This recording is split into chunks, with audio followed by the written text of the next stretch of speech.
Hey, this is Scott. We are live. It is Nicaragua on Thursday night. Welcome, everybody. I'm going to send out the notices right now to let people know that we have gone live. It looks like it's picking it up. Yep. Yeah, YouTube, it just picked us up. And check it out. We got a microphone on the show. I had this before. This is nice. I like having this little bit of color and something in the foreground. It's a little bit of a change, and it kind of positions me slightly in the show. We're going to hop over to Nicaragua. We're posting there first. Get that out there so people in the Fediverse know that we are live. There we go. And let's get over to the...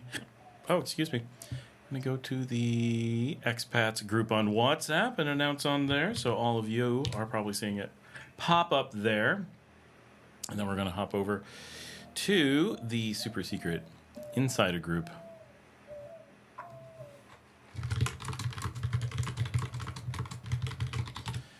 And get announcements on there. Latin American Living secret group. All right. That gets us up and running. And now I just have to find my actual live stream so I can see what's going on and who's here. There's no one here. Nobody here. Yep, all that excitement, and I'm the only one just talking into the void. Into the void. And the one person who did jump on jumped off already. Wow, this is a quiet week. Quiet week, apparently. Right, and just gonna wait for some people to be joining. And of course, my team wants to have a call right now.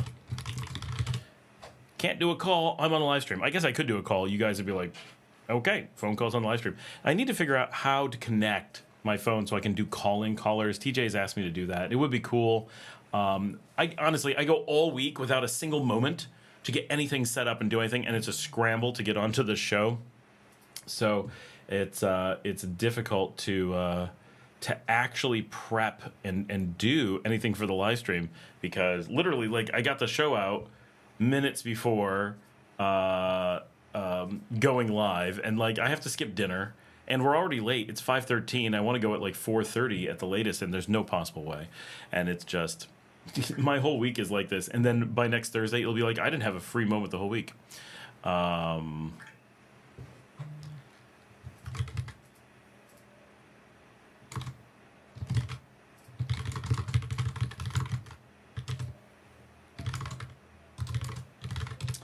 All right, so let's move things around, see who's on. Luke is here, and then there were 5.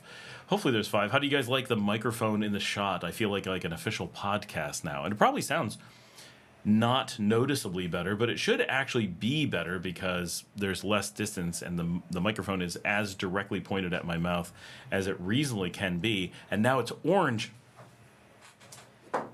We've been using the green, but now it's orange. We can swap it out different weeks. I could get a purple one too. I've thought about a couple different colors. These are not expensive. They're just filters. But we'll just keep it there in the background for a splash of color next to Mr. Orange back there. But the big yellow dog and my yellow mouse and my colorful keyboard. I have a very colorful office in reality. But this is the orange cord is on this as well. But I've been waiting for this to come. Both the orange wind blocker, the pop filter, I guess it is. And yeah, I'm colorblind too, Luke. That's why I like really bright colors, is so I can see something. I've got the orange pop filter, and the new mic stand came from the US this week. So really, I should have bought more things sooner. Now that everything is more expensive, that really sucks. But I need to figure out how to buy these things like direct from Australia and direct from China, because I use all Rode equipment. So in theory, if I get it directly from Australia, it should be cheaper. But probably take longer. But I know people in Australia who might be able to like get it to me or something. That's not a bad idea. I wonder if I can get Rode gear cheaper in Australia. Because that's where it's from, for those who don't know.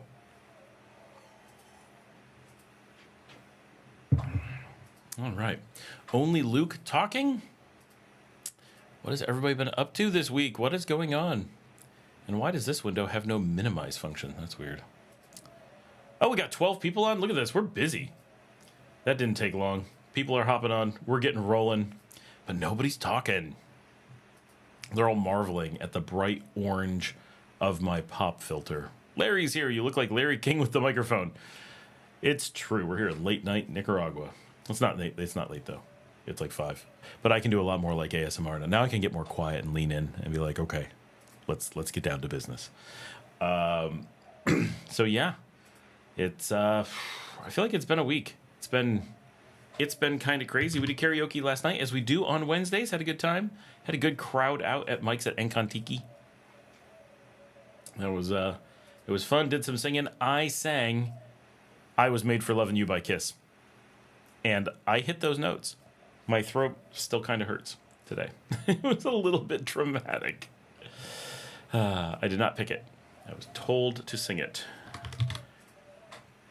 We finally got some rain in Matagalpa. I had to walk back with my formerly dry laundry. Oh, I saw that in the notes. BRX Kicker is here. It says, hey, Scott and everyone. Mary Lou is here. Hey, Scott, looking forward to the next few hours. Like 6? Yes, like 6. That's a reasonable amount. We can't go really beyond 6 because I got to do my Duolingo. I did not have time. Another thing I didn't have time to do today. This whole day has been just running like crazy from thing to thing. And so did not get to get ahead of my Duolingo today. I've been running people around from place to place since 9 this morning. Roberta is here, first time on the live. Hey, Roberta. Roberta's been chatting with us in the WhatsApp Nicaraguan Expat group, new yesterday, maybe. For those who have not yet connected, get on the WhatsApp group and join us. It is a pretty lively place for the most part. I'll get the link and pop it in here. I really need like a set of links ready to go because I do this several times on every show. Like, oh, let me go grab this link. Let me go grab that link. Let me go, and it's a lot. There we go. For anyone not yet in the expat group, go ahead and jump in there. Larry says, did Mike put on a breakdancing demonstration? He did not. That would break Mike, I think. But he did sing several songs, as he does. He has his standards that he likes to sing. For anyone who's looking for a place to hang out on Wednesday nights and you're in the Leon area, head out to Las Bonitas Wednesday nights for karaoke at Encontiki. And, we're losing people. We're down to 9. The show is slow this week. You guys are not asking enough questions, and people are dropping like flies. Let's get this party started. I've got some Pepsi going on. I might grab some Tonya later. We will see.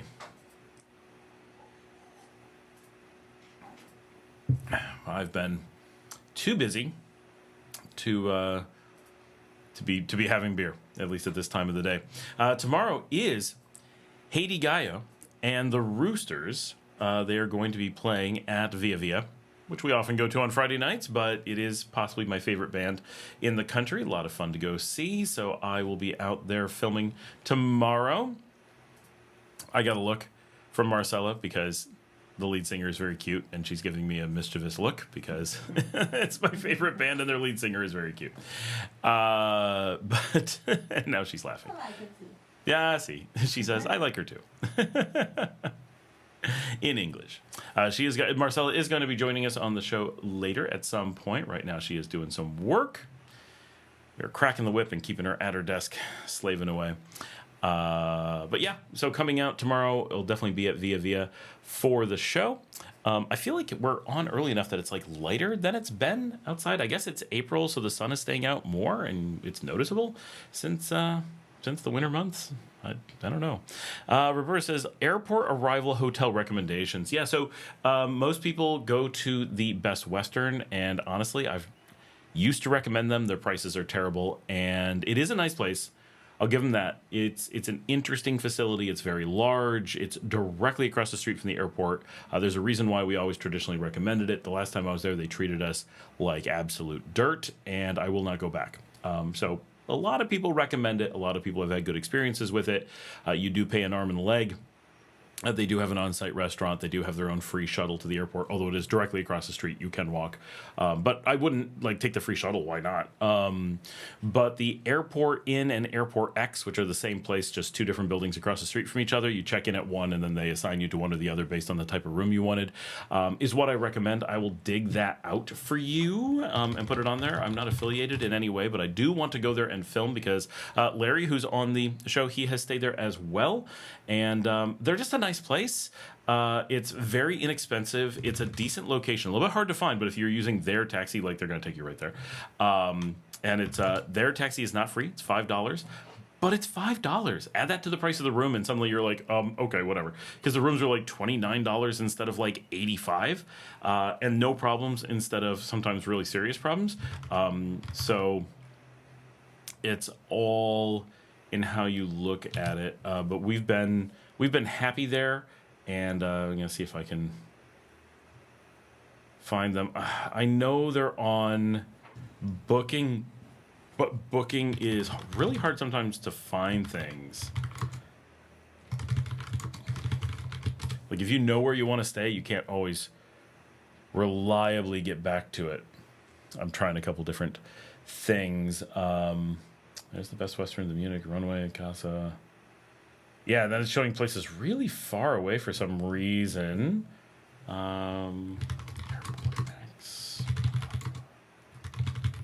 Maybe I can just find their website. Yes, there we go.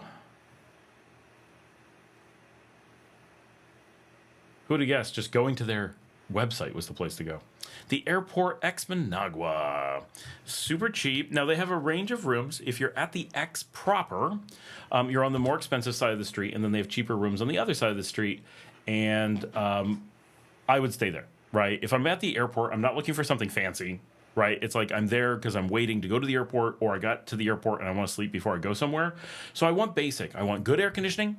I want safe and close. I want easy to deal with. I want reliable. I don't want to be scammed. I don't want to be putting up with hassles, right? And so my experience is that this is a locally owned place that treated us well and treated other people well, and just so far we've had no complaints. And at the price point that you can get, you can spend more. You can spend like 40 something and get like maybe 50 and get like upgraded rooms that are like pretty nice, or be like me and get a room that sleeps 2 to 4 people, probably no more than 3 comfortably, for like $29 with really strong air conditioning. Like what more do you really want? Right. So that's where I use now. That's what I've switched to. So that's my first pick. Roberta says, I'm just going to send as things come to mind. Sure. Beer Kicker says, always had great hospitality and experience at the Best Western. Yeah, I did until this last time. And then they were so awful. I actually had to be like, I'm calling the police and I'm calling Intour and Booking, and we had to report them for things, and it was really bad, like really bad. So I'm not going back there.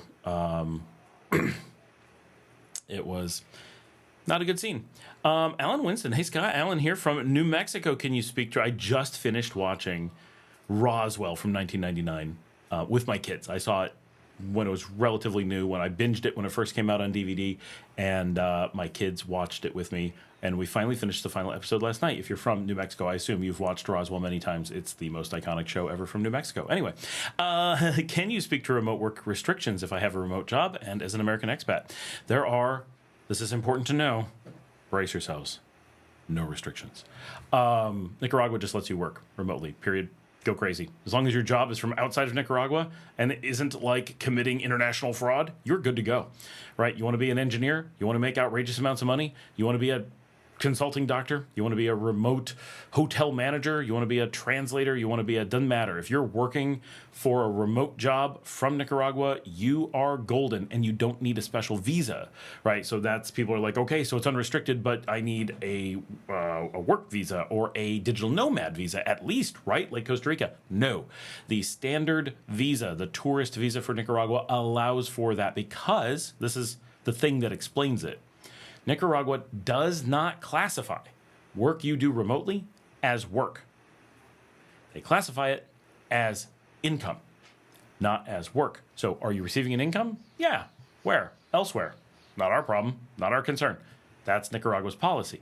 And so because you have this going on, they don't care if it's a job or it's an investment or it's a gift from somebody. They don't care. You have income coming in that is yours elsewhere, has nothing to do with Nicaragua. If you would like to go to an ATM and withdraw that money and spend it in Nicaragua, all the better. But it is not their concern how that money becomes into your possession elsewhere.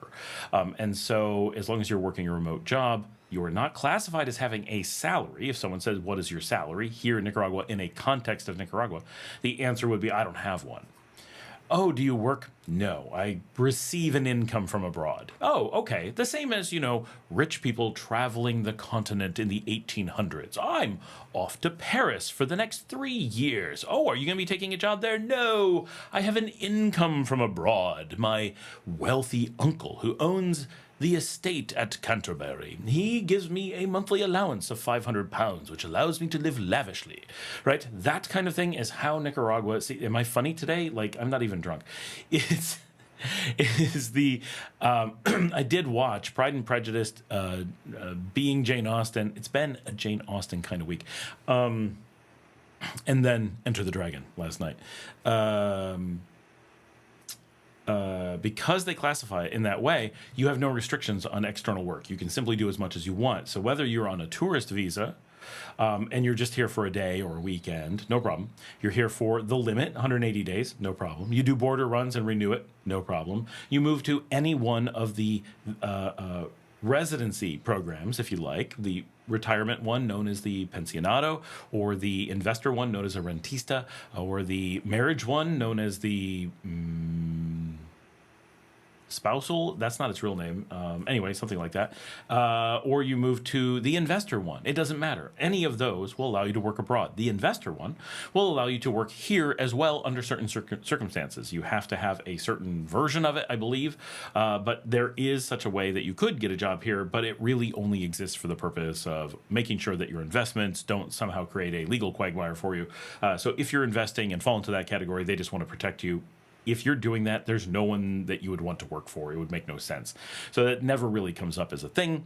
But the important thing is, as a foreign worker, as a remote worker, you are as golden as it can be. And under no circumstances are you taxed on that income in Nicaragua.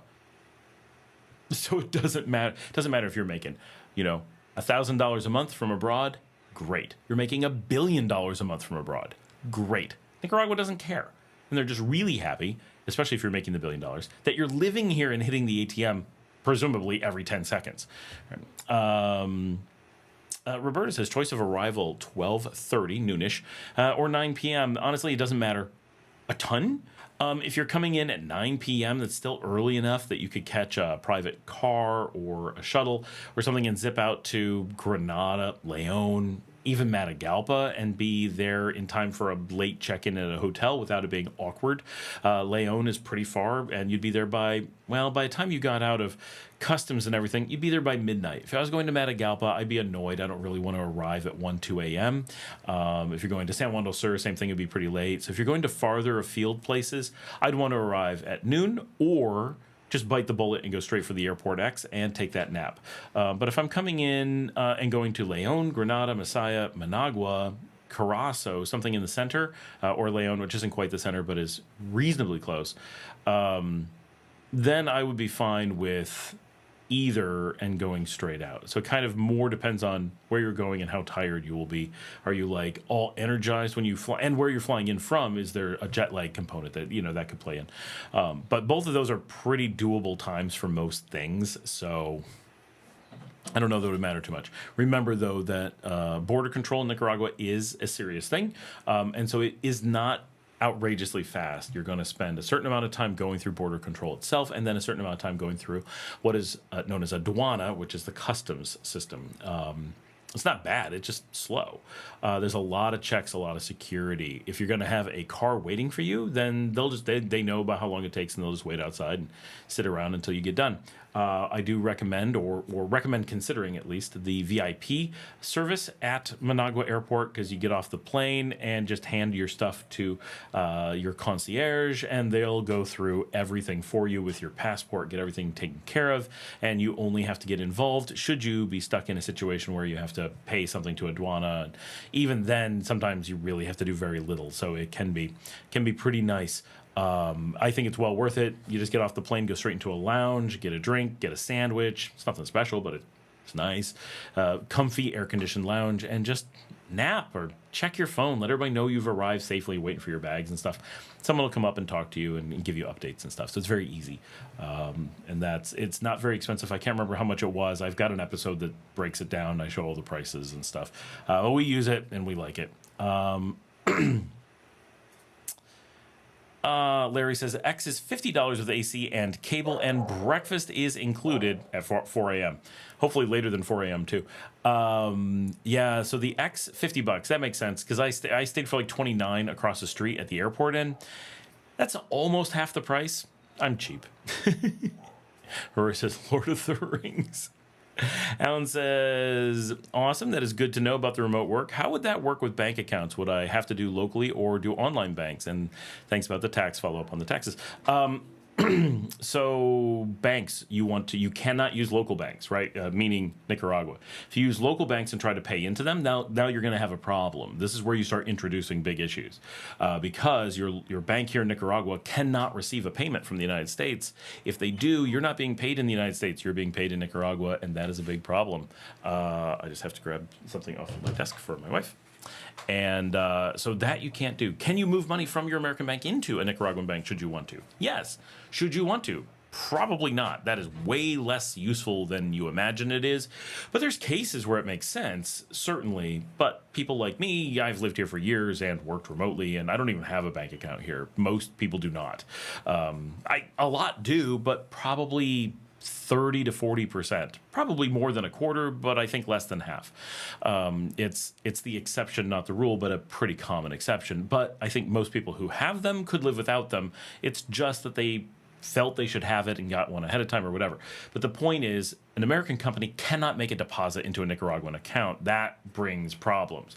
Technically, they can, but that's where you're going to get fired, right? HR is going to go, no, we're not putting up with this. Absolutely not. We would rather not have you work for us, and that is that.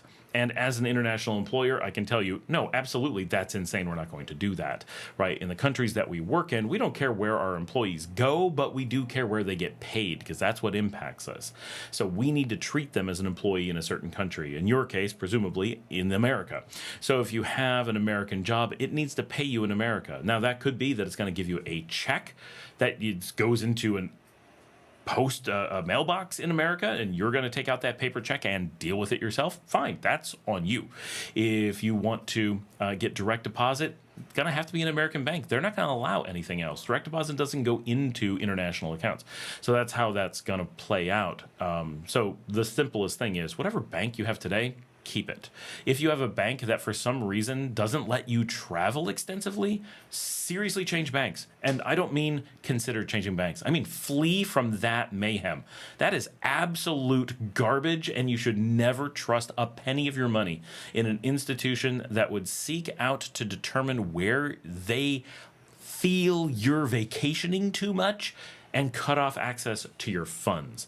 That's people looking to steal your money.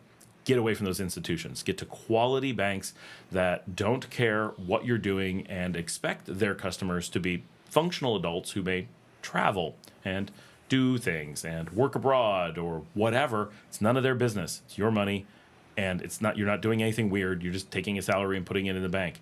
If they care beyond that, they're not a business or a financial institution. They're a hobby that someone is running to do hurt to countries or people. Like, you don't want, that is not where your money should be. So either keep a good American bank account that you already have, or get one now so that you have no problems, right? And never say things like, I'm going to be living abroad, because you're not. That is an important tool in all of this. When you move to another country, unless you have crazy plans, which you could, but probably not, like you're going to burn all your bridges and give up your American citizenship, then Don't say things like you're going to move abroad, because those terms don't mean what Americans or normal people at all think that they mean. They're very legal terms and carry a lot of weight, and quite often they're wrong. When you're going to be, for example, like me, living in Nicaragua for a very long time. I first came here 10 years ago, and I've been here for 4.5 years continuous, and I own a house here, and my dogs are here, and I own businesses here, and I'm here quite a lot. I did not move to Nicaragua. I am still a Texan with a Texan residence. I am still based in Texas for all legal purposes. If someone was to ask, where is your residence? Legally, it is in Texas. I've not given that up. So I can't tell the state of Texas that I moved to Nicaragua. I am on vacation in Nicaragua, an indefinite vacation, a very, very long vacation. But I'm seriously on vacation. I maintain a residency in Texas. I file my taxes for Texas. I go to Texas to get my driver's license, or try to, even though their computers do not work. Most of you know my story from January. I will be back soon. When I'm in the United States, I'm in Texas. I fly into Texas. I do my business in Texas. Multiple meetings there. And my storage unit is in Texas. That is my base of operations. I do not give that up. In your case, that would be New Mexico, presumably. Keep that base in New Mexico. Base, like, Roswell. And use that bank and treat it like you never left. Treat it like you're on an indefinite vacation, because that is exactly what you are, right? It doesn't matter what your intentions are when you move to a new country. You are going on an indefinite vacation. You're not giving up your citizenship. You're not giving up your residency in the country that you came from under normal circumstances. You are going on a vacation, and you will return when you feel like it, right? That could be in a week. It could be in a month. It could be in a year. It could be never. And quite honestly, it's not something you could actually answer. You could answer your intentions. I don't intend to ever return. Okay. But could you? Well, yeah, I'm allowed to. Are there events in life that could make you move back? What if the world flooded and the United States was the only place that still had dry land? Would you go back? Well, obviously. Okay, then you've not actually moved away. You've just left indefinitely for a very long vacation, or travel, depending on how you want to look at it. Is it vacation or just travel, right? When people went on the grand tour of Europe in the 1900s and would spend 6 months to 2 years going around Europe, going to seeing all the cities, trying to learn different languages, studying in lots of different places. Did they say, I'm going on vacation to Europe? No. Did they say, I'm moving to Europe? They did not. They called it travel, and they went and spent a bunch of time traveling, but their home addresses remained in England in the example I'm using, and they would still receive their mail at home in England. If it needed to be forwarded to wherever they were currently on their trek, then it would be forwarded, and they could send letters back and forth, but technically they were still British and living in England. The fact that they were gone for 2 years, or until they felt like returning, just meant they were traveling. So in the modern American mindset, we tend to think of travel as only lasting for up to 3 weeks, and anything beyond that being a move. And it's fine when you're talking to your friends over a beer. They totally know what you mean. But when you're having any kind of legal discussion, whether it's talking to a business or a government agency or whatever, you need to be really clear that you're not moving. Moving implies burning the bridges behind you, and that is not what you're doing. Even though I understand that we use the term move to mean, but that's where I'm going to put my head on the pillow for the indefinite future. That's all I mean. I understand. But these terms have legal weight to them, and don't banter them about, except when you're having beers with your buddies. Luke says Matagalpa is 2 hours, 15 minutes, and the restaurant Vida e Bella is open until 10:30 for dinner. So you would not make it if you came in on the 9, but if you came in at the 12:30, you are all set. Use the VIP salon to expedite. Yep, that's what I was talking about. Roberta says traveling with pet as well. So that makes it a lot more complicated. Often it's going to take a bit more time at the airport. I do not know what happens when they go through VIP. And it'll still depend on where you're going. But with a pet, you definitely... I can only imagine 12:30 is better, but that means a lot warmer temperatures. 9 o'clock, the sun is down, and it's not quite as bad, but I don't know how they handle pets at night. Luke says $34.50 plus $10 for tourist visa. That is the VIP salon that he's talking about. Larry says this is at the Airport X. The breakfast starts at 4 a.m. for people who have early flights. I had a 5:30 to Corn Islands. That early breakfast was surprising. Mora HGHC is here. Austin, Texas here. Hey, Mora. I used to live in Dallas, and my family's in Houston, so I'm there quite often. Nice. I am well known at Touche's on 6th Street. If you're ever there, drop my name. They will absolutely know who I am, especially if you see Tank out in the street. RC says, just add a like. Thank you very much. Alan says, mahalo nuloa. That was brilliant information. My pleasure. And of course, if you're going to be working here in Nicaragua for a lengthy bit of time, right, meaning greater than a year, one, like we said, Nicaragua at no point starts taxing you for foreign income. It never starts. And someone will always pop in if we're doing something other than here and point out that if you're in Nicaragua for over 6 months, it becomes your tax nexus, and you are taxable in Nicaragua. That is absolutely true, but you're not doing anything taxable in Nicaragua. So the fact that you are taxable, if you did something taxable, is irrelevant. It's one of those things that those accounting firms that do the questionable, giving international advice stuff tend to give out quite a bit and push as an agenda. But it's all just a trick that they do to try to scare people into using their tax services. You're not going to be taxed unless you're doing something illegal. Don't do that, because getting taxed on illegal activities is one of the dumbest things ever. 2 things you shouldn't do. Don't break the law, and don't pay taxes for doing so, right? Unless you're Al Capone. Definitely pay those taxes. Then he wouldn't have been in trouble for doing those illegal things, but that's the exception. But in general, you don't want to and are not going to do any activity in Nicaragua that is going to create a tax base in any way for you. Even if you're an investor, your business will have taxes, but you will not. So that's, of course, a business here is going to have its own taxes. It's a Nicaraguan citizen for all intents and purposes. But if you're going to be generating income in the United States, the U.S. recognizes you as being foreign earned as far as your income after you've been out of the country for a year. So if you're out significantly, and I have some videos that go into the details of this just so no one misses any little nuance, but basically once you've been out of the country for a year, the United States automatically allows you to simply check that box on your tax forms, and you are tax-free up to the first roughly $126,000 of income, which is a pretty good amount when you're living abroad in a country with triple the purchasing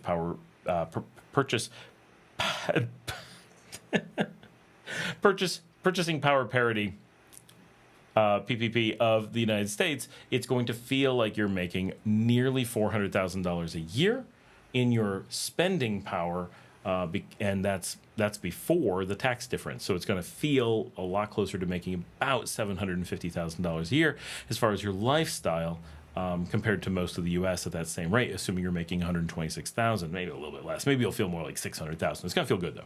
And so that tax advantage from the United States, that you don't pay taxes on that first $126,000, is huge. Even if you're making $150,000, you're only going to be taxed as if you're making $24,000, not $150,000. So you're going to feel that difference up until you're making maybe $8, $9, $100,000. Maybe you'll start to, no, even then you'll feel it a lot. Once you're into the several $1 million a year, you may not notice the tax difference too much, but even then it won't be completely invisible. So that is a big deal that people often overlook, because they're sure the U.S. tax regime is so bad that they're sure it's going to just destroy them. But the reality is I know nobody in the world who in reasonable income brackets travels and doesn't find the U.S. system to be really about the best. Coming from Europe, places like Germany and France and Spain, now it's more difficult. They have more penalties. Canada's so much worse.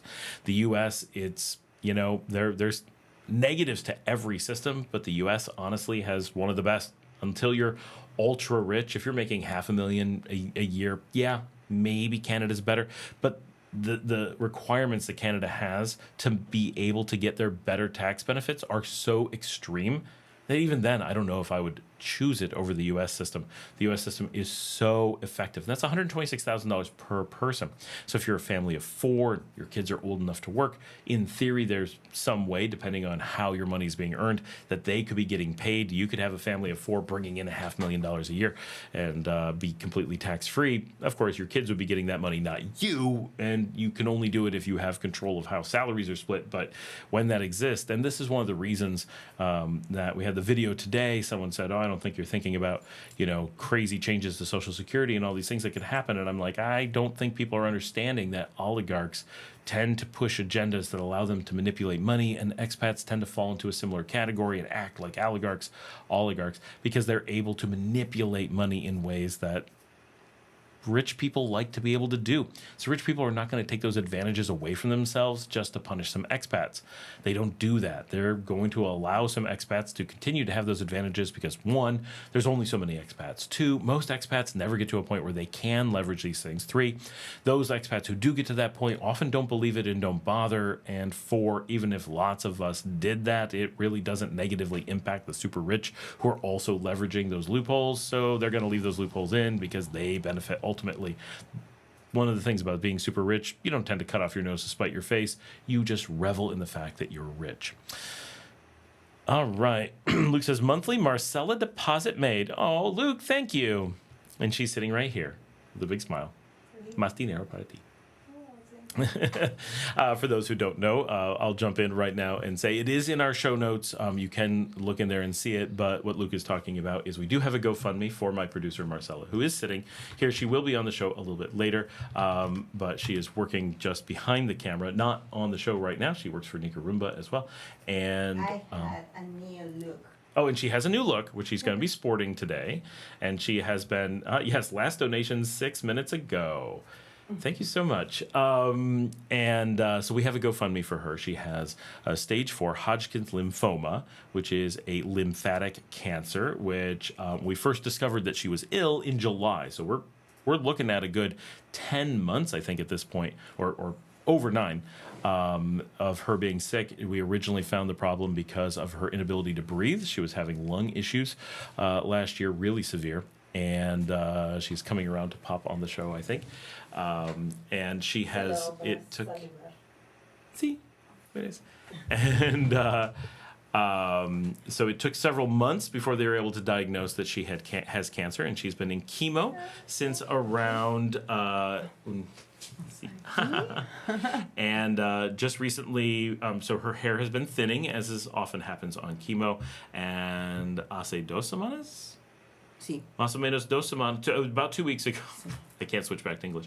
About 2 weeks ago, she made the decision to shave off what was remaining. She had gone to shorter hair, which was super cute, and then decided it was time to just let it go. And so she has her first wigs, and was sporting them. If you look at my Flickr feed, and maybe, I'm not sure if in the Nika Graham feed, but in some of the stuff, there are pictures of her in her wigs from last Friday at Via Via with ¿Quién fue la banda?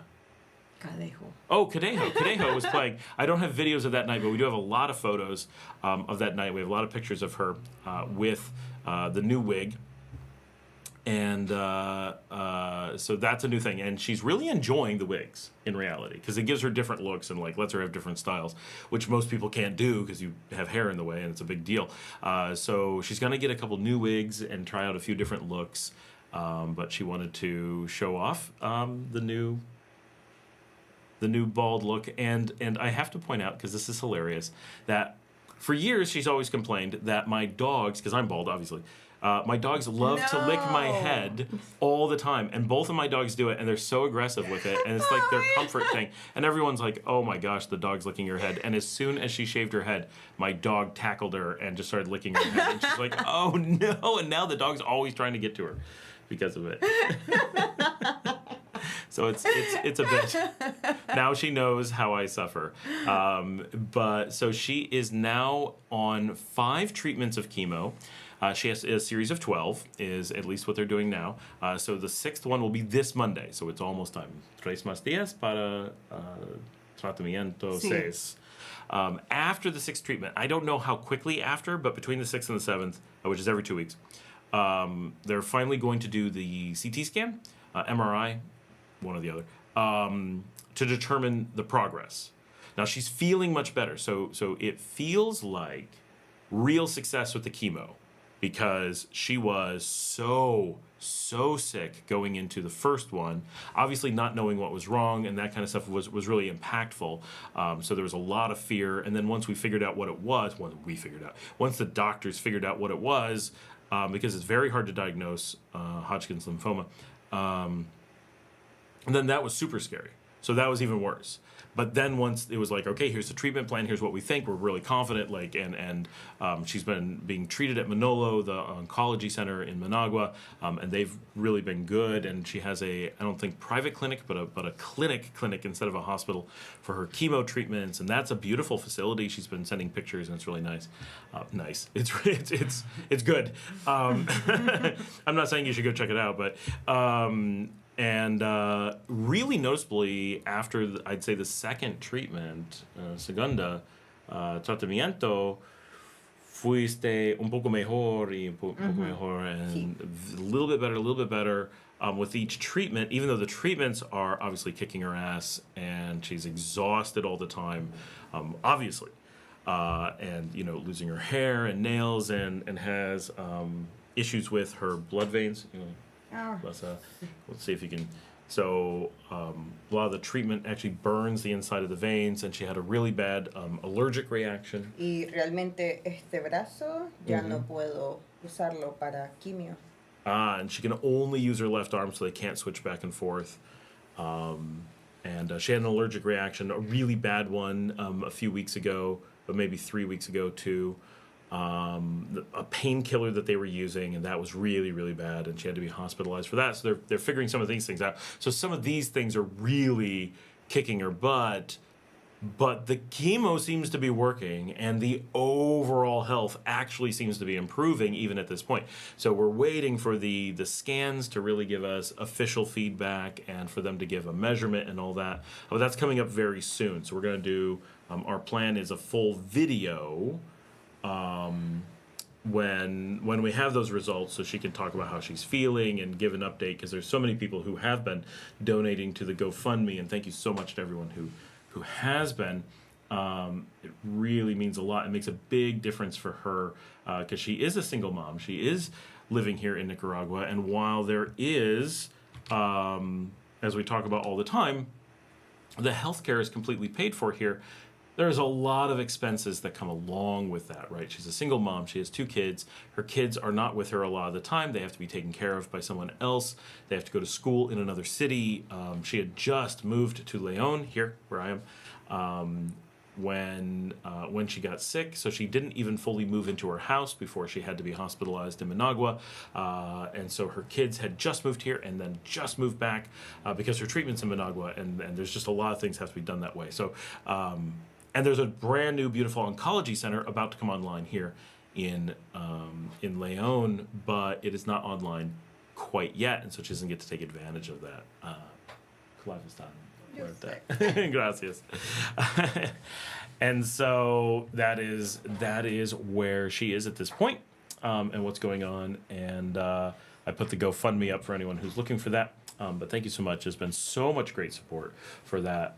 Really, our total goal for her is, and really it's probably going to be a little bit higher, and we're hopefully, right, there's a lot of time, because it's really to help her over the next 2 years, because she's got to get through the cancer, and then she has to get through the lung infection, which is obviously not as bad as it was, but there are things that they need to do.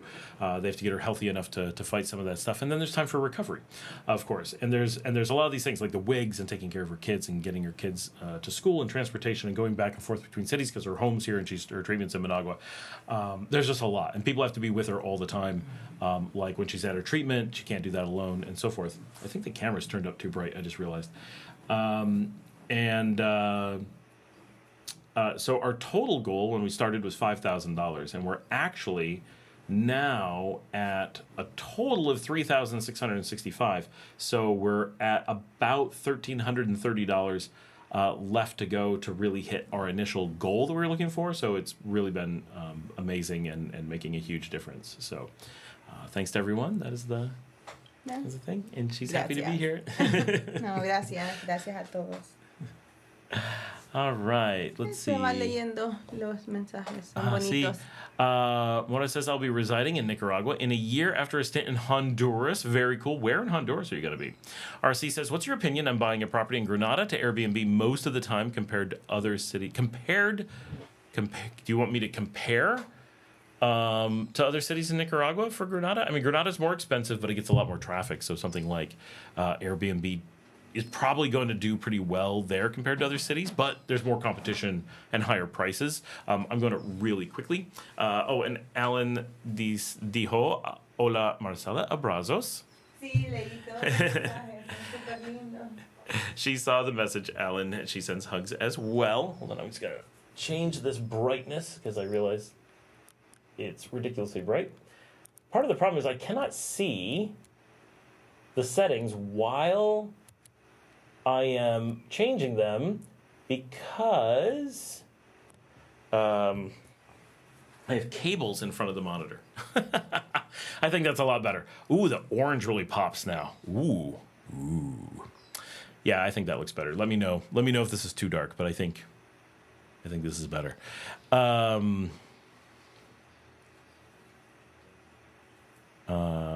Mora says, which location is less humid there? Good question. I don't know how much the humidity varies because we're all on the same side of the mountains. It's such a small area. My guess is we're all pretty similar. Anyone know if there's a drier area off the top of my head? I really don't know. I think if you go out east, it gets more humid. But I think out here on the west, where most everyone is, it's very similar. Up in the mountains, you're probably going to get a little bit less humid. Almost nowhere is super humid. Almost everywhere is moderately humid. Morris says, would I have a tax break since I am retired? No. Because there's no taxes here. So there's nothing to break here. And from the U.S., retirees actually don't have traditional income. And so you actually have more, you have the same tax burden rather than a tax break. Only if you're taking salaries do you get a tax break from the U.S. I don't think I will do perm residency, maybe 6 months, and then move to another country, ring around the rosy. I'm assuming you're coming from the U.S. I didn't actually know. Did I say where in Honduras? I want to know where in Honduras you plan to be. Maura says, beautiful smile for her. Sonrisa bonita. Desert Sunset says, yes, I agree. What a beautiful smile. Maura says, she doesn't need a wig. She is beautiful. No necesito una peluca. Peluca, see? Peluca. Luke says, I did the same thing for the same reasons. Luke, you wore lots of girly wigs for the same reasons. I can see that. Yeah, I wasn't really expecting it, but I can see it. Roberta says, you look very healthy, sporty glasses. Port City Investments, just joining the live. Howdy, Scott. Hey, Port City. Patricia says, what was your favorite color wig, Luke? Roberta says, brave lady, thank you. Mary Lou is here. Maintenente fuerte, Marcela. Todo saldrá bien, benedicinos. She just stepped out. She'll be right back. Amora says, Tegucigalpa. Oh, okay, Tegucigalpa. I've spent a little bit of time, like a weekend, in Tegucigalpa. It's an okay city. Definitely not my first pick in the region, but it's an interesting place. It's a good-sized city. There's a lot to do. A lot to do if you're living there. As a tourist, it's a little bit on the weak side. For sure. It's not a city that gets a lot of tourist traffic, but it does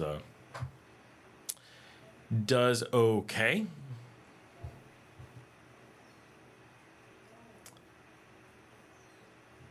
Let's see. There we go.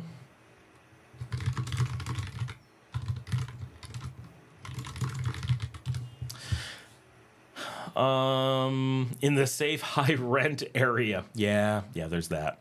Tegucigalpa definitely had a little bit of a feel of danger to it when I was there. I stayed at the Holiday Inn, and you noticed that it wasn't the safest place. Port City says, Scott, you should go to Bluefields. I hear it's Nicaraguans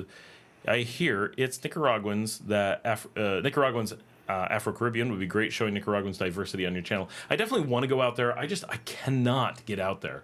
It's so far. I don't have a driver's license, so and I'm so busy with work that there's no way for me to travel anywhere currently. I really want to. The amount that I want to get out and show you guys different parts of the country is so high. I cannot. And that's what I was saying.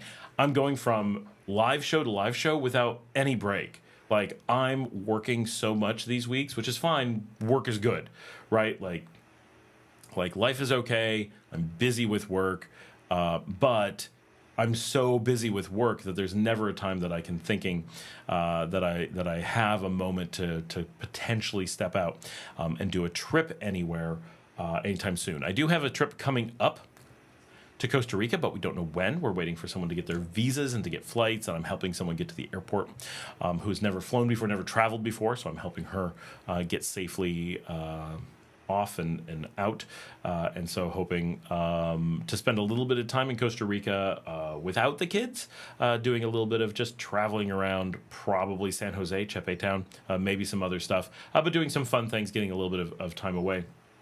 Doing another bus trip down, but it's places I've mostly done before. Hopefully I'll do some things that I haven't on the show, but I have some friends who asked me to take them to Esteli, so I'm hoping to do that pretty soon, but I don't know when, but that is just squeezing those in very hard. Once I manage to get to the States, get my driver's license, and get back, then things will change. Right now, we bought a new car. We've been wanting to put it on the show. You guys have noticed I have not had an episode about the car yet. The car has not stopped in my driveway for me to film it yet. That's how busy we are. Seriously, I can't film anything. I can't get a car to go anywhere in. We are everybody is working right to the limit right now. So partially it's because we have changing businesses here. We have new Airbnb facilities that went on the line in the last 48 hours. We have, completely revamped businesses and new vehicles and different staff changing and all kinds of stuff going on and new clients. And it's just been mostly good stuff. But holy cow, are we busy. And not having a driver's license means that every little trip is like this huge thing. Every time we go to Managua for anything, I have to arrange all this stuff and do all these complicated things. Whereas when I have a vehicle and a driver's license, I just hop in the car and drive to Managua and think nothing of it, which is how it used to be. So so Bluefields will be fantastic. However, Bluefields is a lot like I'm told by people in Belize who go to both, that it's very similar to Belize. So the stuff I show there should give you a fair feel a little bit. Mary Lou says, do you think it would be possible to find a short-term rental either in Leon or Matagalpa? So they exist, but anywhere in the country, short-term rentals are difficult to find. Now, if you're looking at like Airbnb, they're relatively easy. If you're just okay with Airbnb, then yeah, you're fine. Still limited, but you'll find them without a problem. It's finding ones that are really affordable that you really like is what gets really difficult. They're just not short-term rental markets. So people tend to go from hotels and long-term hostel stays right into long-term apartments. That's kind of the bigger approach in most cases. Short-term carries so many costs with it that a lot of people realize that doing a long-term and approaching things differently often ends up being just as cheap. So what's the point of the short-term if you can do something else? I honestly feel like we might be getting the rain that Luke talked about. It sounds like rain out there. Maybe it's my imagination because he mentioned it. Because it's the dry season. We should not be getting rain. Port City. Feasibility of starting a ranch in Nicaragua, mainly raising cows. What's the beef like in Nicaragua? Nicaragua is a world leader in beef. It's up there with Uruguay, Argentina, and Brazil. We're considered one of the absolute finest beef locations. So beef here is a huge thing. Most of the super rich families in Nicaragua are cattle ranchers. There are cattle ranching cities. There's the Ipicos are enormous events here. This is cattle country. It would be a little bit like going to Wyoming and saying, how's the beef business? So, yeah, you can definitely do it. Good luck finding a good ranch spot. If it's a really good spot, one of the ranches already has it. When am I going back to the USA to renew my license? The current hope is between April 15th and 25th. April 15th is Paul's birthday. April 25th is Luciana's birthday. And so we have a small window in between to zip up, try to deal with our storage unit, and try, hopefully, to find Texas with working computer systems. E. Garcia is here. Greetings from Texas. Luke says, Port City Investments. Esteli is cattle country. No... A beef is highly rated. No a beef. Not sure what he's saying, but beef is highly rated here. Esteli is a tertiary cattle country. The main cattle countries are Huigalpa and Boaco, or Chantales. Huigalpa being the capital of Chantales. That region is considered the top for cattle, but there's cattle everywhere. Right? But it's all beef cattle, dairy cattle, not really a thing here. Dairy farms. Luke says, oh no, he already did. Oh, no beef locally rated higher. Oh, Esteli, Esteli is the highest? I always hear Boaco as the highest rated.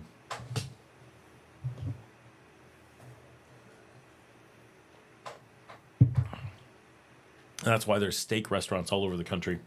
That's why it's the big thing here. And why we want to do the Nicaraguan 7 Steaks tour, because beef here is such a big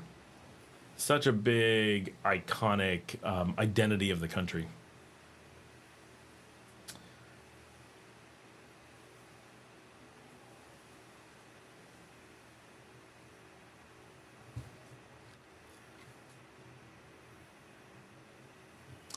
Hey, my dad's here. He says, I made it. Everyone say hi to my dad.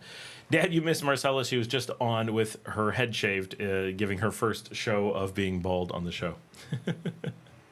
He can go back and watch it later. All right.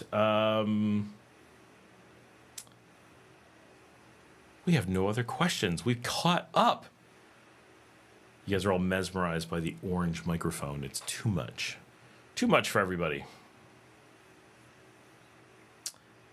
I should start doing food vlogs. I know. Or food clogs? What are food clogs? Is that like eat too much beef and your arteries close up? I'm sorry, we're here on my food clog. I would like doing more food blogs. Because I'm vegetarian, it's awfully boring in most cases, especially here in Nicaragua. I need to travel around more. And so Port City, that's actually plays into the discussion that we had. We were starting to do more of that as like a thing. We were actually, this camera's bothering me. I'm going to adjust it. Sorry, I will keep talking. I just realized I have 2 sleepy dogs in here. They're so cute. I'm gonna eyeball this. Actually, not looking at it as I do it. Oh, jeez. My camera's too tight. I can't move it. There we go. Oh, that's probably too much. And I'm just gonna take it up a little bit. There we go. Hopefully that's a little bit better. Nice. I'm a little bit more in camera now and a little bit less spread out. And for some reason, no, that's all right. Okay. It would be, yeah, food vlogs would be good. So that's what we were doing. We were starting to have Marcela involved in doing that, and our plan was that we were going to have her like cooking during the day or going places to do cooking. I mean, if you see the one on like the empanadas, she set that all up with our friend Russell, who does the empanadas, and Marcela did the episode on ripochetas, and we got the filming gear to do evening stuff so we could go to restaurants and show like restaurant content. And right as we did that is when she got sick. So literally the episode where she did the ripochetas was like 1 week before the whole cancer thing started, like that we knew about it. And so that was our plan. Like we were in motion to make food episodes and like really do a bunch of that. And then this disaster happened. And that took away a lot of our opportunity to do that because of what I eat and stuff. It would be so limited for me to show places on my own. And I need her to be able to like talk about food and stuff. And so either finding another host to do that or waiting for her to be better to a point where she can do that is really kind of where we are.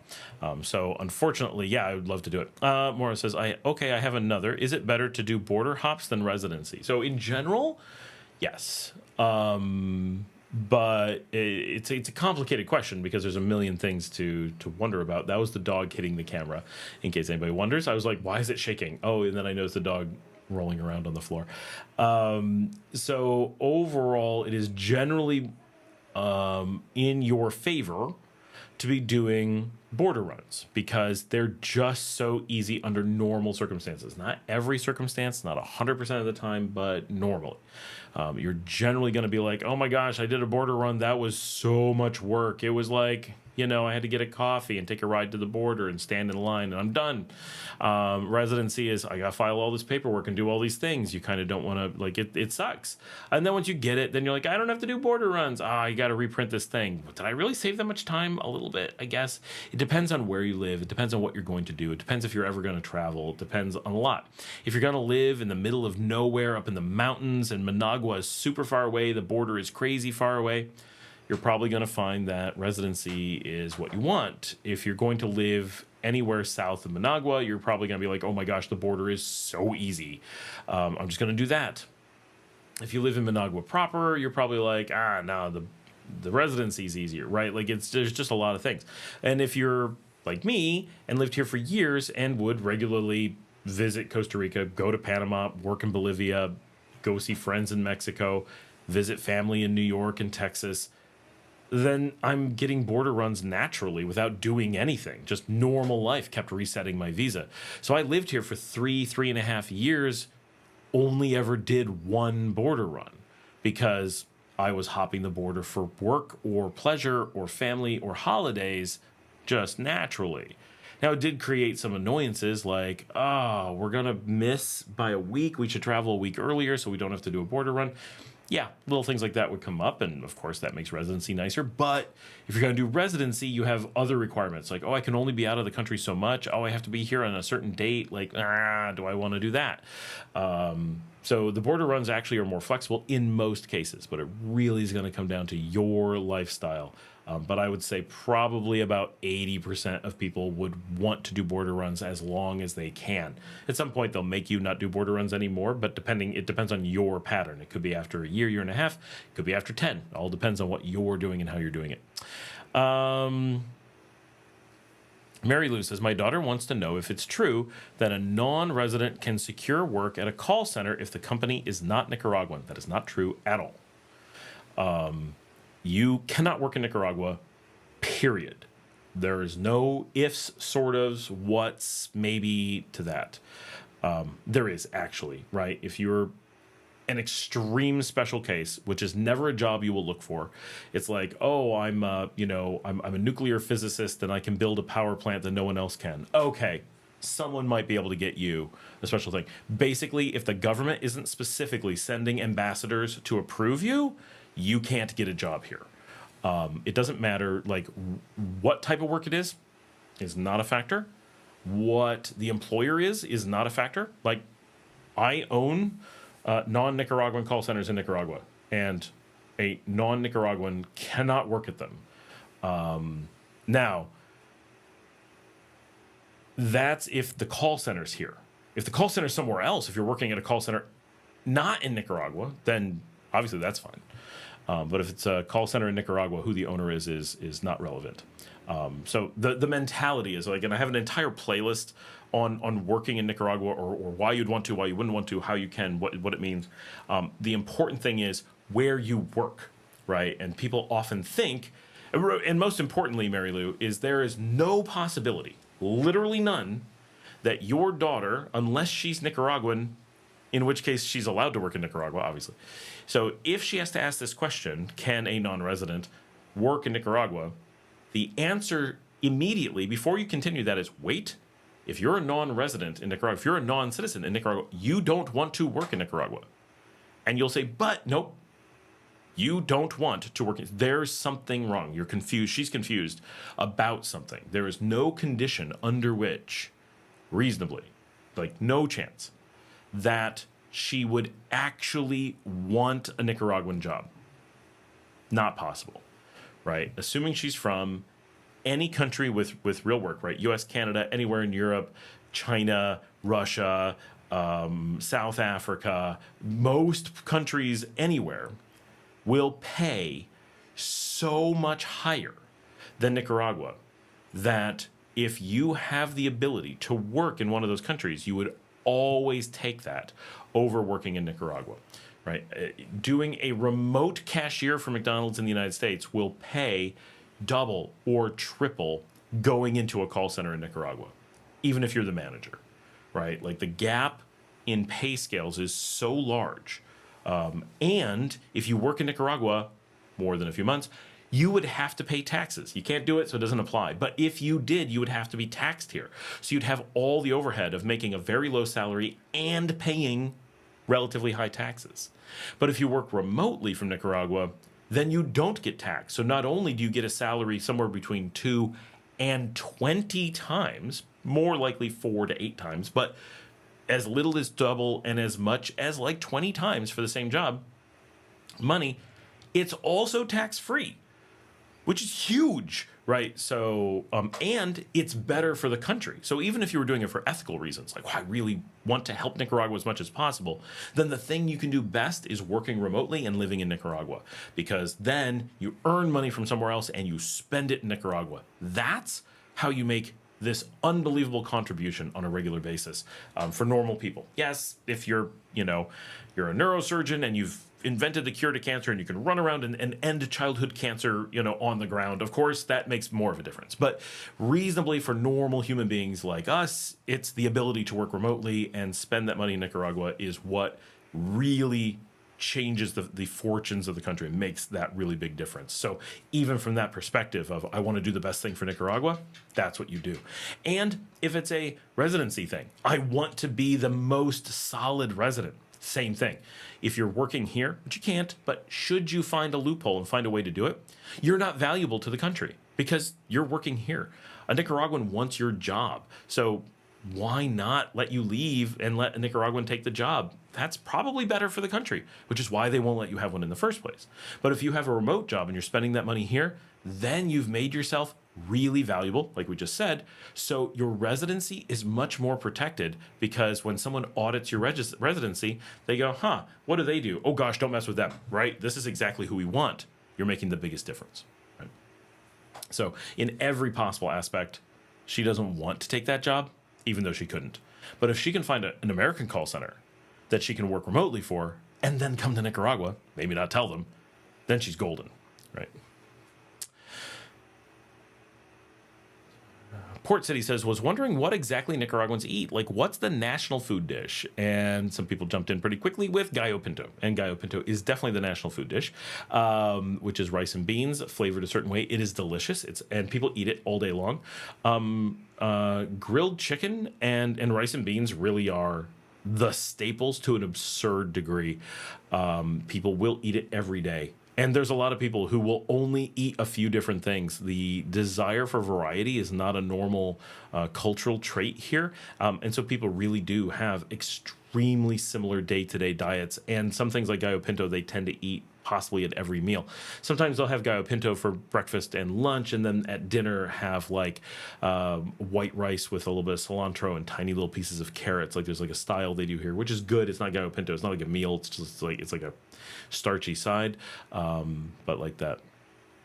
So, but that is there's a number of foods that are like iconically Nicaraguan, like nacatamales, but nothing comes close to gallo pinto. And for day-to-day food, grilled chicken like a la parrilla is the style you expect most of the time. Some of that is beginning to change. There's starting to be variety. There's starting to be options as the middle class rises and things change in the country. But yeah, rice and beans. It's amazing how much there is and how good it is. And like, I'll be at home and I'll be like, I just feel like rice and beans today, and they'll be like whip up this whole thing, and I'm like, isn't this complicated? And like 5 minutes later, they have it all made, and I'm like, what just happened? Vince is here. Hi, Scott. Brian is here. What's up? Luke says gallo pinto, bao, vigorón. Mora says, but that would entail leaving the CA4 countries, Mora. C4 countries are those that blow up with plastic explosives. The CA4 are the border zone. And yes, you have to leave the border zone in order to do border runs. If you have residency in one of those countries, it's a little bit complicated going between them. I don't know like you still have to do border runs and stuff. Like you have to go back to your home country. I honestly don't know how long I can go stay in Honduras, right? At this point, do I get 90 days, 180 days, indefinite? I'm not really sure. And do they track me going in and out? Sometimes, sometimes not. Like, you don't know. Like, I'm a full resident of Nicaragua. Sometimes when I go to Guatemala, they check me in, and sometimes they don't. Like, you just don't know what you're going to get. And so sometimes, like, at one point, when I became a Nicaraguan resident, I hadn't been stamped in Nicaragua. I was stamped in Guatemala, and Nicaragua didn't stamp me. So I had this really complicated situation where I'm like, I'm a Nicaraguan, and my passport says I came in through Guatemala. And Guatemala's like, we don't know where he is. And Nicaragua's like, we don't know when he got here. I'm like, what is going on? So I had to be stamped a few times and like get things straightened out. Just because like the timing fell into a weird thing. And like I'd come in through Guatemala and then gone through El Salvador, and all of them were like, he's in the CA4, we don't care. So sometimes they stamp you, sometimes they don't. Kind of like the EU and Gibraltar border. Edwin, hey Scott, just got 2 ads already. Well, how long have you been here? We've been in for over an hour, so 2 ads isn't too bad. Patricia says, do you allow your Nicaraguan call center employees to work from home, or must they go into an office? We are work from home. We're all work from home, except for like restaurant workers, obviously. James says, hello from Fundy. Border run versus residency. Scott got a car now that's never in the driveway. Yeah, that is the thing. And it did have an accident last week while we were on the live. And it did go for warranty repair. And it's like, yeah, we'll just replace everything. Like, cool. MS is here. Is there anything you can suggest to do to remain an expat as long as possible before you're asked to consider residency? Well, the obvious thing is be here less. And I know that sounds ridiculous, but that's the biggest factor. They don't look at a ton of things. Because if it was other things, right? Like, oh, he's doing something wrong. No, they're just going to kick you out, right? Oh, all that criminal behavior, that's going to speed him up. No, it's just going to get you in trouble. So the one known factor that really matters, well, the biggest factor is external to you, right? The big thing that happened is at some point, somebody stole a whole bunch of paperwork and it created a situation where they had to put everyone's residency on hold for like 3 years. That was a while ago, but it's like a huge story that there was like this big thing and they're like, here's the deal. All this paperwork was stolen. So to keep from screwing anyone, and this is a great statement about what it's like in Nicaragua, right? If this was the United States, they'd be like, you're all deported immediately. Sorry, but your paperwork was taken. So we don't know how long you've been here. We can't take a risk of you getting anything extra than what we absolutely must give you. So you're all out automatically. Nicaragua's like, everyone's a permanent border runner until we say otherwise, until we get this system fixed. And so lots of people got into like this nearly permanent limbo state because of it. And then eventually it got rectified and they're back to normal. But there was a time that gave you a lot of time. For the rest of us, the thing that really seems to work, right, is if you like to travel and you want to make Nicaragua your home base, that's where you really fall into you get a lot out of it kind of way, right? So, for example, I have offices in Bolivia, right? And I don't get to go there often, but I love spending time there. And so if I wanted to go hang out at my office in Bolivia, I could stay in Nicaragua, go right up to my 180 days, and then be like, I'm heading to Bolivia for a month, right? And go put in some real time in Bolivia. Don't do a border run. Actually go spend time there. And then eventually come back to Nicaragua. And when they're like, oh, so you're coming back pretty quickly. You're like, what? I've been living in Bolivia for the last month, 2 months, whatever. But I miss it here. And I have stuff, right? So you can have a house. You can buy a house. You can rent a house. You know, I don't recommend just buying houses willy-nilly. But you could rent a long-term apartment, have a nice place, have all your furniture, do all your things, and, you know, have a cuidador that watches it while you're gone. Spend time traveling. I like to travel. Now, if you never want to leave home, you're going to just hit residency faster. But for us, we got a lot of time because I work abroad. So I work in Bolivia and Belize and Argentina and Mexico.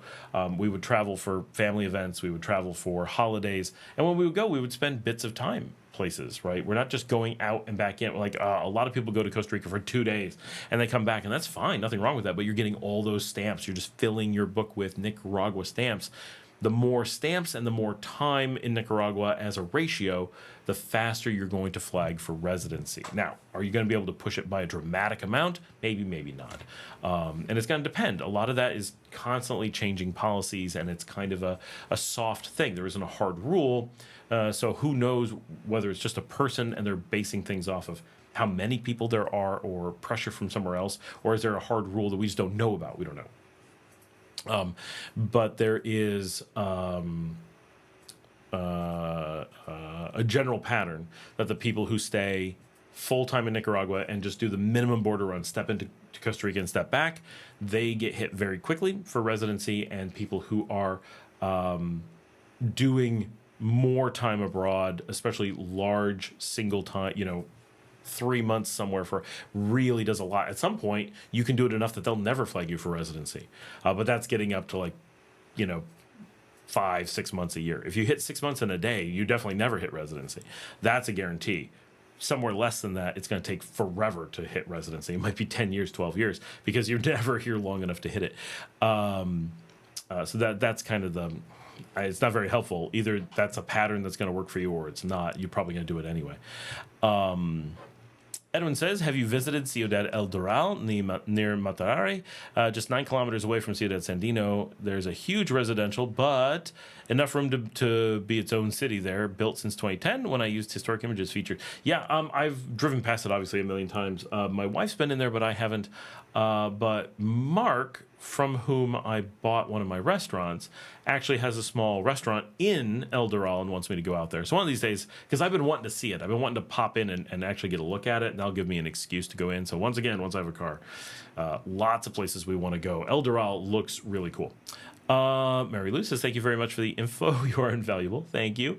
Edwin says, from Google Earth, 16 years of existence of that community with restaurants, convenience stores, gyms, pizzerias, farmacias, etc. It's a beautiful spot. I think a lot of people should check it out. It's a neat area if you want to be near Managua. I went there on March 28th on a shopping run with my mom to claim a clothes set that she had acquired back then. Then by the evening, I went to the Tizcapa Hill Mirador and La Union supermarket. Budget and quality garage door repair says, hi, great to be here. Quick question. Does T-Mobile work in Nicaragua like it works in the U.S.? Well, it works in Nicaragua. I'm on it regularly. I wouldn't say it works like it does in the U.S. When you are abroad with T-Mobile, just generally. So if you've traveled with T-Mobile abroad, it's going to work the same as it does other places. What T-Mobile does with their roaming policy or roaming, with their international plan, we had some conversations about whether it's roaming or not. It's a convoluted thing. But when you're international T-Mobile in its coverage area, what they do, which we are here, they switch to Claro towers. So if you're wondering what tower they're on Claro. And they drop to 256 kilobits per second, unlimited. So you never run out of data, but you don't get it really fast. So if you need to check your email, you need to check Google Maps, you need to get messages, you're fine. Need to text people, no problem. Works great, and it just works. You don't have to do anything. You just show up at the airport, boop, welcome to Nicaragua. You can show it on your phone, and you're good to go. I use it in Costa Rica, Guatemala. Whenever I'm traveling throughout the region, I just use my T-Mobile, and it's great because no matter where I go, it just instantly starts working. And yeah, it's slow, but that gives me plenty of time to decide if I want to go get a SIM for that country or not. And under normal circumstances, like whatever, my T-Mobile's fast enough that I don't have to worry about anything, and I just get to Wi-Fi and do something faster. And when I'm here in Nicaragua, even here quite often, I'm like, I don't care. But if I'm going to be out of the house a bit or I'm doing something, then I just re-up my Claro, which is like $6 for 2 weeks, 15 days. And I get super fast Claro while I'm using it. So I use it probably 2 out of 3 weeks. So in reality, I probably pay about $4 a week on average for my Claro, but I don't have the high-speed Claro every day, if that makes sense. Maura says, aha, fat finger, CA4. Edwin says, also, did you know that Fanta Uva is back in the grocery stores? I did. I drank some the other day. My restaurant has it. And pulperias in Nicaragua via 430 millimeter glass and 3-liter plastic presentations. Grape soda in Nicaragua was a big absence for years. I don't know when it left. So I got here in 2021 at the beginning of the year, and both Paul, my business partner, and I drink Fanta Uva a lot, and we drank a ton of it. And then there was a time when sorry, I got to read something. The what am I trying to say? The Guatemalan brand of grape soda showed up in stores, and we were like, what? And I never actually noticed Fanta Uva going away. We only noticed at some point, it was like, oh, we haven't had that in a while. But I hadn't really thought of it. So I think it went away in like late 2022, early 2023, maybe. And then it's been back on. I don't know exactly when it's been back because we were just at the restaurants and they were serving it to us. And we're like, oh, okay, well, now it's back. So, yeah.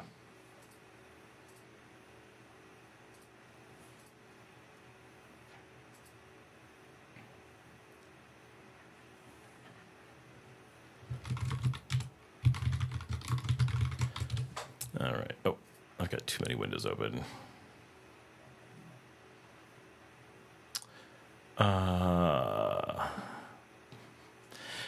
Budget and quality garage door repair. Hi, great to be here. Nope, we already did that.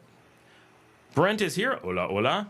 Raider Reyes. Guys and gals, please keep in mind traditional food we eat out here also. Sopa de mondongo, nacatamal, and tamugas. I've never had tamugas. I haven't seen that. Nacatamal we did mention. And Marcela just mentioned that there's a really good nacatamal place nearby in Sutiaba that she wants me to put on the show. So maybe we'll do that sometime soon. I know you guys like food, and it is nearby, and she is here. So maybe we can pull that off. Larry says, are you going to put a montage of the videos I sent from Playa Chuquillo? I could assemble those somewhere. James says, in Canada, there's an RF chip embedded in driver's licenses. Friend was at Freedom Truckers protest in Ottawa. Never check for ID. Have bank accounts seized by government. Wow. And that's like, how do they actually know you're protesting and not like, I get like it's pretty likely you're protesting if you're like in the group, but you know, it's a big country. People wander around. You get stuck on the highway. Like, how many times have I been stuck in, like, here? Obviously, they don't track things like that. But, yeah, Canada is a scary freaking place. It really is. Emma says, thank you for this extensive explanation. Can you travel outside of Central America, or must you stay in the region? As far as what? Like, yeah, whatever the answer is, you can travel anywhere. I'm confused as to what the question is, though. When you say, can you travel outside of Central America? So first of all, do you mean the Central America, as most people mean it, meaning the western half of Panama all the way up, including Belize? Or do you mean the official the previous federation that is still federated of Central America, which is now known as the CA4, which is Guatemala, El Salvador, Honduras, and Nicaragua? What is the context that you're asking in MS? As far as nothing we talked about says you must stay in the region. So that's what I'm unclear about, what you're referencing. Morris says, thanks for the outstanding information, sir. Why, you're welcome. Edwin says, Raider Reyes, I like everything, even Bao Vilma. Didn't like until I wanted to eat it every time. Sopa Mondongo, I don't like it. Vince says, are there any sugar-free items available? There's just the tiniest bit. Coke Zero is available. Pepsi Max, which is what I happen to be drinking here, but they're hard to find. But they do exist. Okay, there we go. But like if you're like, oh, I just want sugar-free Fanta, I just want sugar-free ginger ale, I just want a sugar-free this, that, this, and the other. No. If it's a thing that comes with sugar, except for Coke and Pepsi, assume you're not going to get a sugar-free version of it. Yeah, I'm sad about that too.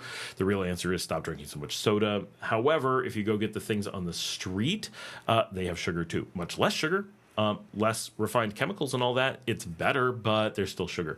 So I try to avoid a lot of that. Unfortunately, for the most part, if you want to get away from sugar, you're looking at water. You know, but there's not that much sugar in like beer and stuff.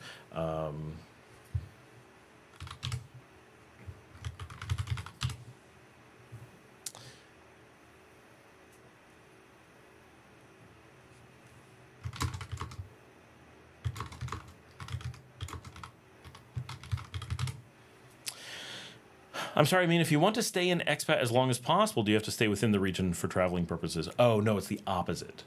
So you need to leave the region. So importantly, MS, so let's do the region. So let's assume Latin America and the world are kind of the same thing. So CA4 is your tightest region. Well, Nicaragua is your tightest region. Nicaragua is so small that it's inside a border zone, that border zone being the CA4. So they can't track you. They can, but they don't track you within Nicaragua. They track you within the CA4. The CA4, the four countries that we mentioned that are federated to some degree, and formerly federated for sure, they are a single border zone. So that's where your stamp in and out comes from. When you get 90 to 180 days, that's where you get that. Not just Nicaragua. It's that zone. So if you need to do a border run, you don't leave Nicaragua, you leave the CA4. So it's not that you have to stay in the CA4, it's that you must leave the CA4. Now, if you step out of the CA4 into the greater Central American zone, which would include Belize, Costa Rica, and Panama. Panama is not officially Central America, but Western Panama does legitimately fall into the zone, even though the country does not. Those count as foreign countries. So that is leaving your border zone. As far as your border run system cares. All they care about is, are you in CA4 or are you out, not CA4? That is it. They don't differentiate distance or part of the world. So you could go to Costa Rica and spend a month just inches over the border and they don't care. You could go to Mexico, just inches over the border, and they don't care. You could go to Belize and be within a disputed border zone and they don't care, as long as Belize is the one that stamps your stuff. Southern Belize is disputed with Guatemala. But if you go to Guatemala, it won't count at all. You will increase your problems rather than reducing them. But if you want to go to Colombia, Brazil, the United States, Argentina, you're fine. All of those things are outside the border zone, and so they count as being away. Mora says, yeah, but at least that is real sugar, not fructose. Yes. Do they sell sparkling water there? Topo Chico. They do not sell Topo Chico, but they do sell sparkling water. We have our own here, which is called Ensa. I don't know if we have any other brands, but Ensa is pretty much everywhere, so very easy to get. People don't drink sparkling water here. They mix with it. So, to find people like grabbing an Ensa to just drink, I've literally never seen it done, but you sure could. But this is a zone of just regular water for the most part. Edwin says, my father told me not always drink Coca-Cola and Pepsi Zero because they don't include a single grain of sugar. They use other stuff to make it taste better. That's why we drink it, is to avoid the sugar. The sugar is the biggest problem. It's true. They don't include a single grain of sugar. Yep. Rob Sinator says, that's one of the few things I don't like is the lack of sugar-free drinks. I've seen some advertised on PriceSmart Nicaragua website, though. They may have a few. I have not seen them there either, though. We go to PriceSmart constantly, and if we saw that, we would get them because we would like the variety, because we have to avoid the sugar. Like, it's so addicting. Edwin says, I acquire both Coca-Cola and Pepsi Zero when my parents aren't home during the day. Rob Sinator says, I found a members selection sparkling flavored water at PriceSmart. Oh, yes. I forgot. There's a new sparkling water. So there's here, seltzers, alcohol, are very popular, and there's a couple different brands of them. But the main water company now makes a thing that looks alcoholic, but it's not. It's just sparkling water. And it does come in an unflavored version, which is obviously like Topo Chico. So that is an option too, and that's in like a can, and you get it like a fancy drink, and you can also get it with flavors. And I don't drink that because I don't like sparkling water, but my wife does like the flavored ones, and she says it's very good. I like the alcoholic ones because I like the flavor of alcohol. So I do drink those, but not a ton. I tend to prefer a mixed drink or a beer or a wine for sure. But they do have really good seltzers here, and I do enjoy them. The grapefruit is quite good, the Florida Caña grapefruit. There is a few that are brought in from Mexico, like some cucumber ones that are quite good, but also made here is like tropical berry, not tropical, but like fruit of the forest, fruit of Nebraska, and watermelon of all things, really good. So there's a few that are quite standouts. Emma says, awesome, thank you. Rob Sonera says, also Kirkland Vita Rain Zero. Okay, I don't know that one. Is that sparkling? We're up to 29 people at this particular moment. Not too shabby. That's we'll take it.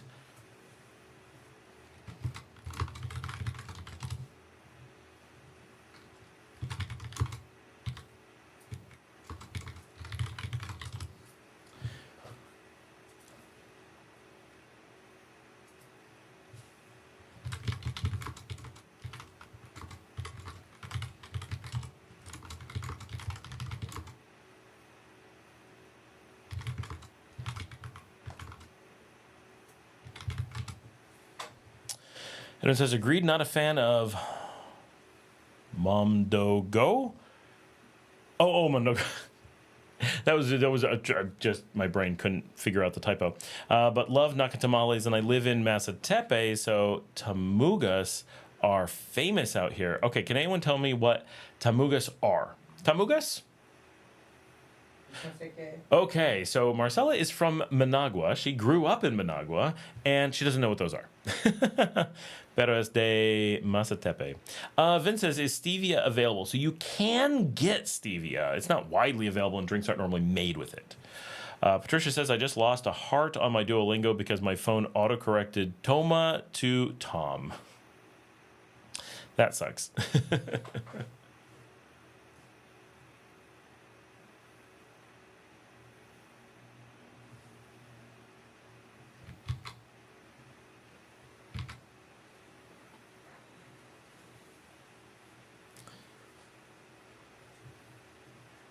Sorry, a little bit.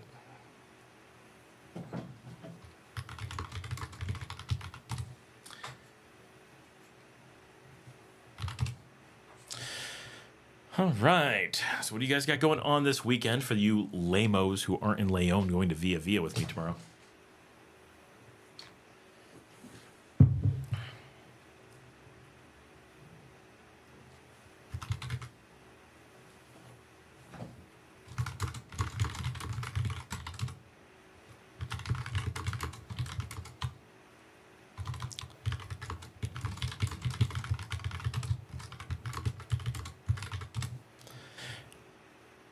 I think we have stevia. So a lot of those things, right? When we say, is it available?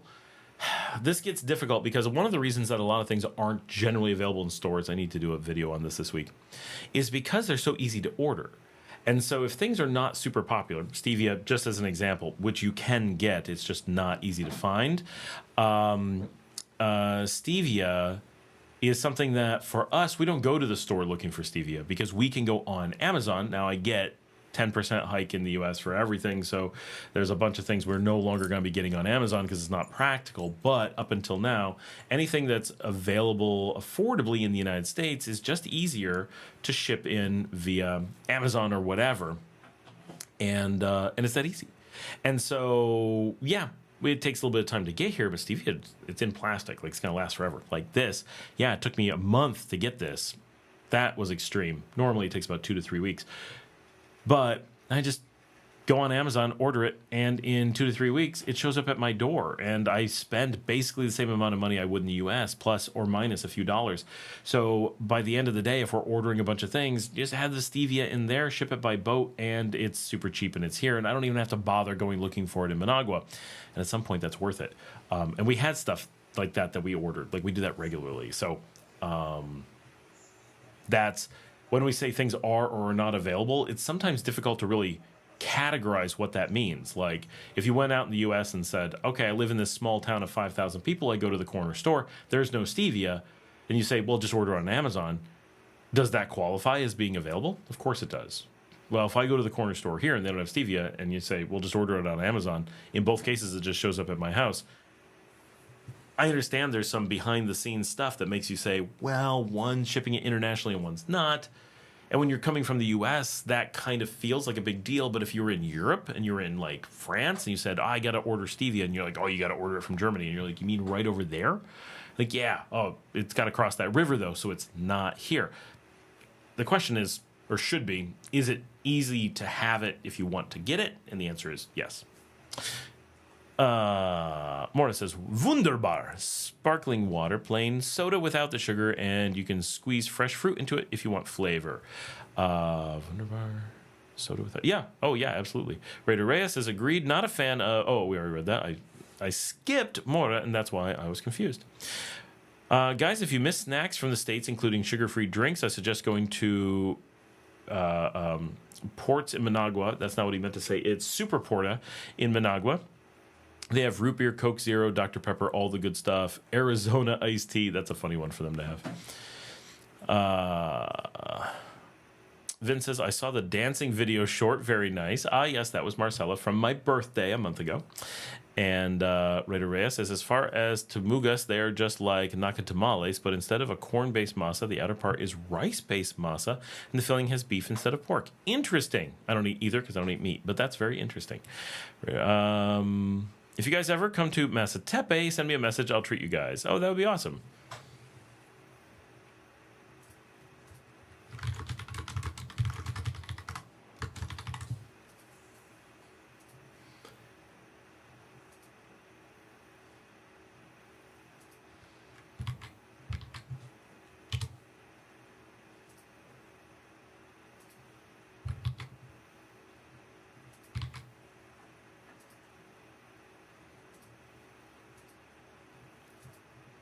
Hey, TJ. Sorry, I have not downloaded that stuff yet. I will try to do so very soon. I've been so busy. I'm sorry.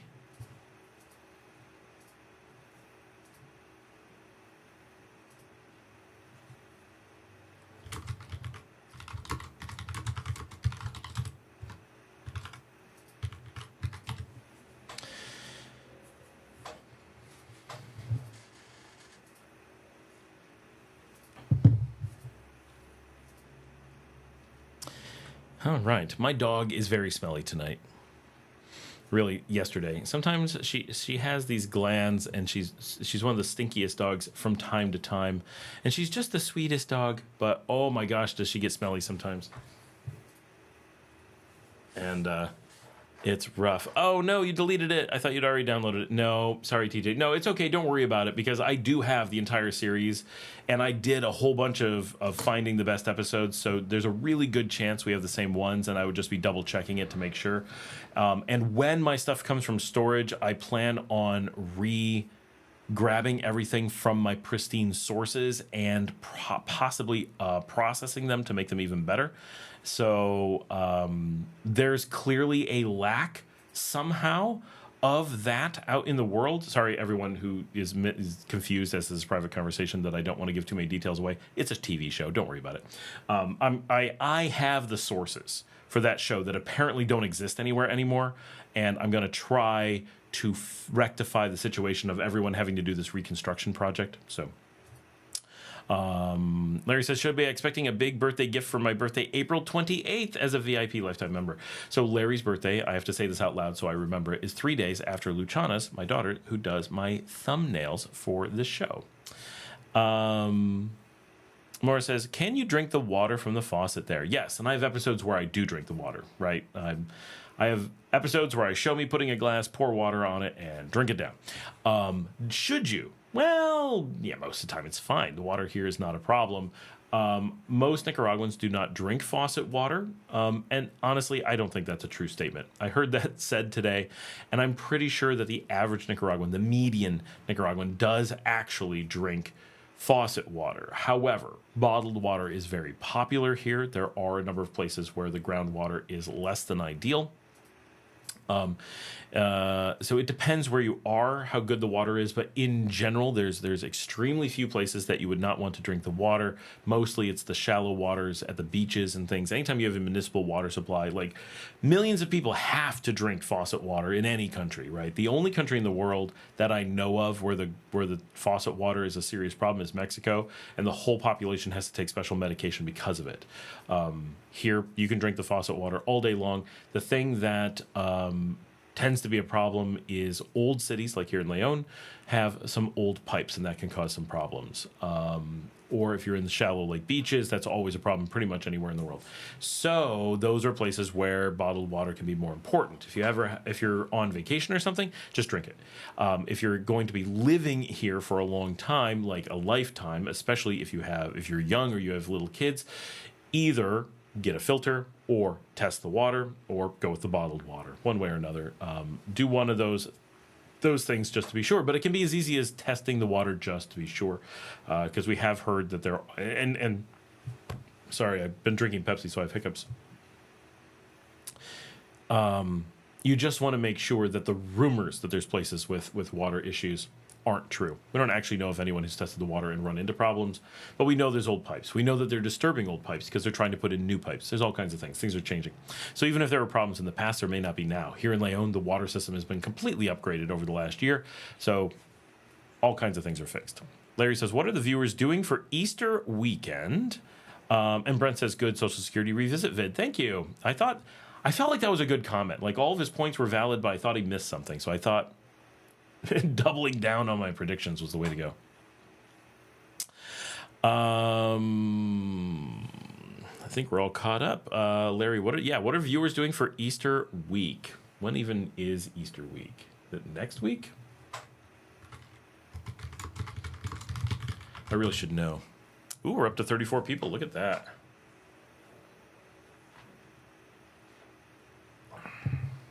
Um, 10 days. We have 10 days, so one more live stream before Semana Santa. The official week is the 13th to the 20th. So that is the busiest week of the year here in Nicaragua, is when the beaches fill up and everyone comes out. Marcela has her entire family, well, not family, all of her kids and nieces and nephews, Sabrinas are coming out to hang out at her house because she lives near the beach, and they're excited to go be beach bums for the week. because that's what you do here in Nicaragua. If you're kids, you go play on the beach, and if you're parents or adults, you go get wasted on the beach. That is the thing. Happy Easter. Get drunk. Going to Yaquillo, the 16th through the 21st. So right at the end. Yeah, that's not too bad. As long as you get it after Semana Santa, it's not too bad. For me, Semana Santa is when you hide in the city or head into the capital or something like that. That is the time to go. I need to schedule a trip to Esteli.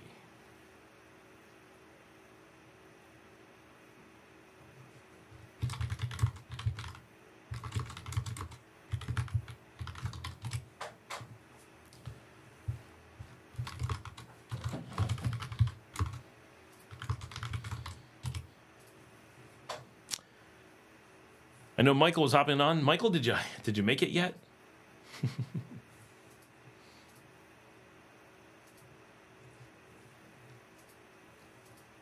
Everybody's too quiet. That's why we need like 100 people on, so there's enough conversation like flying by.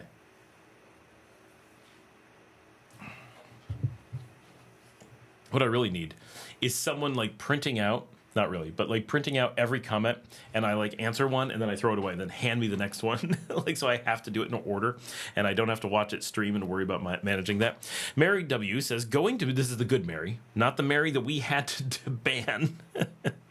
Mary W says, going to experience my first Semana Santa. Oh, it's something. It is something. No Easter egg hunts or peeps, says Brent. No, it's a very different Easter experience here, but it is cool. And it's a whole week. It's not like just a day. I really liked Easter in Romania. We lived there 8 years ago, and for Easter they do this thing called chalking, which is very similar to the Spanish. Again, I mean, they're all Latin languages, right? It's very similar to like a car accident, like hitting. And they take these eggs and they go and they like have egg battles, but you don't throw them. Like you go up and you battle eggs, and whoever's egg breaks loses. And the winner, like, it's like a winner take all egg battle. It's really weird, but people just going around town whacking eggs. It's very strange. Maura says, oh, well, I didn't want to hog the convo. Finn says, does what?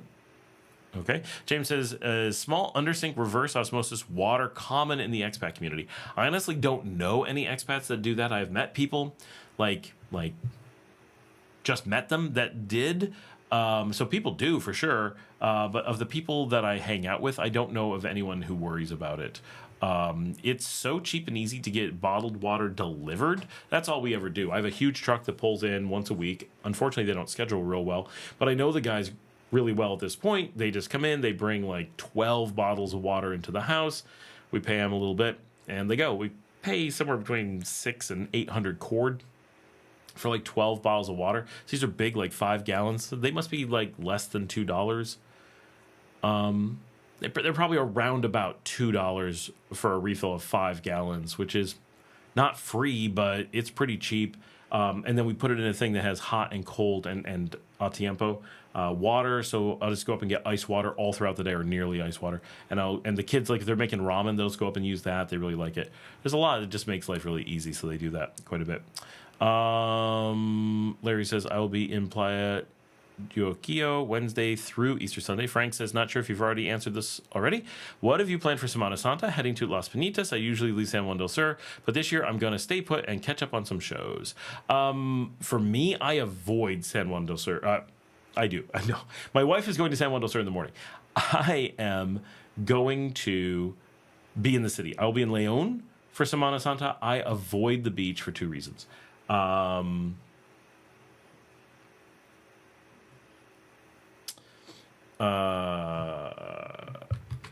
1, don't want to be around those crowds, and 2, my own places get busy and I'm just in the way. And so it doesn't make sense.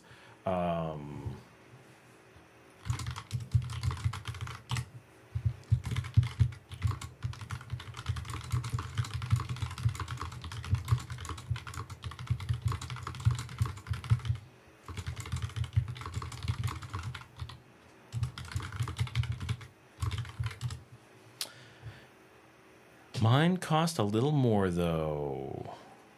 I have my water delivered. Oh, but his cost a little bit more. I see. Yeah, a lot. Just everyone I know gets it delivered. It's just so easy.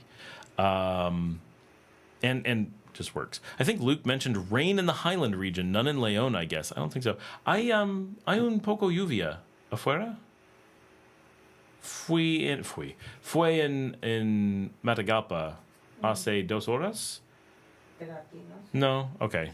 She says no. I haven't been outside for a while, but she says there's no rain. Generally, Brent, there would be none in León this time of year. Matagalpa always gets a little bit of rain. I'm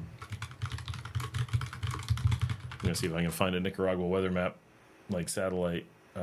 We show no rain in Managua. That's not what I was looking for. Checking out the satellite from AccuWeather. Yeah, we're not looking very cloudy. Sorry about that, guys. Okay. It looks like there could be un poco este de Larinaga. Cerca de El Sauce. And Las Montañas. So I think there's rain in León, but not the city. It looks like there might be rain in El Sauce, which is the farthest northeast corner of León, more or less, up towards Esteli, closer to Esteli than here. And El Jicaral looks like it has rain. Jicaral is famous for its like bridge over the river or something like that. So it's possible if that keeps moving that it could get here, but I'm anticipating it'll just be clouds by the time it gets here. Also, you probably know this, Scott. What made the colonization of Nicaragua unique among Latin American countries? Let your audience answer if you know this already. Well, I'll let the audience answer. I don't know what is unique among the other Latin American countries, or I don't know what thing you're referring to among other Latin American countries. There's more than one thing I think that makes it unique, but I will let you fill us in. But everyone can guess before we ask you to answer. TJ says Mike also a little bit more. Vince says, does Nicaragua have the Catholic procession with the statues of the Virgin Mary like Spain? I never saw any in Spain, so I can't actually answer what it's like in Spain, but I did live there. But there's loads of processions with the Virgin Mary here, so we do enough of them. One of them is likely to be like what they have in Spain. Michael's here. Monday and Tuesday shows rain here in León. Ooh, nice. That would be nice if we actually got some rain next week. Let's hope. Larry says, have you made any videos of Playa Machachapa? That's on my radar for next year after rainy season. I have not. I've not been there much. We were down there because that's right next to where we were buying. When we first came, ended up not buying there, but the deal was done. We were like really moving there before we moved to Las Piñitas. So I do need to get down there. Once I've got that car, I'm going to be going to loads of beaches, doing so much of that stuff. I am so itching to get out and do travel shows. Taute Tirone says, bless you, thank you. Frank says, we got like 15 minutes of rain in San Juan del Sur yesterday. It always rains in SS for like 10 minutes, and everyone always says, que raro, que está lloviendo en SS. Quiero ver afuera. Sí. Pienso que no. El radar? El radar? El radar? Now we learned a new word today. Radar in Spanish is radar. Dijo que es 40 kilómetros. Nada aquí. El cielo está claro.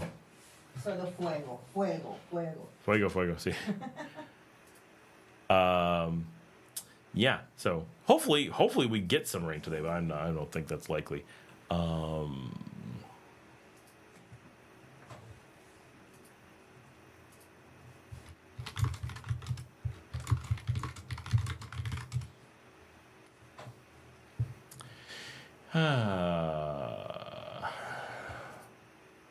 Oh, SS is Semana Santa. I don't know why I didn't get. Yeah, obviously. Hey, we haven't mentioned it yet this week. We should mention it because it's always fun for those who have not checked it out yet. We've talked about this the last several weeks, and it's gotten us quite a bit of new people. If you've not been on, please check out. We're going to talk about two things real quickly. And keep asking questions. This is my filler when you guys are not asking questions. But I've learned that it's good filler. It gets a conversation going and makes a difference. So we have a couple things here in Nicaragua that are fun to check out.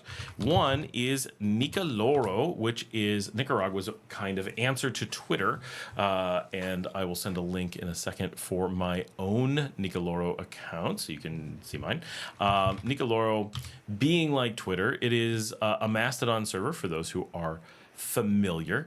And that is a decentralized Twitter-like thing. So you do status updates like you do on Twitter. You can have photos like you can on Twitter. It's a great way to just like be like, hey, we're going live. Here's my link to my live stream. Here's my latest update on whatever. Here's the dinner, right? Here's pictures of my food. Here's, whatever I'm doing. It's just a way to share your activity with the community, and you can follow people like me and a whole bunch of other community members. I am going to be putting together, we don't quite have enough people yet to do this, but pretty soon I'm going to put together a list of people to follow in that, because it's going to be, as more people get on there and as I convince people to start using it and put it on their phones and stuff, it gets more and more fun, right? And so it's a neat way to communicate with each other and be like, who's around, what are they doing, what are they, what are they eating, what restaurants are they checking out, and just connecting as an expat community or as a Nicaraguan community, right? And so I like it a lot, and it's decentralized.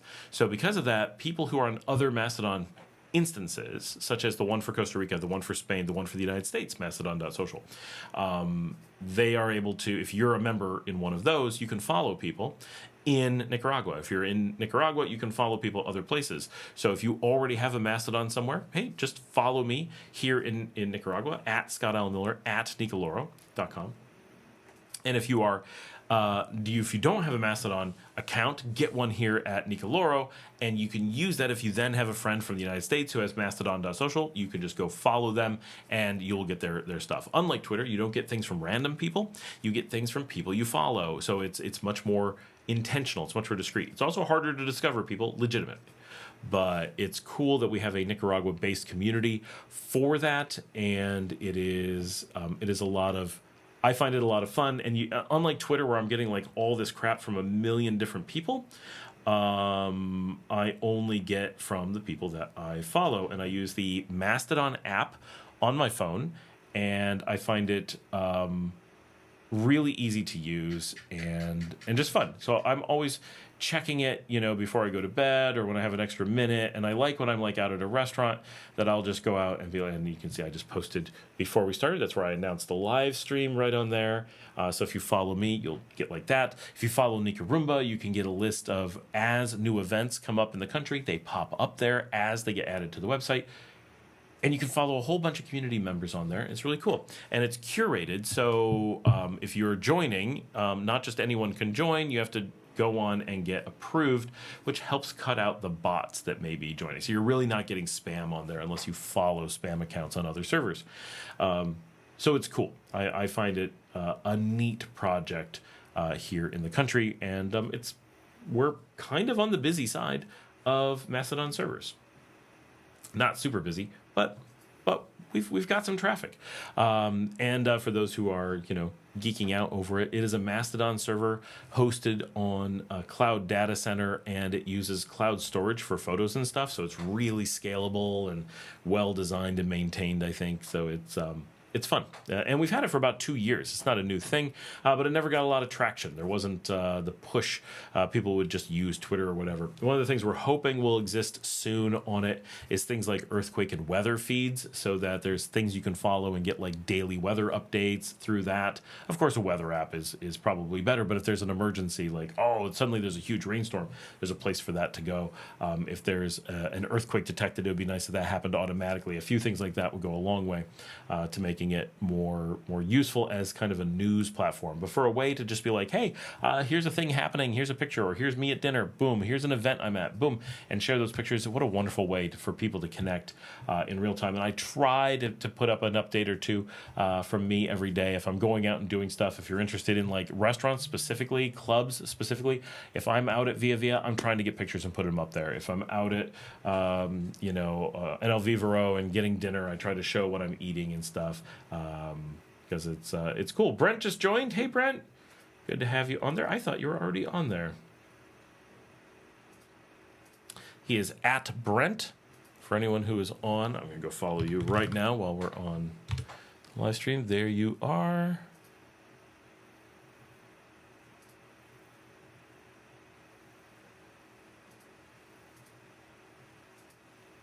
Oh, you already have a Nika Graham, but your Nika Loro is new.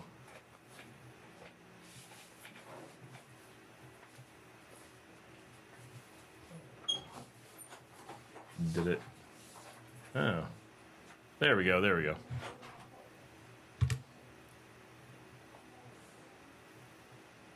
There we go. All right.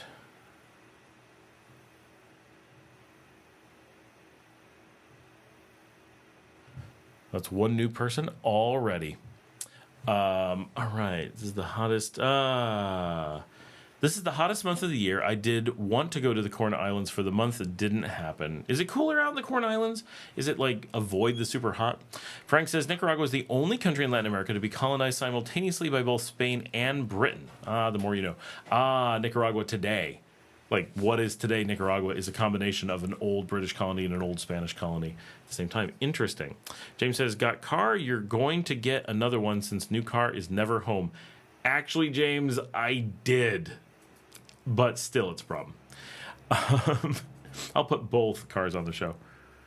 Raider Reyes says, well, guys, got to go. It's been a blast. I miss hearing good conversation in English outside of work. Please, guys, if anyone heads to Masatepe, feel free to send me a message so I can treat someone. That would be awesome. I'm in Masatepe once in a great while. It is a long time in between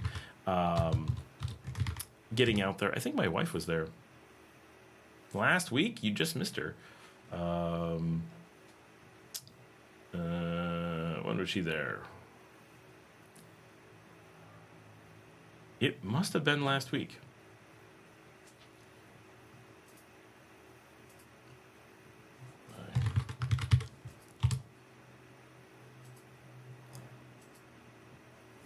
So for guys who don't know, Masatepe is east of San Marcos, which people talk about a lot. I don't know what makes San Marcos such a topic so much of the time, but it is... people get really interested in San Marcos. It's a beautiful area. I'm not in any way downing San Marcos. I'm just really amazed by how popular it is, and that so many expats know about it, because it's off all the major paths. Like, you really kind of have to make an effort to end up at it, because its north-south road is one that no one really ever takes, and its east-west road is decently unknown, and it's in Carazo, which people don't normally think about, whereas like Masatepe is at least in Masaya, which tends to get a bit of attention. So, yeah, I don't know.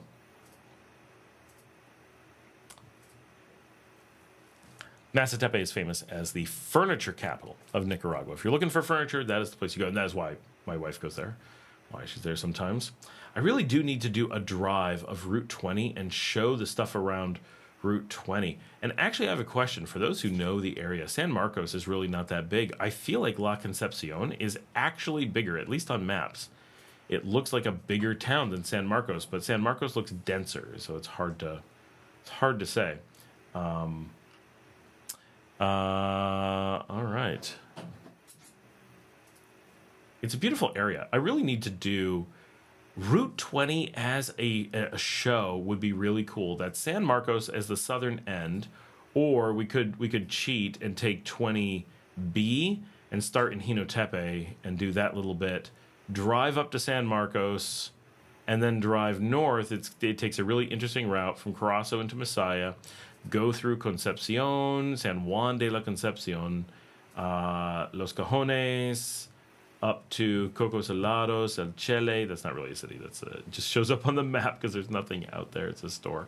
Go through La Soledad, through La Borgoña, and then into Ticuantepe.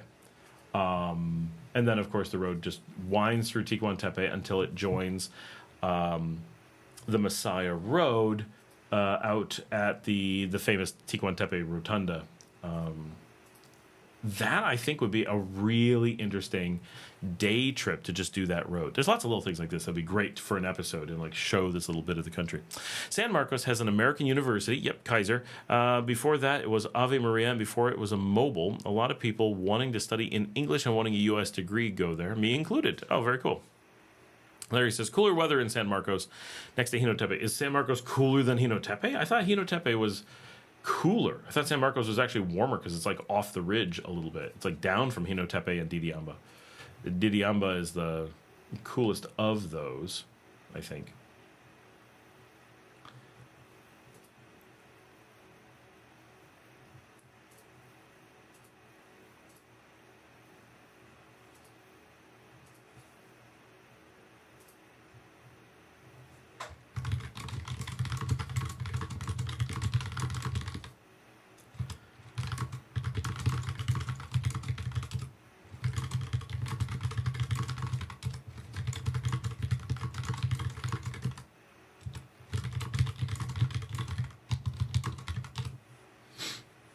You guys are very quiet today, I keep telling you. No one has mentioned how awesome the microphone is. How does it sound, by the way? I assume we just don't notice, but it must be a little bit better.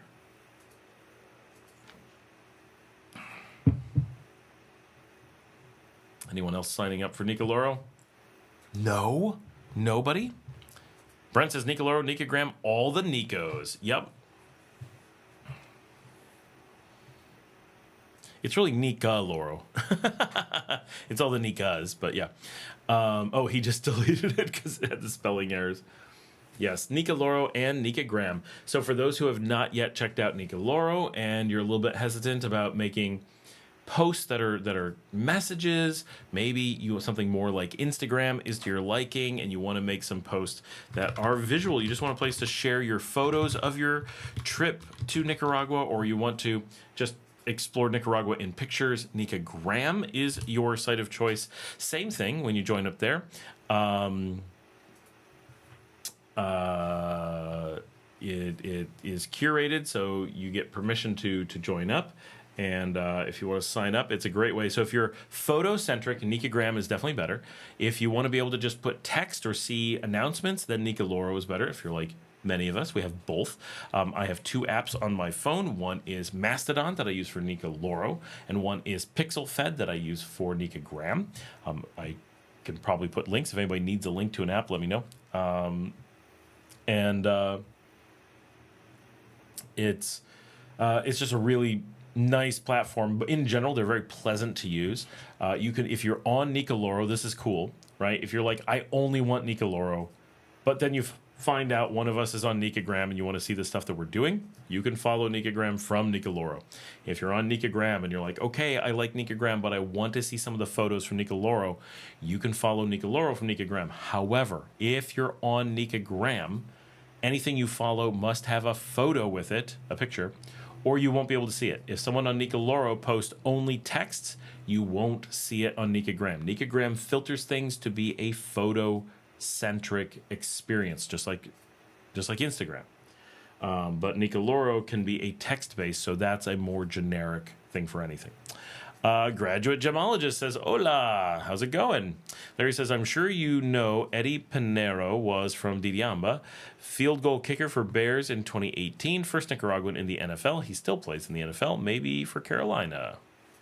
Hassan Glorio says, does it transform? Maybe it does. Get Your Bone says, is there a Nicaraguan stock market? Yes, there is. There's about 6 companies on it. It is headquartered at Invercasa in Managua. Alex Lopez says, do you pay a fee for using a U.S. debit card in Nicaragua? So that depends on your bank. Generally, the answer is going to be yes, just because most banks will charge you for using a debit card and in another bank's ATM, generally. So if that's the case, they're going to charge you here. There is a fee for using the ATMs here, but it's not a fee for using an American ATM card. It's a fee for just using the ATM. But there are American ATM cards that do not have any fees here whatsoever. For example, Charles Schwab does not have any fees here as an American debit card. So it is not a universal thing, but many U.S. banks will charge. Brent says mic sounds good and looks good. Why, thank you. Took a long time to get the white mic with the orange cover and the stand and get it at the right, like, I'm so happy. This is like seriously making me happy. I don't have to worry about it like falling over on my desk anymore. And now I actually have a place to put my phone again. And I put my phone again. Finally have a place to put my phone again. It won't just fall off on my desk in the end. I'm so glad to have my phone again. Okay, I got looks from Marcela about that. Hassan says, Mike looks like a bumblebee. But it's orange, not yellow. Or maybe it is yellow. I'm colorblind, but I thought it was orange. I did sing karaoke last night. For those who are wondering, because we can't show these things, I sang I Was Made for Loving You by Kiss, which is really, really hard. And I sang it loud. And you guys miss out on these things because you don't come out to Wednesday nights on the beach and do karaoke. And I think you're missing out on that stuff. You should be coming out. We need more people. We generally go out. It's really not every week, but it's like more than every other week. It's like 2 out of 3 weeks. We're going out there. We like the whole experience is very good. And it's a nice group of people, hang out, sing badly. Like, that's what it's all about. We almost got Marcela to come out last night, but she was feeling tired, had things to do.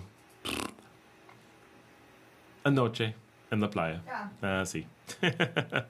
But she's out sometimes.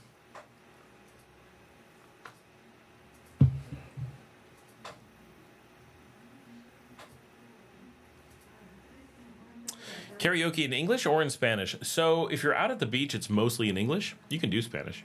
If you're in the city, it's mostly in Spanish, but you can do English. I sing, young MC and like old school weird stuff in English, even downtown at like Gekitos. But when we're out on the beach, it's mostly like classic American rock most of the time. But every so often you'll get some of the locals who are like drunk Mexican borracho music, and then they're singing "Me emborracharé, me emborracharé, por tu culpa, me emborracharé, me emborracharé." Now she's not smiling. Now she's just annoyed.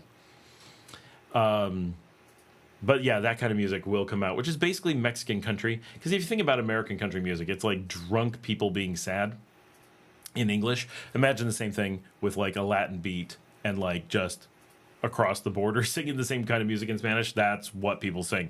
And it's amazing how much of that you go to Gekitos, and 3 out of 4 songs at least is that stuff. Just this super sad Mexican country equivalent.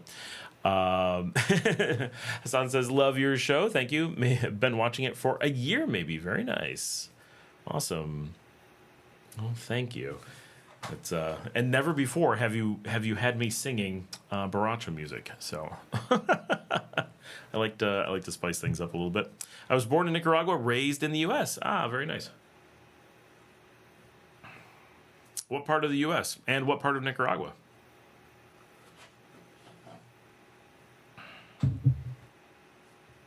My kids are going to have that opposite story of born in the U.S., raised in Nicaragua, which is going to be interesting when they're older.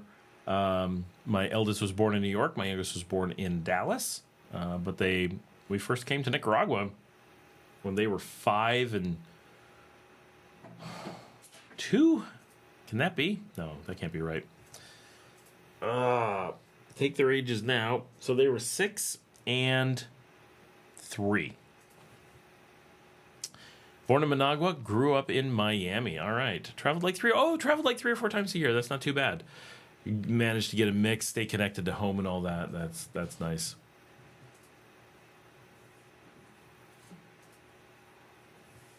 Trying to convince my boss to let me work remote. That would be nice.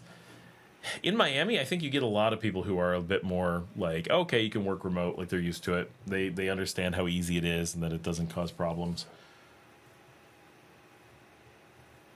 It actually makes a lot of companies easy and move back to Miami. Oh, where are you now?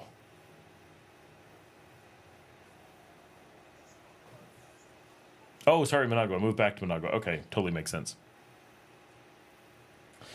Yeah. Living in Managua, working in Miami, that's the way to go. Miami income in Nicaragua goes a long way. And helps the country a lot, right? You got all that income coming in.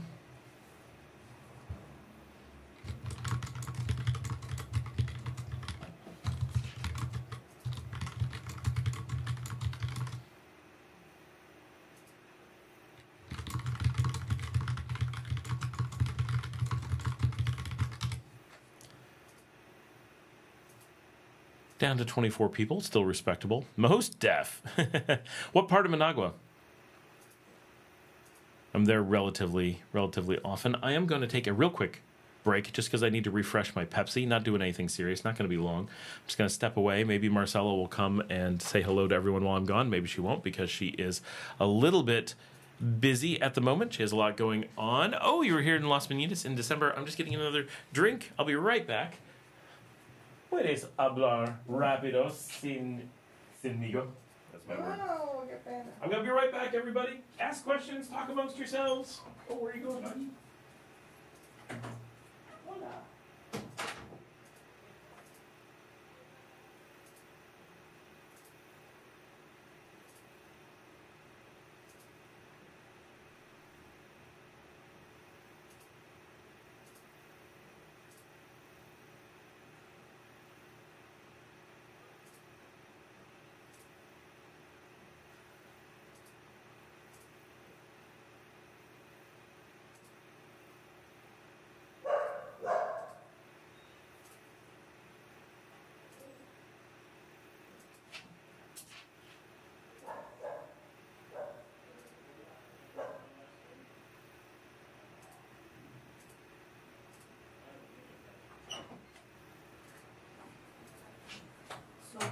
Muchas fotos.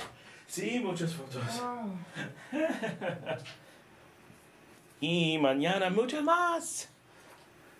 Y es ella también, otra vez. Siempre ella. Hey, everybody.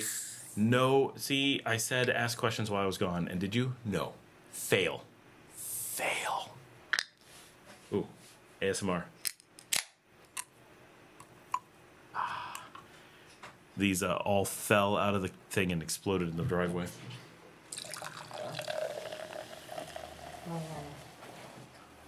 ¿Mañana? Okay. Aida está esperando para ti. Sí, Eva. ¿Eva? Yeah. ¿Para esta noche? Oh. ¿Fue una noche de chicas? Yeah. Ah. ¿Y ahora?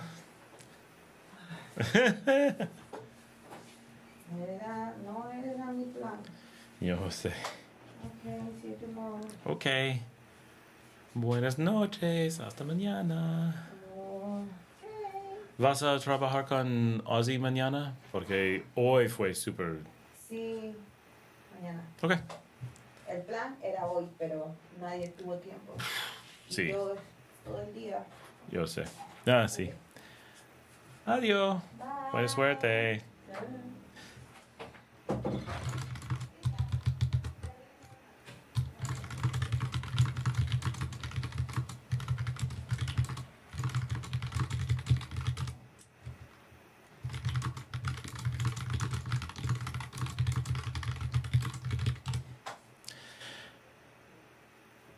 Too quiet you guys are.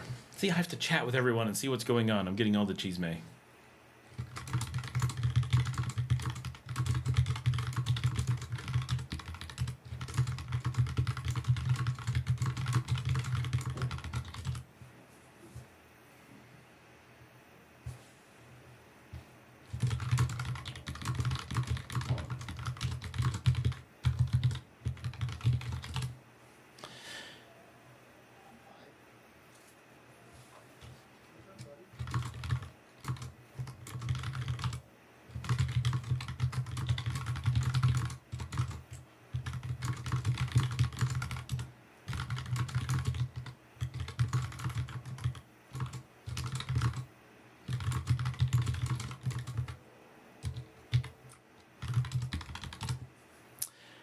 I'm gonna head out to Las Piñatas again in July. What's your place called? So I have two places, El Simple and Desperados. But the place you want to go is Desperados. Heard about this tariffs news regarding Nicaragua. I have not heard about any tariffs regarding Nicaragua. Not a thing. Other than the whole world is getting tariffs from the U.S., but I'm not aware of any Nicaragua tariffs.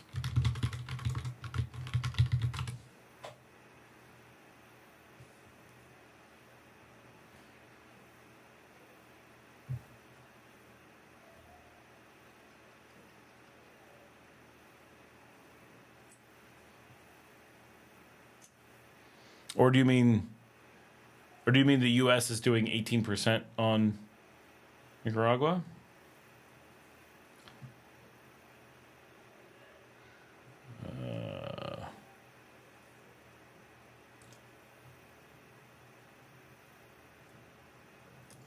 Trying to find a list of the tariffs and how they're affecting. We don't ship a lot out of Nicaragua, so.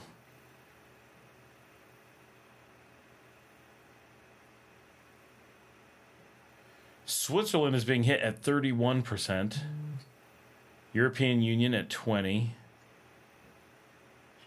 Nicaragua at 19%, which puts it very, like, even Israel, like, no one is closer to the U.S. than Israel. They're at 17%. Chad is at 13%. Cameroon at 12%. But, like, what do they sell? Nigeria at 14%. Norway at 16%. What did I say? 19 for Nicaragua? Is that what I said? At 19, we're worse off than Venezuela at 15. These are some of the... We're really good. So according to... Let's see where this is from. Yeah, this is today's news from The Independent. Lists Nicaragua as one of the best at 19.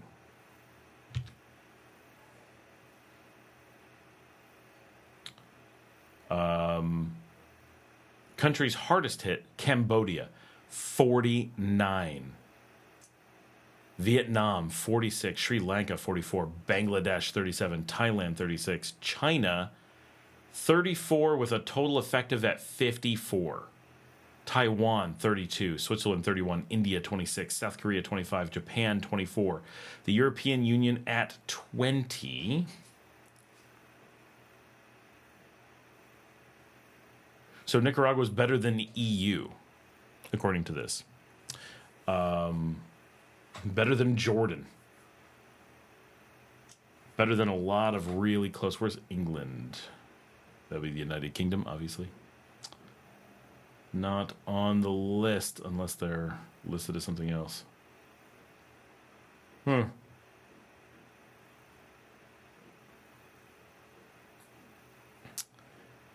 Leon to San Juan del Sur, would that be a day trip? Yeah, I mean, it's like 4 hours. So could you, like, get up at, like, 4 a.m. and be there for breakfast? Yeah, you could. And then there's no traffic, right? So that's a way to go. But generally, you know, if you get up, you have breakfast, you make your way to Leon, you're like 4.5 hours, and you probably stop for lunch halfway because, you know, that's what people want to do. It really depends how you treat it.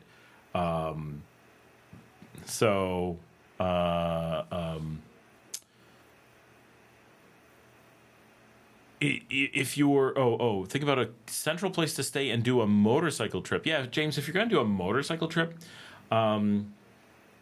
you can either do direct, and then you're probably going to want to stay in either Tepe or probably Didiamba, because just that few minutes closer. But Tepe probably has more hotels.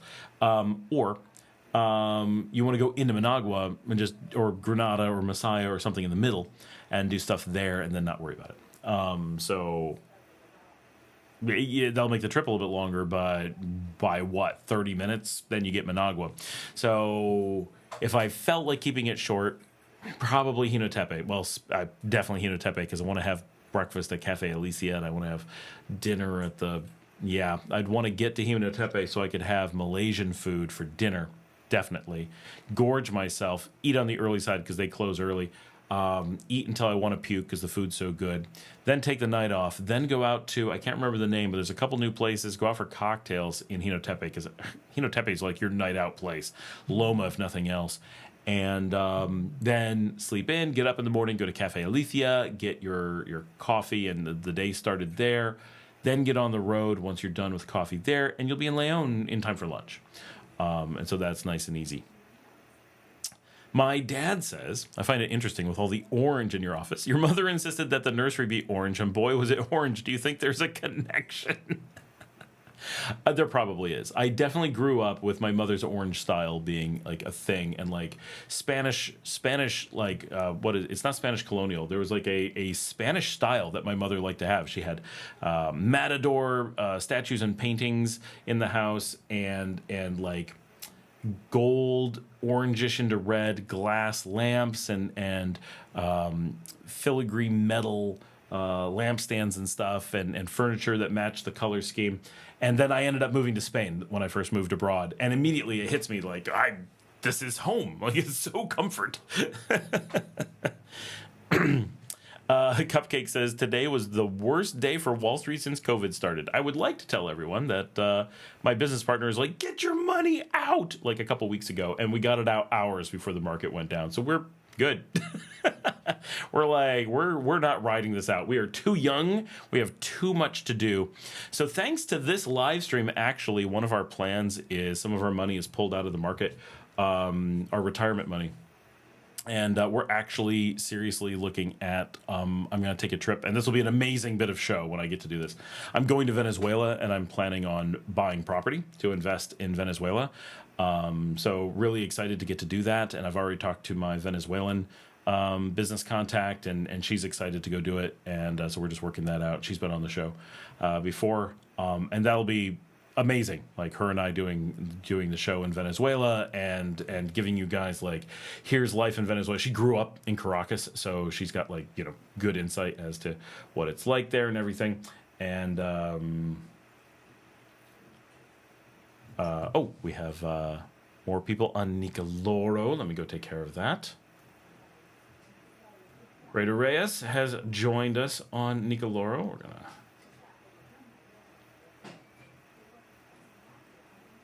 There he is. It's going to be amazing. It's going to be an amazing trip. It's going to be an amazing experience. It's going to be amazing content for the show. I think you guys are going to love it. I think a lot of people are going to be like, wow. Like, if you think Nicaragua is wild and going off the beaten path, adding Venezuela as something that we do is going to be amazing. And the flight path from here to there includes almost certainly, hold on.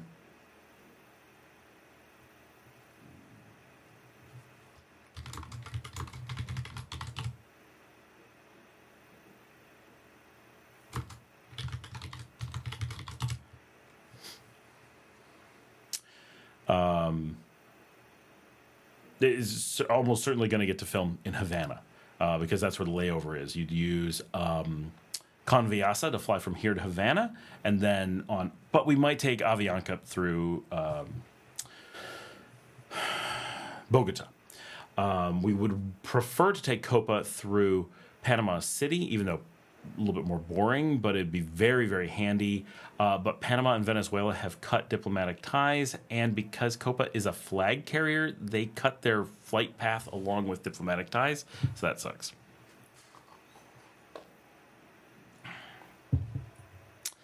Patinga says, yes, Nicaragua was targeted really heavily in the tariffs.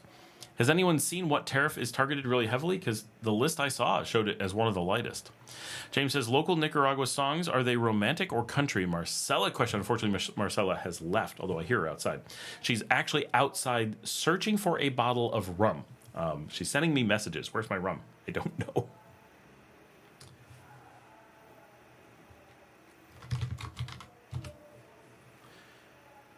My wife is asking something about brisket. Brisket. Oh.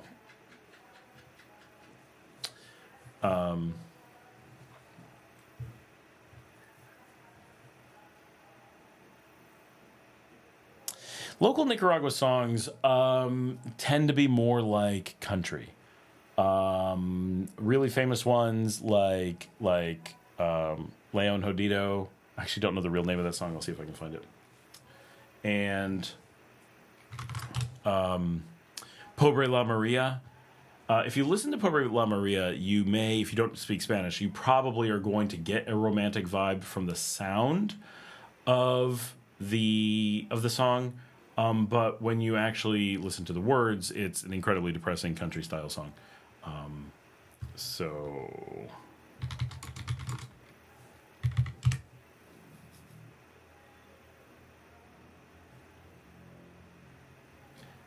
let's see if I can.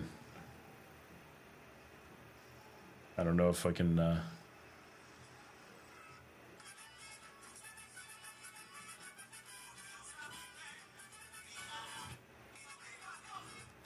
I have to be careful playing this music on the show, but for those who want to listen to it, I'll send a link. This, I believe, is the real song. It's hard for me to...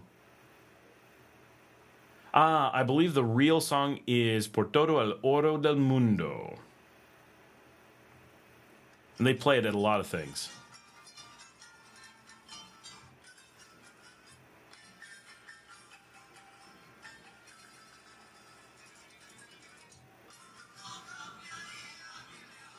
Here we go.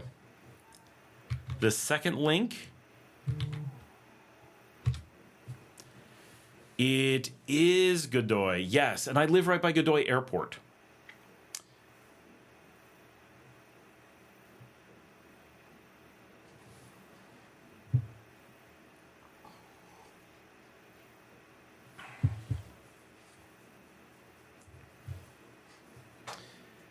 So...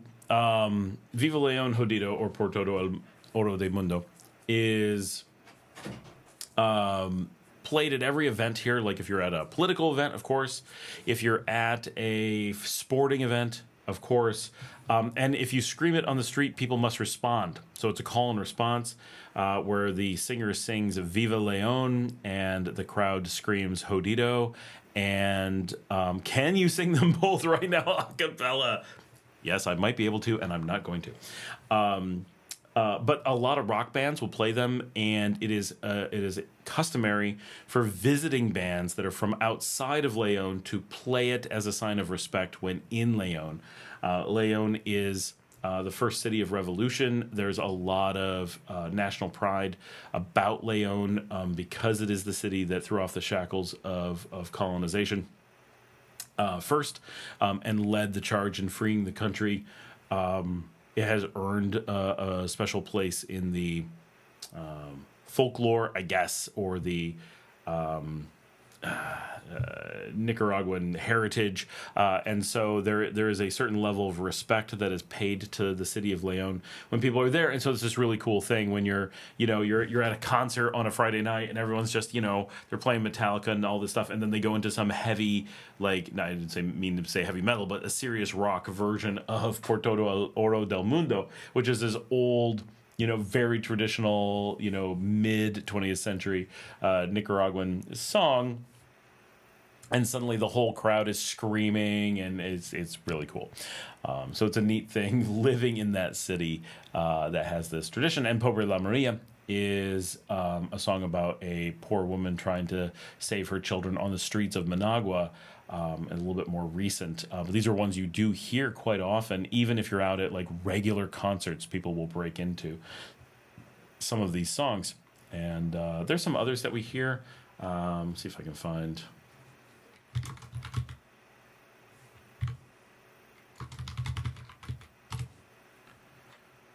there is...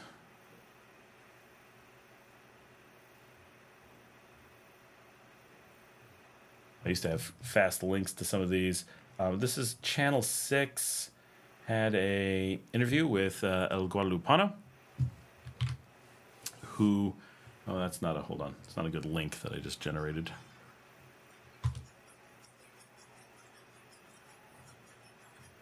I don't know if they're going to play music in this particular clip, but this is a very famous, and he just passed away recently. El Guadalupano was a very famous singer for all of Nicaragua, and was from Guadalupe, which is the big southern barrio of León. And so he is a national treasure, but also a very important figure in León's music scene. I mean, I'm very fortunate to have been able to know him a little bit, but also I got to attend his anniversary concert a number of years ago, and that was a very cool thing, and the people who led that concert actually perform at my restaurants regularly, so I know them pretty well. But and I got to go to his funeral, his villa, and but some of his music gets performed around town, even at rock concerts and stuff, which is pretty cool. Tonya or Victoria? You know, I drink either, but Victoria most of the time. Classica is normally what I drink, but Tonya is fine. I like Tonya, but I lean towards Victoria. I feel like the general wind is going back to Victoria. I feel like when I was here 10 years ago, Tonya just owned everything, and obviously they're the same company, so it's a funny rivalry. But this is the big beer rivalry in Nicaragua: is Tonya versus Victoria Classica, and Victoria Classica has been around for, I want to say, 100 years this year or next year. Like we're right at 100 years, and it's this old, really traditional Pilsner, and it's delicious and it's really well done, and it tastes traditional. And then something like 25 years ago, the same brewery decided they needed something more modern for the younger crowd and tourists, and so they formulated a new. They formulated a new beer that was a more modern take on the same style. And so they're very similar beers made with the same ingredients, I'm sure, and that is Tonya. And Tonya, when I first lived here 10 years ago, was so popular that I felt like Victoria was essentially a vestige, like it was going away and it wasn't really a thing, and we only ever saw Tonya. Maybe that was just my impression, maybe that was Granada. Being back, I feel like when we first came back, I first returned in 2019, so I took like a little less than 4 years off in between my times here, and it was mostly Tonya then, and I really didn't see Classica. By 2021, I was seeing Classica regularly, and now I feel like it's at least 50-50. And when I go to events, I am just as likely to see an event sponsored by Victoria as I am to see an event sponsored by Tonya, which is not something I expected a few years ago. It was just Tonya everywhere. Everything was green. Everything was Tonya. Everyone wore Tonya clothing.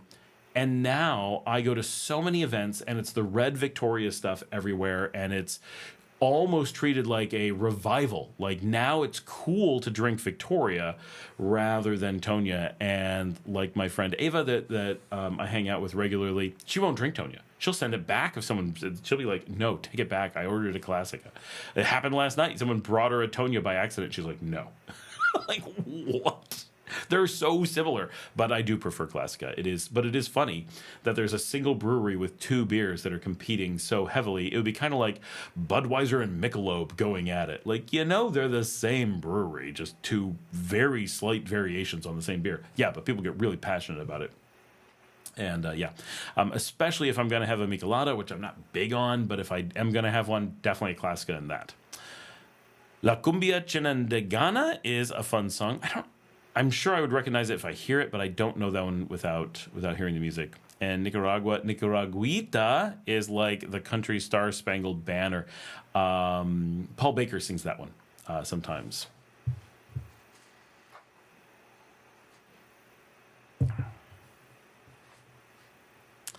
Yeah, it's a small country, so there isn't a ton of really well-known Nicaraguan songs, but there is a bit. And I've got my audio cranked way up here, so if anything happens, it's a bit loud. That fixed. There we go. And but But you hear the Nicaraguan songs being sung. There's a lot of Mexican and Argentinian songs as well that are very much part of the standard repertoire that you hear all the time. La Música Ligera from Soda Stereo in Argentina. You hear that at every concert. You know, it's just all the time. Not really all the time, but quite often. You're never surprised to hear it, kind of thing.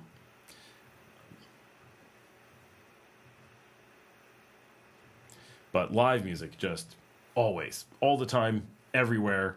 Everything's about live music. So it's such a cool thing that there's just so much going out, so much live music, so many just things to do when you go out. Like tonight is Thursday, so the big thing in Leon is going out. I'm sure this is where Marcela, she was suddenly running away. Like, where is she running away to? She's probably taking all the girls out to La Fabrica to go to salsa night, which I would love to go to, but I'm doing the live show. The things I give up for you guys, just so you know.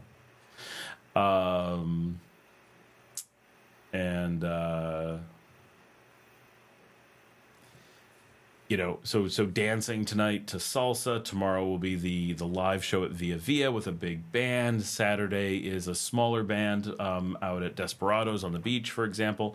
We're going out to see La Antigua Grifa is playing with Franklin, and Sunday there'll be something, I just don't know what it is, and you know, then the week starts again, and just every night there's something. Monday is trivia, Wednesday is karaoke, and everybody puts together their own schedule, but you can really just have this huge weekly thing that you can get into a pattern and do a lot of stuff.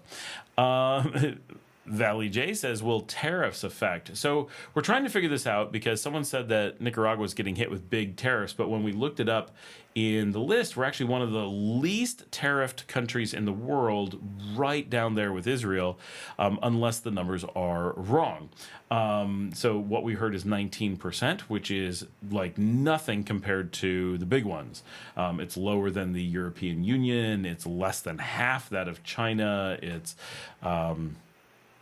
It's really small overall. Now, is everyone being affected? Yeah. But is it going to hurt Nicaragua? No, I don't think so. I think it's going to help Nicaragua. Honestly, you know, the tariffs. So tariffs in general are not tariffs against the country. Tariffs are against the people of a country. So, you know, the U.S. is waging all-out financial war against Americans who live inside the United States and have to buy things in the U.S. So how much is Nicaragua affected by global tariffs? So if everyone else is tariffed more heavily than Nicaragua, it means that Nicaraguan products have a small advantage on the U.S. market. So that's good for Nicaragua, but it's very minor, right? Very, very minor.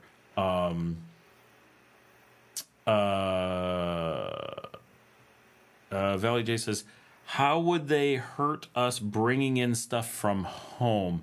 Do you mean stuff from the United States? Do you mean like how will U.S. tariffs against Nicaragua hurt Nicaragua shipping products from the U.S. to Nicaragua? Is that the question? Just want to check before I answer. So overall, I think the economy of Nicaragua is going to benefit from this, right? Because the U.S. is becoming much more expensive, and that makes Nicaragua that much more attractive. And if in a comparison to a lot of other countries, Nicaragua's really got relatively low tariffs, then that's just going to help Nicaragua that much more. So now we don't know what every country has. There are, in theory, a lot of countries that are only facing 10%. But the number that are only facing 10%, which includes Australia, the United Kingdom, Canada, I believe, you know, they're obviously in the best shape. Nicaragua's at 19%, which is a lot more than 10, but it's not high. We're higher than Venezuela, which is weird, but the things that we're lower than is crazy. And for some reason, 18% against Malawi. Like, really? Malawi? Really? So it's pretty minor. And Nicaragua ships very little to the U.S. Yes, it's the major trading partner, but it's just not. It's not a big thing. The things that Nicaragua sends are, hey, Raider Reyes, yep, we saw you, and I got you in there. So hopefully you're all set. If anyone joins, no one has joined Nika Graham yet tonight. If anyone wants to join, we are watching that as well.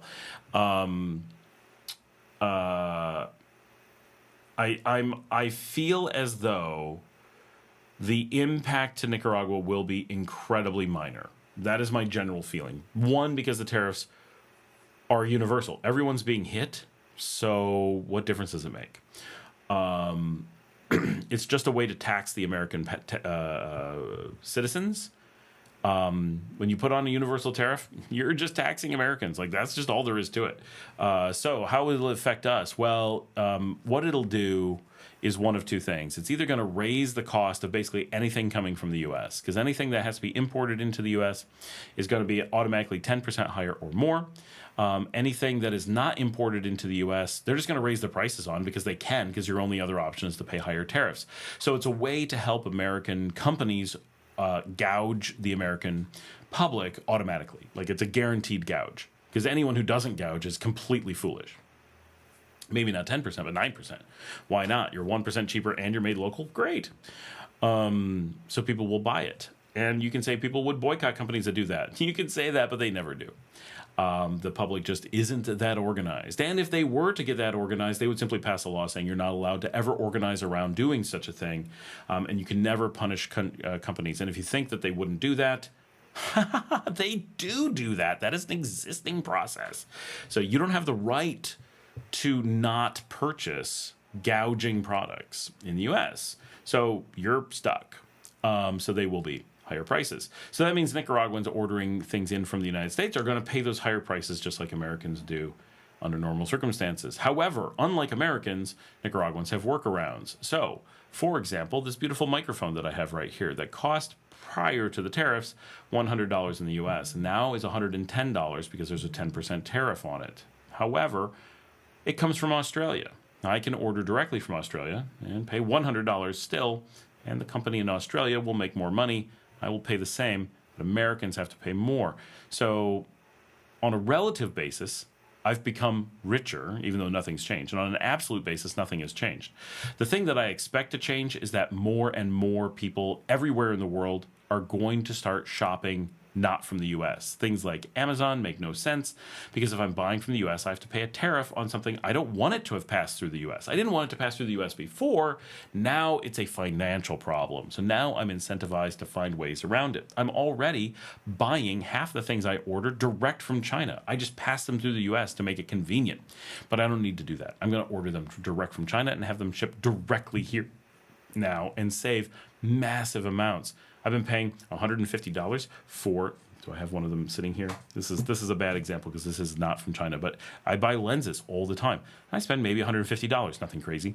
But of that, like 30% of that is a US tariff, and a whole bunch of that is shipping.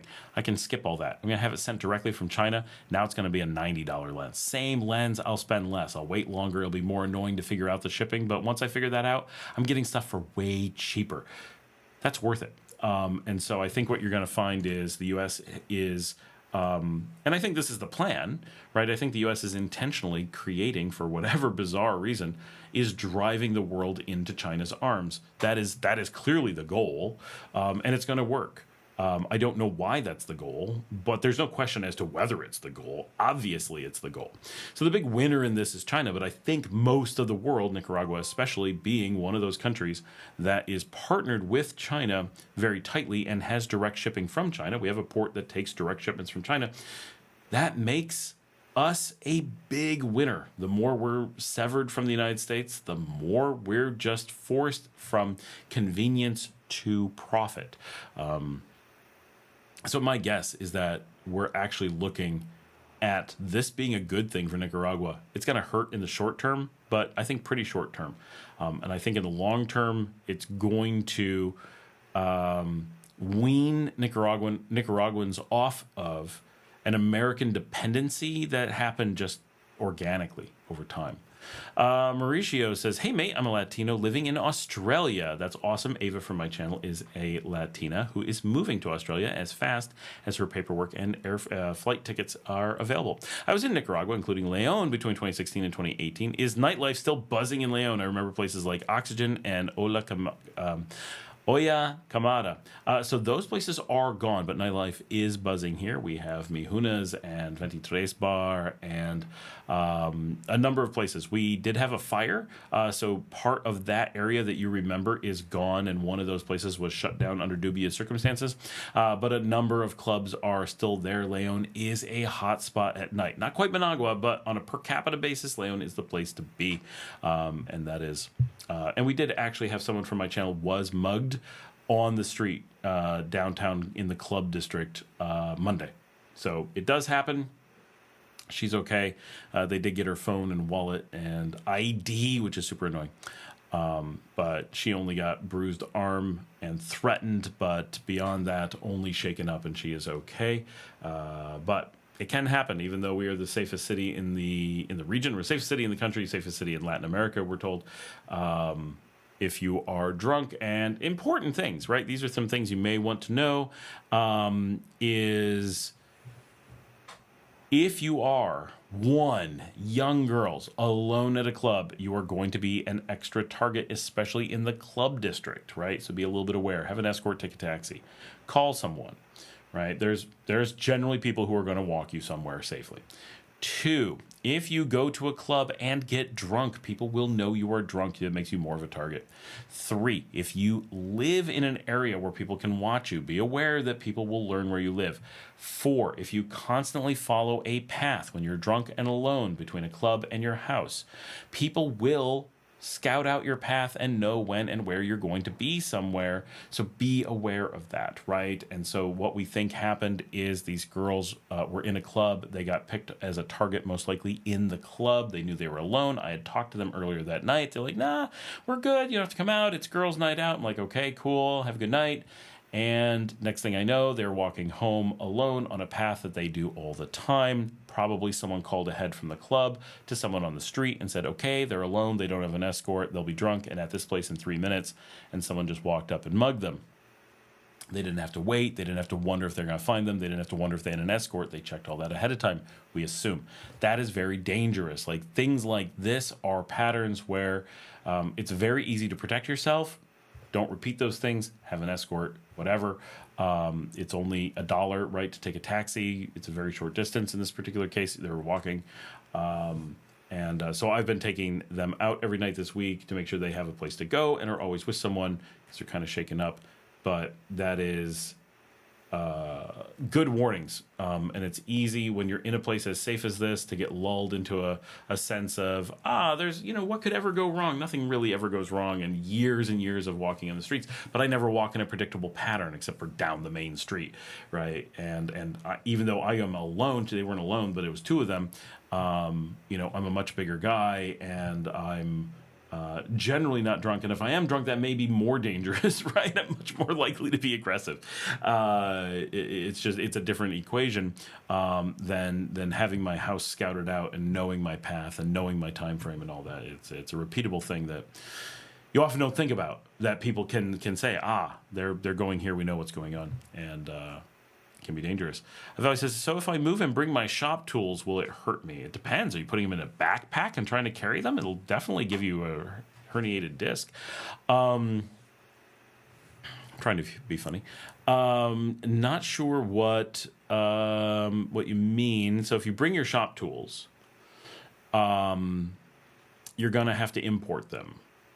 Right, so you've got 2 factors. One is shipping, which is going to cost you something, and then the other is the import. Now, you can bring them in through something like NVO's Fast Track that I use, and then you're going to pay more for the shipping, and it includes the import.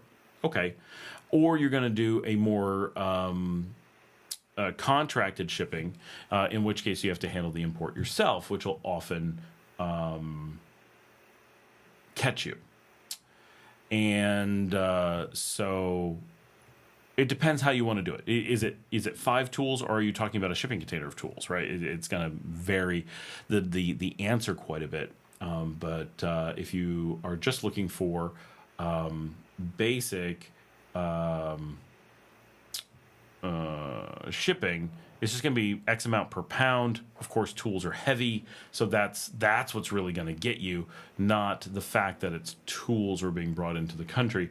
The tariffs, if that's what you're referring to, tariffs are outbound, right? A U.S. tariff on Nicaragua refers to the United States slapping a 19% tax on the import of products from Nicaragua. Shipping out to Nicaragua is there is no tariff, so that's unaffected, if that makes sense.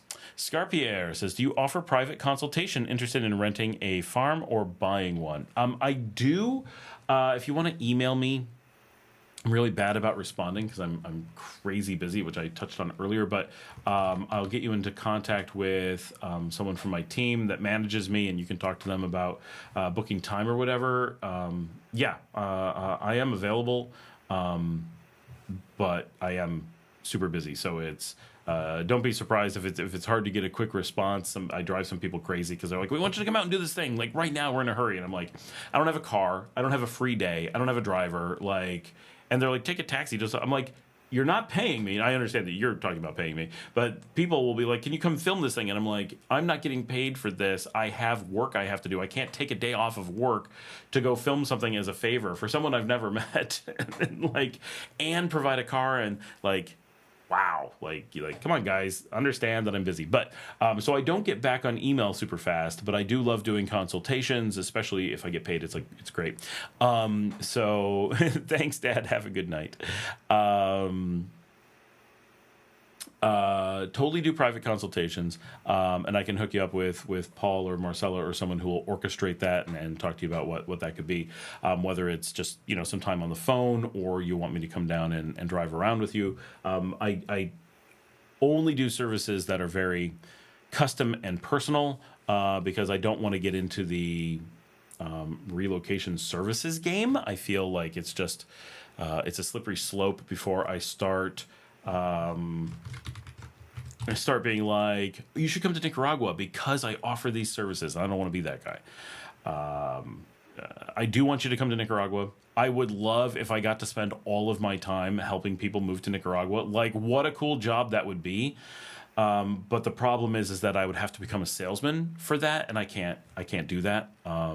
So if people reach out and want me to give private services, I'm willing to do so, but I am willing to do tours, 100% willing to do tours and to advertise them. So I'm working, once I have my license and I feel confident we can work out the tour, I'm going to work out the whole Nicaragua in 7 Stakes tour, and it is going to be amazing. And we're going to have a good group of like 12 people, maybe 24 people, and you are going to love it. And then it's going to be a thing.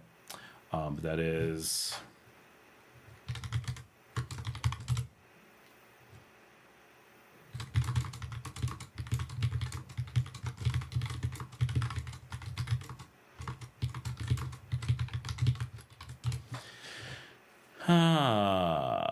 private consultations. Valley J, you are ranting and I love it. You're welcome. Kimberly Thompson says, same. Raider Reyes, I've been trying to sign up to Nick Your Gram, but I don't know if it's my internet. It's taking ages to load. Oh, that's weird. Normally it's a pretty fast site. I mean, it may be, no, it's loading fast here.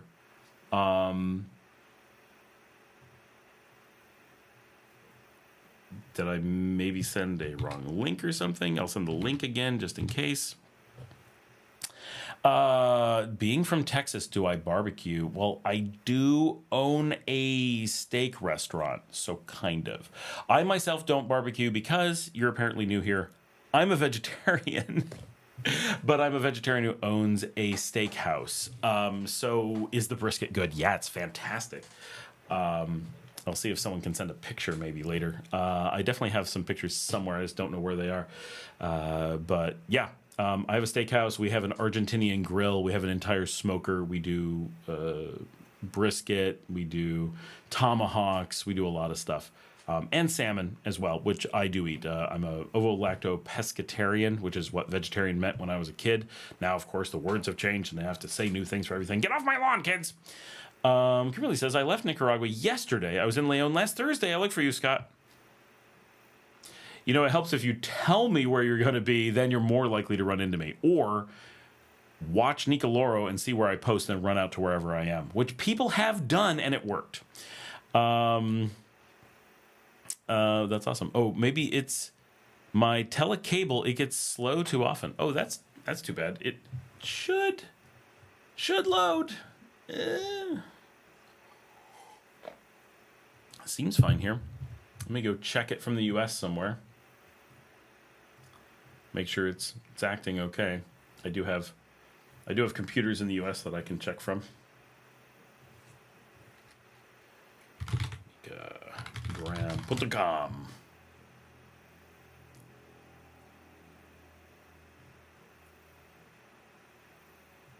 And I'm definitely on a slow computer, so it's struggling to load. Oh, maybe it's having a problem. Maybe it's not just you. Nope, there it is. It loaded. Might be just taking a second, but that was... Yes, Brian, put in a ticket. Put in a ticket with Brian. He'll help you. John Blair. Hey, Scott, I don't think I have heard you mention the Boaco area much. Have you been in the area? Thanks as always. I have not, and I really want to go. Because I really want to go everywhere, right? Like that's kind of my thing. But I'm very interested in it because it's so much off the beaten path. I don't know why, but east of Managua just tends to be ignored in so many situations. And I hear that some of the best living in Nicaragua is out there. I really want to go check it out. The city of different layers or different floors, however they put it.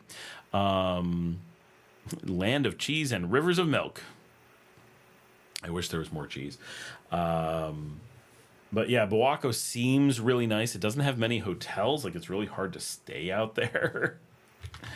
That stuff's always a challenge. So that's one of those ones. Once I have my car and I can drive out there, that's going to be an easy one because it's really not that far.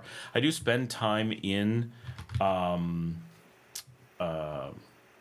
Managua regularly, so that's not a big deal. So being in Managua and being like, okay, we're just gonna head out to Boaco should be pretty easy. So I'm just looking on Airbnb right now because that's how I like to stay places, seeing what we got in town. And there's really just the one Airbnb. This has been my thing. It's a fine looking place. I'm not like turned off by the option, but there is literally one apartment in Boaco on Airbnb. That's it.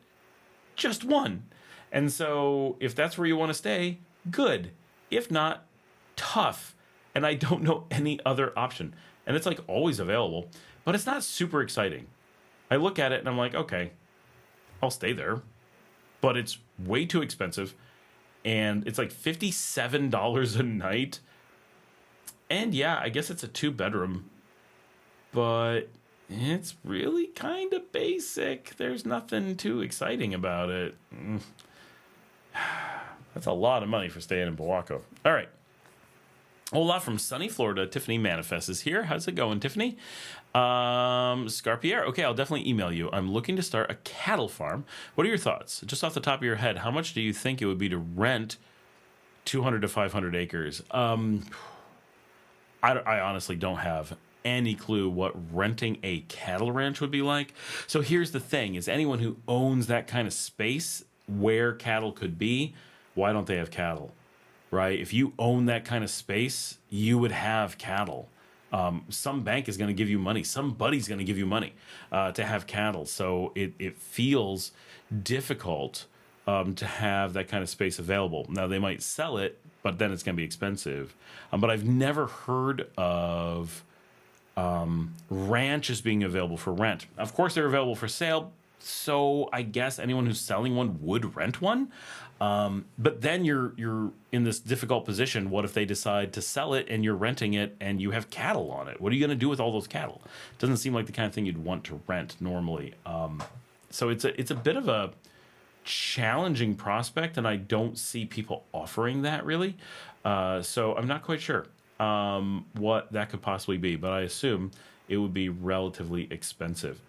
Now I am looking, I just want to point out, there is a small town of San Lorenzo that is maybe half an hour outside of Boaco.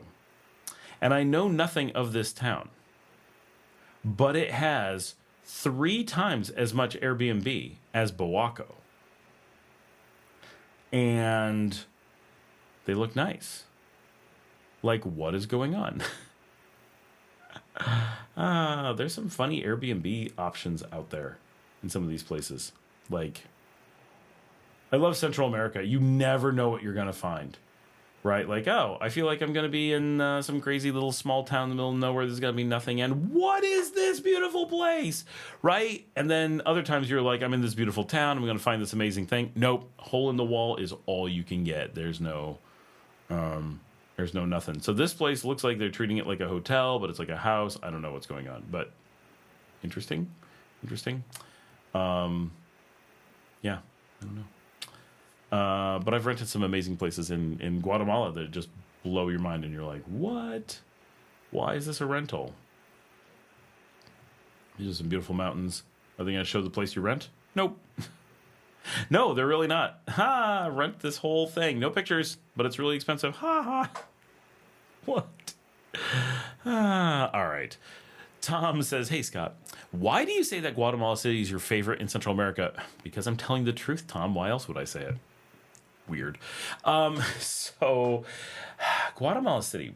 So let's start with what are some of my favorite cities in the world. I generally say that my 2 favorite cities in Europe are Roma and Madrid.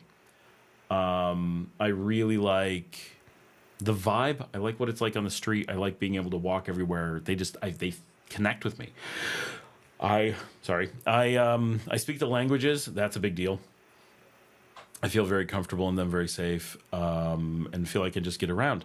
In Guatemala City, I love how big it is. I love how metropolitan it is. I feel like I'm in a city, right? Everything is in the city. The airport is okay. It's big enough. Not a great airport. Not my favorite. It's not San Salvador.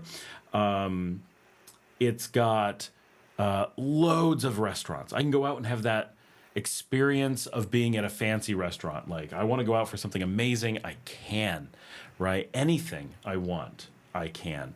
If I go out for if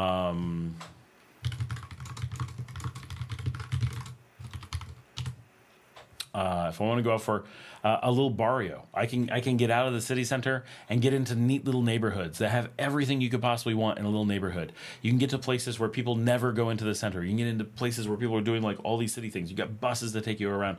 You've got Uber to take you places. You've got every possible shopping and beautiful mall and high-rise apartment and houses on the street and old neighborhoods and new neighborhoods and rich neighborhoods and poor neighborhoods and just all of the gritty life and the beautiful metropolitan center and canyons and mountains and fresh air. And it's beautiful everywhere you look, and you can walk all over, and it's handicap accessible. And I feel like I love big cities. I love cities that make me want to never leave. When I'm in Buenos Aires, it's a giant city. I like it. I like to go. It's got some really neat things. I love the tango culture. But when I'm there, I'm not like, oh, I never want to leave. No, I want to stay for a while. I don't want to live there. It doesn't like catch me. When I'm in Guatemala City, I'm immediately like, I'm not sure I ever need to go anywhere else. Like, if you were to ask me, you need to be in one city and that you're never going to get to go to another city, Guate really gives me that I feel like the whole world is available in the city. But I also am not in the center of anyone's eye. When I'm in Madrid and Rome, I'm way too centralized, way too visible. London and New York, same thing, more so, of course. It's like the whole world's looking at this city. But Guatemala City is like this giant powerhouse city in the middle of nowhere where no one remembers. Even in Guatemala, people forget that it's there, right? And certainly in Nicaragua, people are like, what city? What are you talking about? Right? You like the old capital of this place? No, I'm not familiar. What? Like, it's crazy, but it's so off the beaten path while being a powerhouse giant city. Valentina from my team, she was there with me a couple of years ago, and she was totally like, this is like what Mexico City should have been. Like, she's from Mexico City. That didn't grow up, but she lived in Mexico City when she first took her job with her first American corporate job, which was with me. When she was young, she went to live in Mexico City and lived in like the cool barrios and like did the artist, scene where she was, had her works on tour in Europe, and she's a DJ, and she likes to live like really in the city. Now she lives in Buenos Aires and lives really in the heart of the city, and really gets into the culture, and really gets into the art scene and the cafe scene and the music scene and the DJ scene, and just all like very, very connected with the local cultures. And so she'd lived in CDMX for a while, and when she came to Guatemala City with me, she was just like, oh my gosh, this is what we wish Mexico City was. Yeah, it's not quite as big. That would be cool. Mexico City does have that endless city thing that even Guate can't match. Nothing quite is Mexico City. It is its own country as a city. It's so neat in that way. But it was like cleaner, safer, more accessible, like everything just perfect in Guatemala. I don't know. It's, if I feel like being American for the day, I can go eat at Denny's and Burger King and act like I'm in an American city. Or I can go around the corner and suddenly I'm just in Guatemala. I'm in Central America, and I can just stop being American and I'm just Central American again, and back to my life. I can go, when I'm feeling, and I'm one of these moody people, meaning I'll have my day where I want to be out on a farm. And I grew up on a farm, right? And days where I just want to be in a high rise in the middle of the city.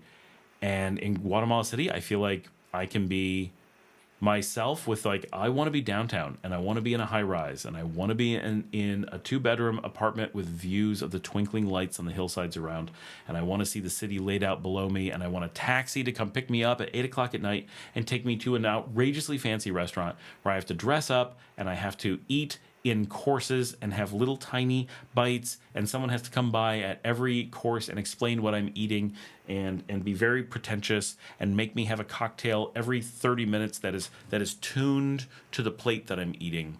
And then the next day I want to be in okay, so I got to tell this story. So I was in Zone 21. And so Guatemala City is enormous, right? So its barrios are called zonas, and they're just numbered, and with rare exception. Yeah, Guatemala is very, very clean. And we were in this really, really dangerous, really poor barrio, and I was with some people, and I was just being dragged along.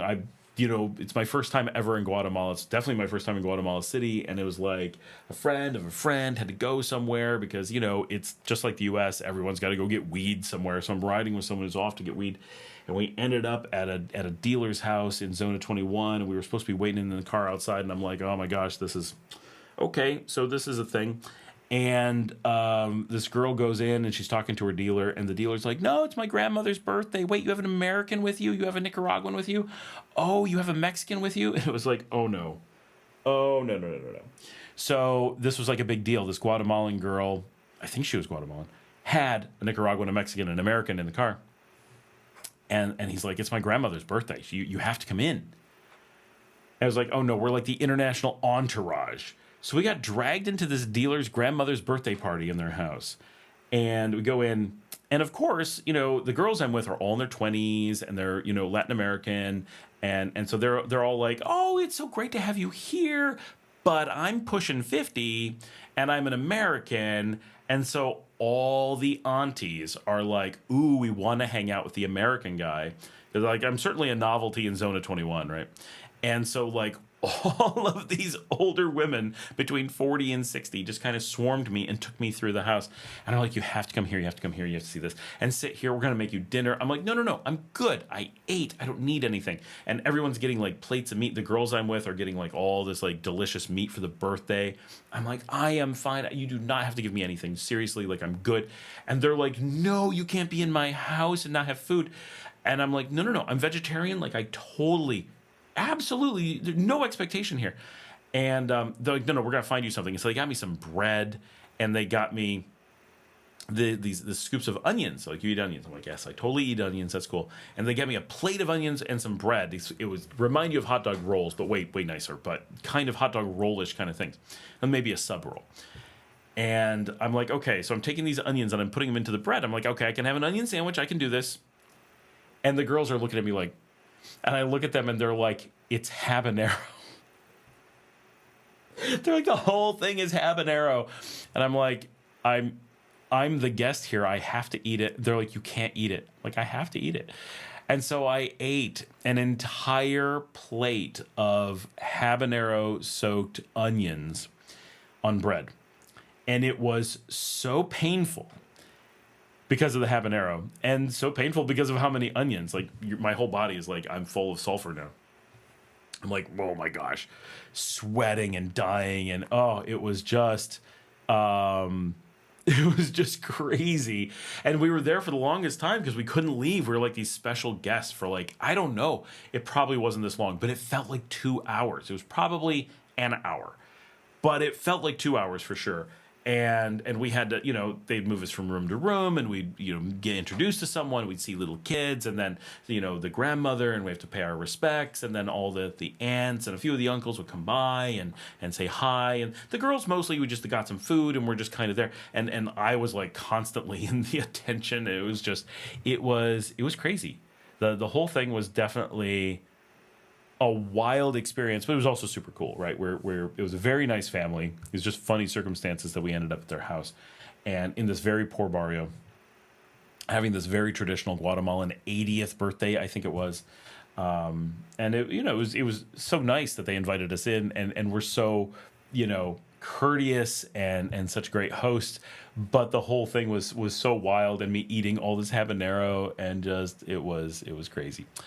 So that was, but this is Guatemala, right? The Guatemala City, I can do this fancy high-rise thing and have this elegant experience, and then the next day eating piles of onions at a dealer's house in a deep in a barrio, and every time the police would drive by, I'd be like, thank goodness the police are still here, right? Like, this is a really rough neighborhood. Like, you would see a truck with armed police just patrolling the streets, and we're like, thank goodness, because we would see people come by and we're like, we're pretty sure that's a whole stolen truck full of stolen stuff going by. Like, it was wild. But absolutely love it. I love just the variety of life in Guatemala, and the weather. This is Guate, the city, and every food you could possibly imagine is available there. Just the best of big city amazing living, and it's not outrageously expensive. It's very approachable. There's certainly expensive parts, really expensive parts. And if you watch my videos on Guatemala City and see me walking through Parque de las Americas and walking to the airport and showing Zona 10 and Cajala and other parts of the city, there are some truly beautiful areas. If all it is you want a place where you're going to have a view out your window, and a place to go jogging in the park, and a nice place to get coffee in the morning, and then go have dinner with your friends at night, like, I can't imagine a better city. Some of my favorite, I think for everyone, right? Some of your favorite moments in life is your kind of mid-20s, when you're young enough to be ridiculous and old enough to have some resources, and you're at that age where you're often just a group of friends. But that's why that show is popular, is because at that age, it's like, you have life in front of you, but you're living stuff, and you're on your own, and there's stress, but there's answers, and there's hope, and there's just all this stuff. And my favorite show of being in your 20s is Coupling, of which some of the episodes were actually used as episodes of Friends, later recreated. And in Coupling, one of the things that I love so much is this group of friends, which is one of the reasons I love living here in Nicaragua. I have some of this in Nicaragua, that I have this really close group of friends here in Leon, and it's like you go out and you're just getting a beer. And I was going through some stress stuff recently, maybe a month ago, and some of my close friends here are like, I know you're having a rough night. Look, we're going to be at the bar in like an hour. We're at the band practice right now. Come out with the band. Let's have a beer. And I was like, you know what? Awesome. And I just walked out to the bar and we just sat there and had beers and you know, talked and whatever, hung out. And it's like you have these close friends and just whatever. Is today a rough day at work? Is today a rough day in life? Is today a victory of a new client or whatever? You just have these friends and have a beer and have a good time, and be so close and have this community of friends. And obviously I had that in the U.S., especially when I lived in Ithaca when I was in my 20s. But as we got older, I feel like we had so much less of that. And one of my friends like that from Texas is here on the live stream. Brian's on. He's part of my close group when I lived in Texas, in Dallas. And, you know, but the number of people that I had in Dallas was relatively small. Even having lived there for a really long time, nothing like the number of people I have here in Nicaragua, and I'm older now. When I was in my 20s, I had a big group in Ithaca, New York, but it dwindled as I got older. Just naturally, I think it does, right? You become more focused on your family and home life and all that, and that's probably how it should be. That's all good, but there's a point at which you need that, and you don't want it to go away completely. And living in Nicaragua, I feel like I have so much of that. Guatemala City feels like, and I don't have that group there, but it feels so easy to go out in Guatemala City and be like, I had a rough day at work, I'm heading to my local bar, and have my friends that we meet after work and we have a beer and we just connect and support each other and have a community. It feels so easy to do that, easier than Madrid, easier than Rome, and those places feel pretty easy for doing that. It's it takes a lot of things, I think, to make a city just connect with you. And like, I love Panama. Panama City's great. It didn't give me quite that same feeling. If you said I had to live in Panama City, yeah, of course I'd be happy. I love Panama City. It's wonderful. Great views. It's on the ocean, right? But I prefer the mountains. I prefer just Guatemala has it's a bigger city. It's got more going on. It's cheaper. But it's also just so much variety in all directions. I don't know if that's a good way to describe it all, but that is my feelings on Guate. JJ says Rivas Department is a good place to be at. There are many places in Rivas besides San Juan. You got the lakes, Pacific beaches within 20 minutes, and Costa Rica right next door for visa renewal. Rivas has a lot nice. I really like San Jorge, even though it's used as other things. As a village, it's really cute. Kimberly says Guatemala City is next on my list. It should be. So many more people should be considering Guatemala City very high on their list. Now, the thing I would say for when Tom is asking this question and when Kimberly's looking at going there, so important. When I'm looking at cities and saying that I love a city, I don't, you have to ask me differently. Here's what you need to do. If you want to know where's good to visit, that's a different question. I'm a tourist. Where would I like to go? Where would you like to go as a tourist? And as a tourist, I would say Rome is my favorite, straight up. Like, how do you beat Rome as a tourist? You can't. Barcelona, really high. My wife would say Barcelona above Rome. I would say Rome above Barcelona.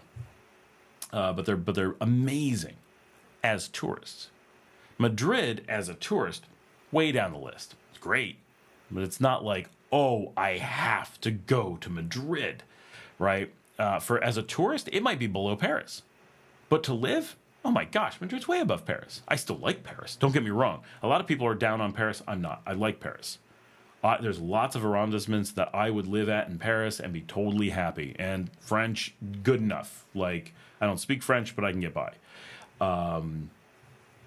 So as someone who likes Paris,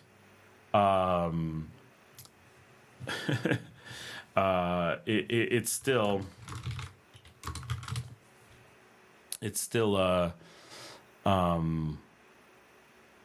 Madrid is so much better for living. So when I'm talking about Guatemala City, what I'm saying is when I say it's my favorite, when people repeat that I've said that it's my favorite, what I mean is it's my favorite city. This is where I would want to live. If I have to live in a city, this is my number one pick, at least in Central America, possibly anywhere.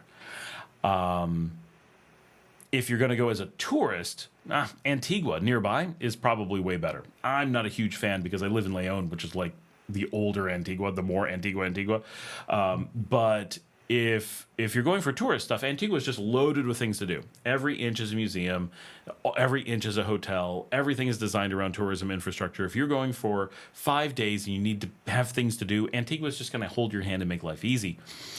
But if you want to rent an apartment and make a life and develop friendships and become a part of a community, then and work and live and have a local cafe and have a local bar and have a group of restaurants you like to eat at, Guatemala City is going to demolish just about any other city in the region that you could compare it to, and it's much more comparable to like a Bogota, a Lima, even though people don't think of it that way. So that's why. So if you're going to visit, you may be like, what is there to do? That's not what it's about. That's not what I love about cities. I love cities where I want to live. I want to make a life there. What is the best email to set up the consultation? It's scott@latinamericanliving.com. Scott@latinamericanliving.com. What is Chinese Amazon that Nicaraguans use? That would be, so Alibaba is the one everyone mentions, but it's, oh no, I can't think of the name either. It's Alibaba's like Amazon equivalent. Alibaba itself is more like a wholesaler. I can't think of its name. Something Ali, I don't know. Yeah, no high rises in Nicaragua. I feel you. Yeah, there's one or two, and they're very low. It's not.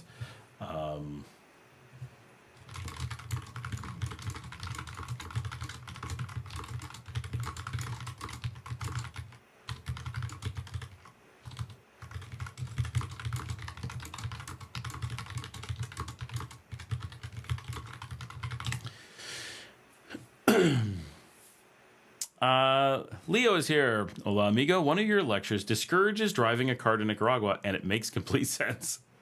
Thank you. Yeah, I mean, it's a long drive. I'm not saying you should never do it, but it's quite the commitment. Kimberly says, that's awesome. Leo says, but I was wondering about my baby. She is in my profile photo. Is it impractical to ship a Harley to Nicaragua? Have had her for a long time and think it would be great to have her there. No deal break. The thing that will be tough about a Harley here, shipping won't be a problem, right? Especially if you get residency, then you're allowed to ship in a Harley basically for free, unless it's like an insane collector's item. But if you bring it in before that, there's going to be a lot of taxes. So you're going to want to wait on that. The biggest thing, though, you're not going to be able to get parts for that here. So any amount of work on that is going to be a huge pain in the butt.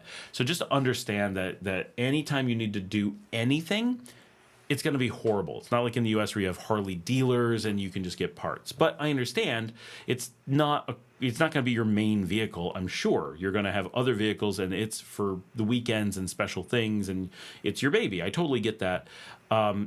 This is a country where riding motorcycles is very easy and practical. So would I want to take it around the big cities? No, you're probably going to want to save it for going out of the cities, because bikes get nudged all the time. You're going to be very sad if that gets scratched up.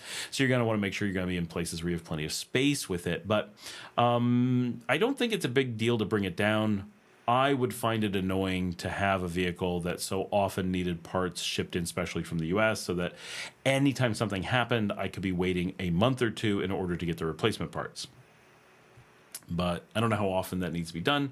I'm definitely not a motorcycle mechanic, so it may not be the end of the world. But I do not know where the nearest Harley parts would come from. Almost certainly they would just be shipped from the U.S. Nicogram sign up almost done, just waiting for the email confirmation. Hold on, let me go take care of that. I can't do the email confirmation, but I can. There you are. Get you approved. And you're approved. I think the email comes after the approval. I'm not sure, but you are signed up. Just asking, I guess Old World is great for tourism, but seems overcrowded, at least in Instagram. The Old World is, so I lived in Europe, and it's even more crowded now than it was when I lived there, which was not that long ago, right? Pretty recent. And it's really just become so much of a tourism hotspot. And Europe is small compared to most regions of the world. So being the place with the least population and the most tourists is a bad combination. So it gets really bad in the summer. If you're there in the winter, I used to live in Crete, which is like the most amazing place on earth. And I lived there in a winter, and that winter there were zero tourists. I never saw a tourist. I mean, I was a tourist, but I never saw another tourist. The whole time I was there, I barely saw the locals, right? Even they mostly left. And so I lived in this village that was only the hardcore people. Now, I lived in a small village in the middle of nowhere, and outside Rethymno, and it was, all hardcore locals who ran the local tavern, who had the local little store. Like, most of the houses were empty. And it was so severe. It was so melancholy almost. I loved it. It was beautiful and quiet. Most of the noise we heard was goats. But Crete is so beautiful and so the epicenter of history and the epicenter of literature. And, it's amazing. And so if you can get to Europe where there aren't tourists, it's something. It really is. But there's almost always tourists. Even when you're in the most out-of-the-way place, it's still full of tourists. Europe is like a giant Disney World. You can end up in the most remote corner of Disney World. It's still full of people wearing Mickey Mouse ears. So Europe kind of feels that way. Latin America has so much of the same cool things that Europe does, but at least for me, but it has a population that's much larger and a tiny fraction of the number of tourists. And so the combination is so much culture and interesting things and so much to see. More land, more people, bigger cities without all the tourists. And it just makes it fantastic. And there's hot spots of tourists in Latin America. You can end up in spots where you're just surrounded by tourists, Antigua, Guatemala, as an example, and the coast in Costa Rica, of course. But it is so easy, even in Guatemala, even in Costa Rica, to get completely away from the tourist and just escape it all. And be like, okay, they're isolated out there on the coast. They're here in this little spot. You can be in San Jose and get into neighborhoods where there's barely any tourists. Some, but very few. And get these really great, authentic experiences that I think are so important. What's the point of being a tourist? If you're surrounded by other tourists, kind of ruins the point. So the old world has a lot going for it, but it's kind of ruined. I agree. Don't drive. Get a driver. Emma says, "Hi, is Leon walkable? Please. Are there European American women? I am one." Leon is pretty walkable. If you're able to walk, yeah, it's very walkable. There's not very much in the way of hills, and it's a very safe city. That said, right, middle of the night, like I said earlier, friends were mugged on the street. It does happen, but we're one of the safest cities in Latin America, if not the safest. We're often told the safest city in Latin America. Where we walk everywhere all the time, even drunk, even at night. Of course, European woman, alone, at night, drunk. There's bad combinations, right? Don't do that. But in general, extremely walkable. During the day, basically the whole city is safe. We have European women on the show who walk the city every day, live here and walk every day. It's mostly flat, very little in the way of hills or variation, so that makes it quite walkable. It's just very accessible to get around without a lot of extra work. It's not a huge city. It's a little bit sprawling compared to Granada, but the distance in between the places you'd really want to go, generally not very far. I can walk from downtown, like the cathedral, and walk all the way out to the outskirts of the city, and that's probably 45 minutes to an hour of walking, but we're talking from the city center to leaving the city, far beyond the center of the city, far beyond where you would ever want to walk. Probably everywhere you'd want to walk is within about 20 minutes, and most a bit less. So yeah, definitely pretty walkable, and a number of the people on here walk it all the time. Emma says, thank you for all the information. You're welcome. Kimberly says, no shipping my FJ Cruiser to any place. Definitely not Nicaragua. Leo says, nothing's too good for baby. Kimberly says, the way they drive in Nicaragua is differently different. I think I meant to say definitely different, but it's also differently different.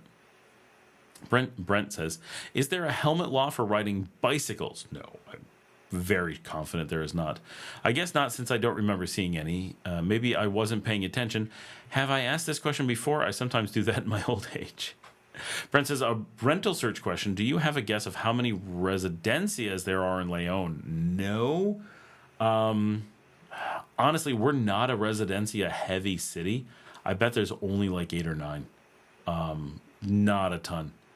I mean, there's at least 3 in Colonia Universidad. There's at least 1 in Fatima. There's at least 1 in Sutiaba. There's 1 in Guadalupe. There's some, I don't know where they are. There's at least 1 in, I can't think of its name, but out east. Yeah, 8 to 9 is probably conservative. There's probably more than that. I just don't know where they are. And what exactly is a residencia? Where do you draw the lines?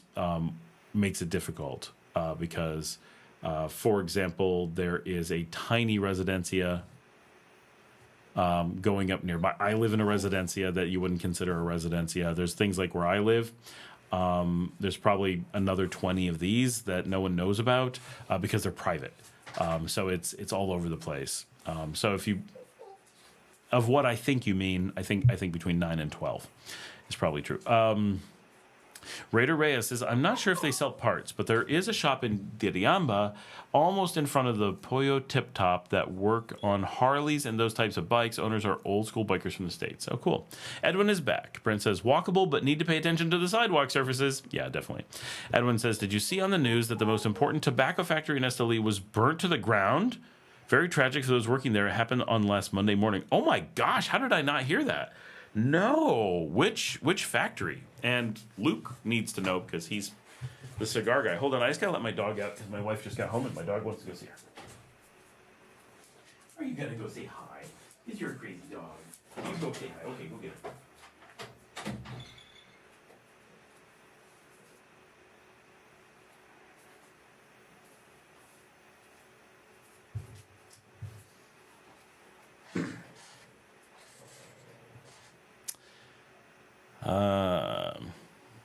Patricia says, is a residencia subdivision. Basically. Yeah, it's like gated community, more or less.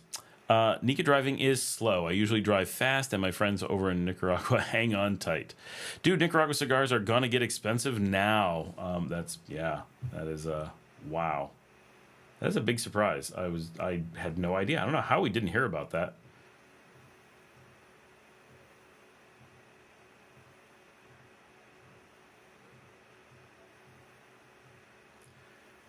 All right, I got to share this really cool Airbnb that I found. Like, it's expensive, but when you see what it is, you're going to be like, that's not expensive. That is a deal. I am definitely taking some friends and going here at some point. I don't know why, just because we need to explore some of these places.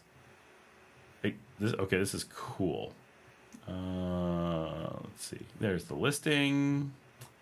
See if I can get it without all the... Oh, is there a share button? There is. Share, copy link copied. All right, this is a wild looking Airbnb here for those who want to check it out. I feel like that did not give me the correct link. Well, we're gonna give it a try. Weird, because in Managua I can't get local cigars. Yeah, that is, these people just don't use cigars here, so they're relatively rare. There are places in Managua and there are places in Granada. Here in Leon, I don't think there's a single place that sells cigars, which is crazy.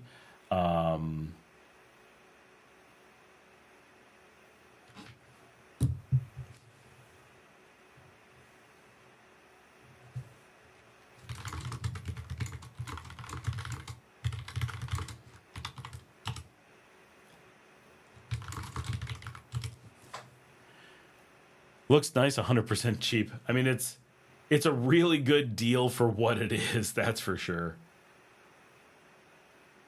3 bedrooms, holds 8 guests, dogs welcome.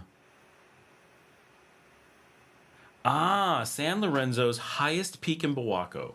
Enclosed in a private gated area, La Casona is a manifestation of the Morales family's dreams and loves. Gaze upon stunning landscapes from our tranquil haven that promises to invigorate your stay. How do you mark these? Save. Oh, it acts like I don't have an account. Well, of course I have an account. What is wrong with you? That Airbnb has a dog yard. It does.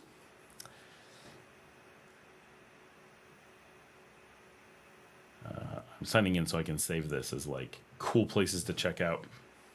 Yeah, and look at that price. 114 a night. 114 a night. Like, yeah, not bad.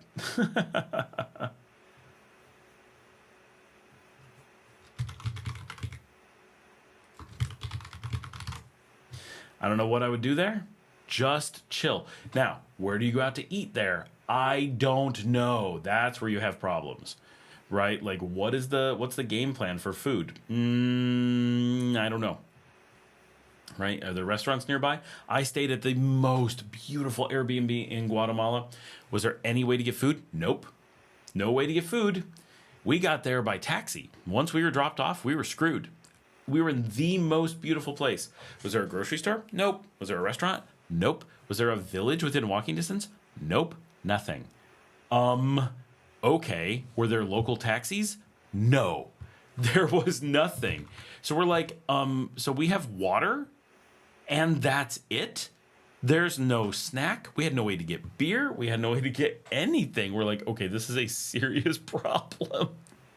We eventually came up with some way to get stuff, but we kept calling Ubers and they kept canceling on us. Like it was seriously a problem. All right, so I'm looking at San Lorenzo to see what there is, because there's what looks like a cute little village here. There's a pulperia. That's no good. There's a bar. Let's see. Is there pictures of this bar? Nope. There's a picture of its logo. The Ulysses bar. Let's see about that place. Okay, this place is all right. You can hold a wedding there. They put cheese on their French fries. Good sign. All right. Yep. Okay, very basic. That's a hard sell on that, but okay. There's an ice cream shop. Okay. This town is light on options.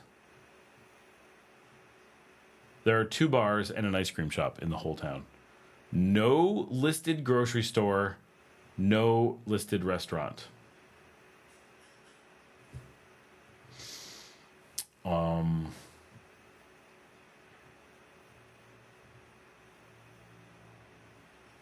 There is a tourist center.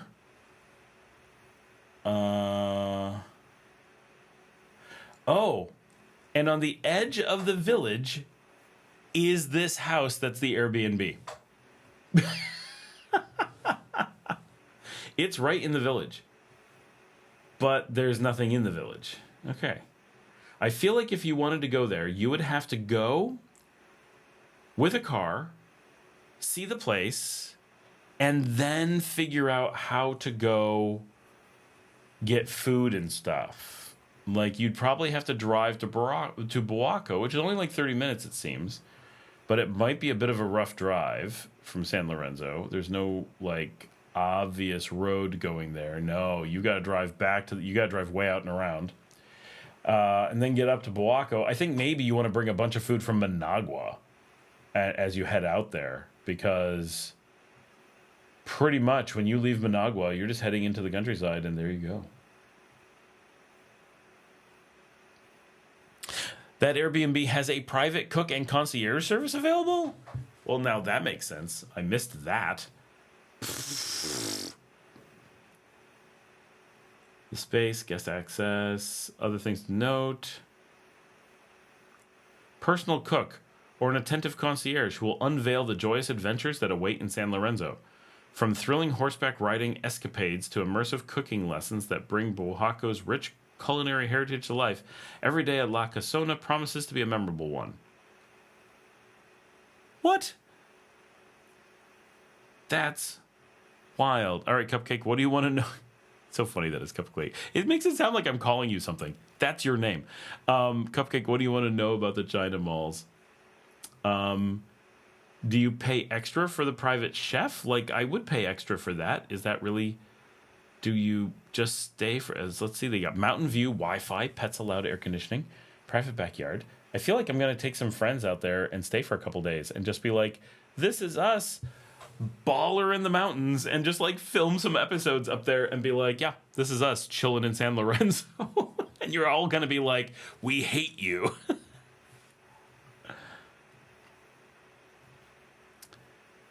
They exist. The China Mall, now existing near you.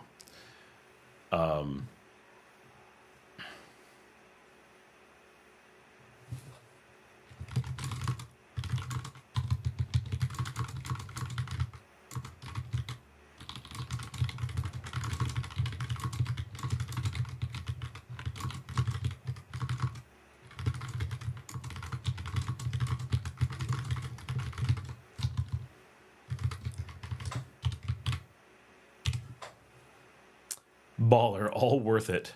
It must be. Kimberly says, Scott, do you know anything about that unique cemetery in Messiah? I've never seen a cemetery like it. Sits on a curve at the end of the main street to the Laguna.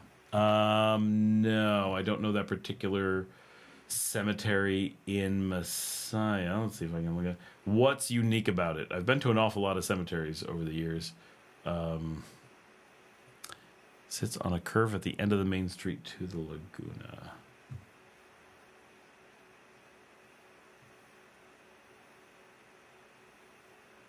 I don't know it. Anyone have some information on a unique cemetery in Messiah? Joseph's here. Hola, Uncle Scott. How's life in Nicaragua? Life is good. Life is good. Leo says, something has gone south on your broadcast in slow motion and the audio is wonky. Catch you next week. Are other people having issues or is it just Leo? Anyone? For me, it all looks good, but I don't see any warnings anywhere. Everything is acting like it's fine. My monitor says it's fine. It's enclosed in unique Spanish architecture. I'll email you the pics. Okay, cool. No, just Leo. This is my good microphone announcer voice. Stream is fine. Seems smooth to me. Just Leo. It's like one of those TikToks where he just reads random things that come up on the screen. Better connection. It's been good for months now. We had knock on wood. We're gonna TV account. I don't know that account. Sounds good. All right. Well, we have a lot of people on. I just realized I haven't been looking in a while because I've been rambling as I do. The battery's getting low. At some point, the camera's going to go dark. I'm going to have to scramble to go get another battery because not Laguna de Apoyo. I don't think. I think it's Laguna de Messiah. I don't actually know, but that is my understanding is that it's probably at the Messiah. Because she said on Main Street going to the La Laguna. And there isn't really a main street going to the Laguna de Apoyo.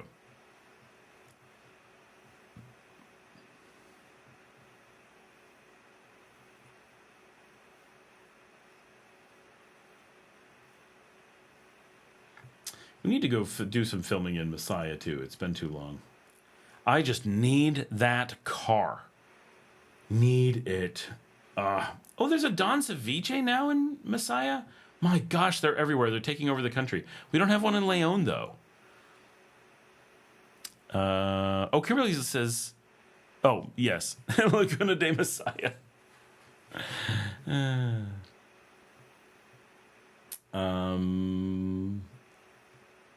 I'm just looking around on a map trying to see where it might be. Messiah is a cool town. It's got a lot of stuff.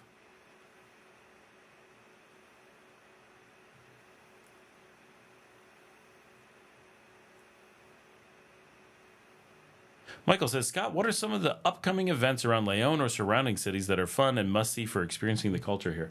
I'm really bad about having a calendar. I really need Marcela for that. And she's new to Leon, so she doesn't necessarily have all the best info. But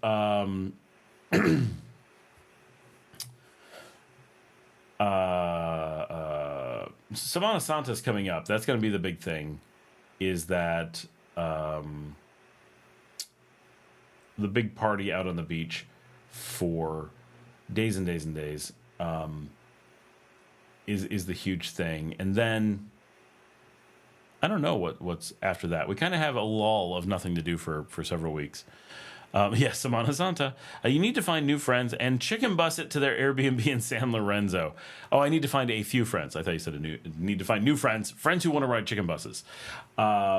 Yes, it's tough because Marcela would be who would go with me under normal circumstances. We would just go, right? That's the thing that sucks, is just before she got sick, we were like finally at a spot where we could just go and do this stuff like pretty regularly, and right as like our schedules and stuff made it possible, that was our plan, and we put everything, and then she got so sick. So I am working on finding someone, not to replace her obviously, but for adventures like that I can just throw on a chicken bus and be like, we're going on an adventure, because going alone these places is super boring, especially something like a mansion in San Lorenzo. Like that is my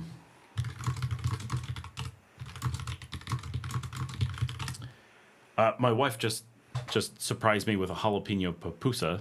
Woo! She just texted me, do you want a jalapeno pupusa? Yeah, who doesn't want a jalapeno pupusa?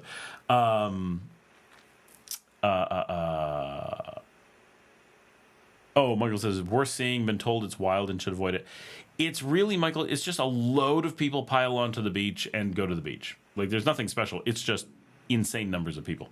Should you see it? Probably, just so you can be like, that's Semana Santa. But, like, it's not an event. It's not like other things where there's, like, a specific thing going on. I nominate Janet. I do not see Janet wanting to ride a long time on a chicken bus. I need to get my karaoke team to go. Maybe they would go. I have a couple girls who asked me to take them to Esteli sometime soon, and so that is a plan, that we're going to go do that. But I don't know how much we're going to be able to squeeze in other things. I do have a tight schedule, but this kind of thing in Boaco, that would be really fun. I don't know what there is to do up there, but a couple bars in town. Looks like everything is walkable from that house. I mean, easy walk to the entire village. Couple bars, little things, film the village, do the private chef thing. I don't ride horses, not of interest. People who have watched the show long enough know why. There's a photo spot right across it. What is that? Oh, that's the tourist center. Campestre El Guapote. But explore San Lorenzo and El Zapote and a few things right there. That could be seriously a fun few days up in the mountains and some really good. No, it's all party drinking. Well, yeah, you go to the beach, but I mean, it's people on the beach party drinking. I think it'd be funny going to that really baller place with the private chef and being like, we came on the chicken bus. That would be funny.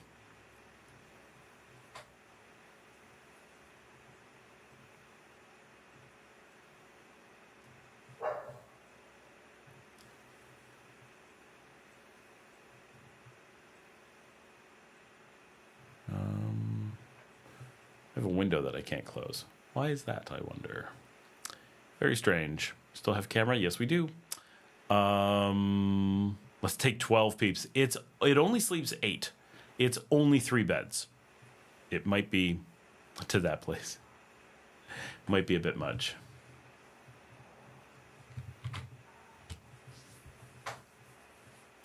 You know what I need to be looking at is not this. I need to find a cool Airbnb in Esteli, because I actually have to go there. The host will get weirded out. Last time I was in Esteli, I stayed in a hotel, which is fine. But, the thing is, hotels can be nice, but in many cases, they're a little bit boring, right? And it's just, it's another hotel. They're all kind of the same. But Airbnbs, you have an opportunity to sometimes find really eclectic things, something very different, and sometimes end up in like the barrios and be like, okay, so this is, not just the tourist center living or whatever, but you may be able to find something really neat.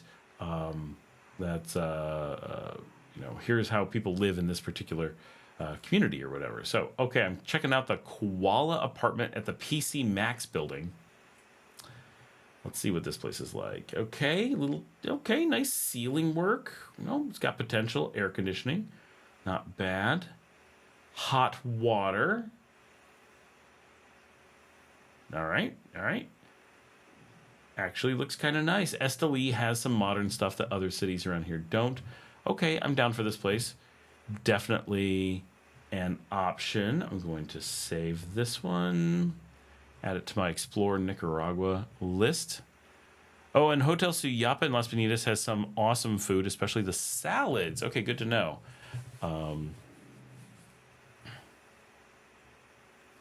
Any particular salad I should know about? Monty Dreams 1, no problems here. I'm going to share... Now, what is this? Oh, so this is a limited use place, only 1 bedroom, but looks nice for Esteli.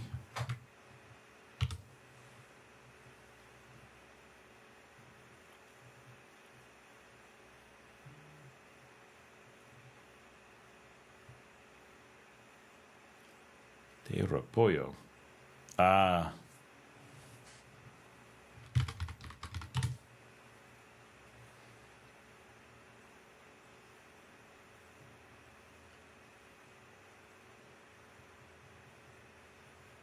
Repollo is cabbage, for those who don't know. Apartment in Esteli. Oh, that looks like it might be nice. How many are all these places? Just one bath, 1 bed. It's so small. Oh, this one has a nice balcony, though. Oh, that's cute. Everything's very cheap.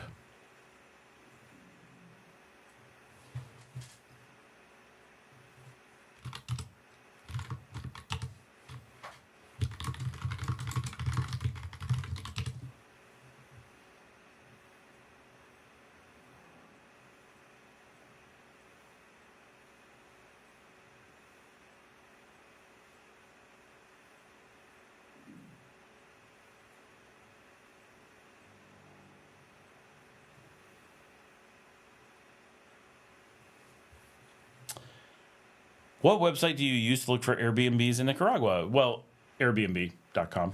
It's the only place with Airbnbs. Ensalada Verde. Oh, okay. I need to check that out. I do like salads quite a lot. But yeah, here at Leicester, it's just Airbnb as usual, right? There's only Airbnb. I mean, all these places are very cheap. They are generally. There's the Airbnb prices here. I mean, if you get out to the beach, obviously they're going to be more expensive, but it's oh,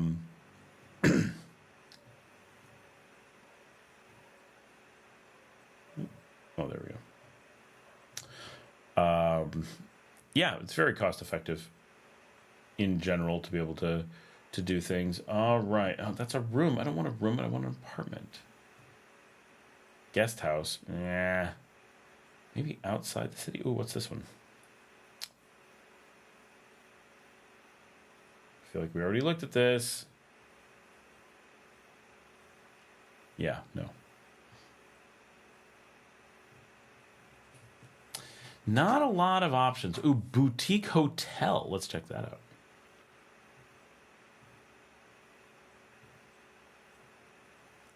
It is the Colina Real. Oh yeah, Colina Real. There we go. Okay, it's a cute space, but it's not doing it. Esteli really lacks certain things. Now, I've stayed there in like full-blown hotels. So you don't need Airbnbs for things. But, you know, so often, like if I'm in other Latin American countries, I'm just staying in these awesome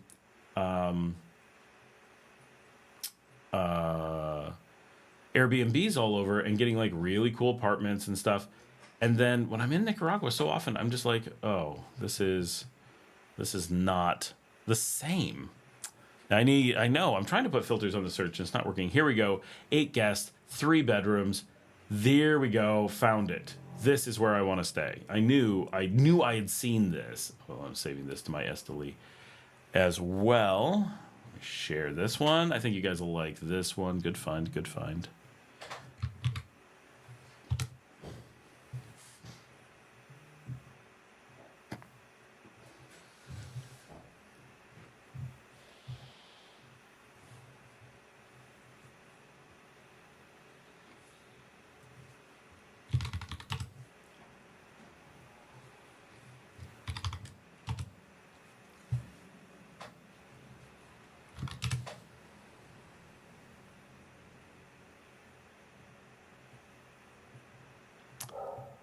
All right, are you guys looking at that? Like that is. Make sure you're searching for an entire house or apartment. Yeah, that's what. Oh. Scott, what do you think the cost analysis would be comparing renting a 3-bedroom, 2-bed house in Managua in a decent neighborhood compared to a 3-2 in Houston, Texas? Oh my gosh, it would be. Oh, hey Carl, it would be completely different, right? So, I mean, obviously in Managua you get the complete range. You can get into a 3-2 for maybe 400 to 500, but you could also be spending 10,000, right? Like for real, depending on where you are. But generally, you're going to be looking at under 2,000 a month, easily under 1,000 a month, for a very decent place in Managua. The same place in Houston, I would expect to be 2 to 4 times the price. Now, Managua, you know, for equivalent. Now, of course, in Houston, you're going to be in a neighborhood you probably aren't that excited about. It's not that interesting. I live in Houston part-time, and it's just not that interesting. Like, it's got nice things, not so much interesting things. But if you're in Managua, chances are it's going to be like, whoa, this is really interesting, right? So, there we go. Kimberly says, that's what's up. I'd stay there. Yeah, this is looking really nice. I'm very interested in that.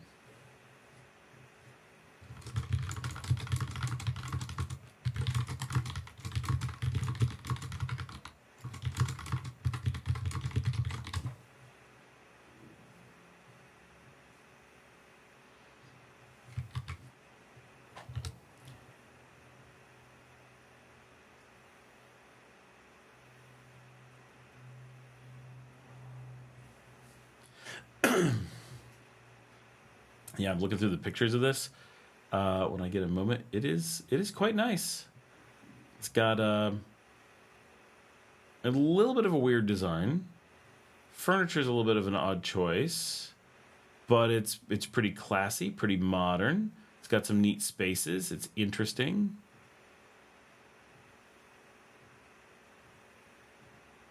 And at 85, for the number of people it sleeps, like you bring a few friends, it's really not that bad.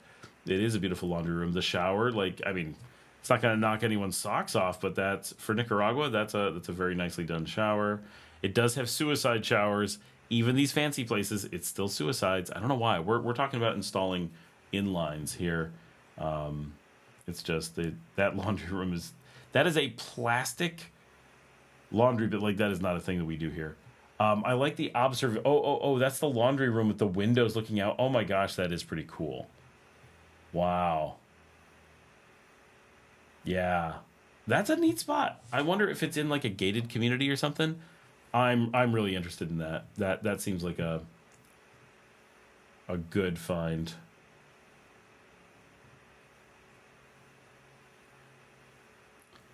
What is this one?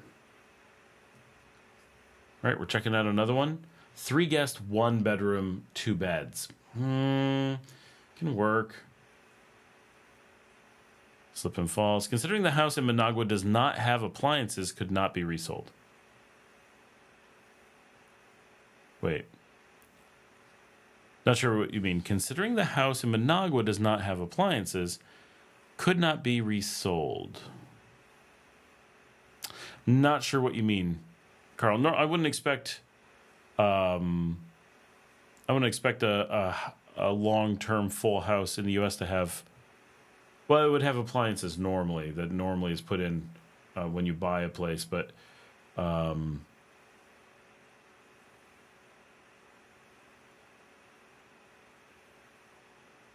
Oh, you'd have to buy appliances? I mean, you can resell appliances here. People do all the time. It's very standard. I found another apartment. It's definitely not as cool by any stretch. But if you're looking for a little bit smaller place for 65, yeah, it's okay. I'm trying to find if there's something like... Sometimes Airbnb is really hard to navigate. It jumps around so much when you're trying to do stuff. Like, I don't need it to jump around. I need it to just... filters, there we go. Yes, must have Wi-Fi. Entire home, there we go. Let's see, nothing under $35. Let's start with there. Okay, show homes. If you had to purchase appliances and you couldn't resell them after a 1-year term, so 1 year is tough because you do pay a lot for appliances during that time. But if you're renting a furnished place in the U.S., you're going to pay a bit more anyway. Maybe not as much as those appliances would be, but you can resell them. So I guess that would be my first question: is why would you assume you can't resell them in Nicaragua? Normally, you can. Like, that's just assumed that you'll be able to resell them, and is a big part of the factor of figuring out the cost. But if you wanted to assume that you had to leave them behind for some reason, yeah, they're going to add. Well, it depends, but you know what? Maybe $2,000 onto a year of rental, which, yeah, that's noticeable. But is it going to cripple you in a lot of ways? Probably not. I mean, the one in Managua is definitely going to still be cheaper, but it's going to make it a lot closer for sure. But I mean, there's nothing that's going to make them actually comparable. In real life, everything about Managua is so much cheaper, from the rent to the appliances to the ability to resell them to the food to the taxis or whatever. Just everything ends up being so much cheaper. All right, I got a house that I'm looking at in Esteli. All right, seems pretty nice. It's not gonna. Again, not going to make anyone just go crazy. But a lot of these places look like they're designed by the same place. There's like, the showers look disturbingly similar. And sometimes the paintings on the walls are really similar. Like, okay, these are in the same development from the same builder. What are the financial requirements for residency there for Monty Dreams? Basically, if you really want residency, you're going to get it. Like, that's realistically, no one ever gets turned down for financial reasons. In theory, there are limits, but there's always a way to figure it out, basically. So the can you rent appliances? No.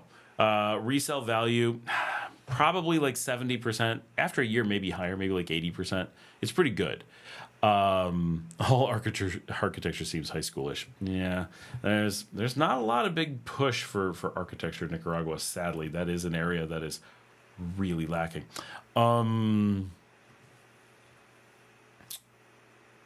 So retirement visa is $1,000 per month on pension. So there isn't a retirement visa, right? Let's be clear. There's a pension visa, pensionado, and that is $1,000 a month. And there is a rentista, which is an investor, a foreign investor, which is $1,250 a month that you have to bring in. So those are the numbers, whether it's a pension or flat investment.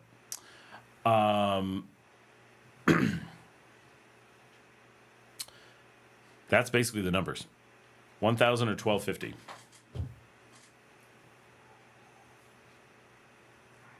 Which, if you don't have $1,000 a month on a pension, or 1,250 other ways, it is going to be tough to live. Can you? Absolutely. Nicaraguans live way below that, but it is it is a struggle. Compared to the simplicity is what sold us because of price. Yeah, the simplicity of architecture does help keep the prices down, but you can find places that are pretty nice and still pretty affordable. There is decent places. Okay, this place is 90 night, 4 guests, 2 bedrooms, 2 bath. I want you guys to see the pictures of this because this is cute.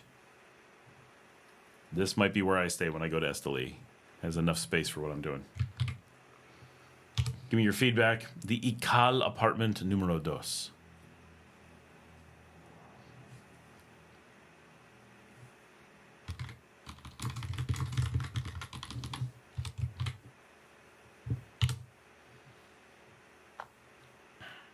Hey, Scott, do you happen to have knowledge of the Nicaragua native population there? Are there descendants of this group still living in the area? Yeah, John. So I live in an indigenous barrio. So my whole barrio is Nicaragua. I happen to be in an area that is indigenous. So we're the largest indigenous, I believe this is correct, largest indigenous barrio in the country. So we still have caciques and everything active here. So everything we do, we have to go through the tribal leaders and stuff. And like my properties are leased from the indigenous community. Now, Jillian, who's probably not on the live right now, I did see her this afternoon. She and I are talking about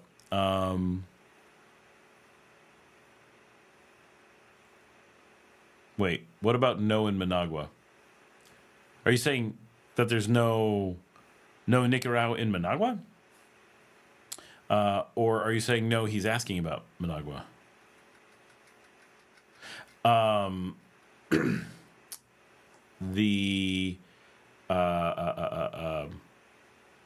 Oh, Carl says, do you find it difficult navigating a social dynamic where you may be much more financially comfortable compared to your peers in Nicaragua? So one, no, it really doesn't have that kind of dynamic here. Two, there are plenty of Nicaraguans who make really good money and live very comfortably and have mansions and stuff.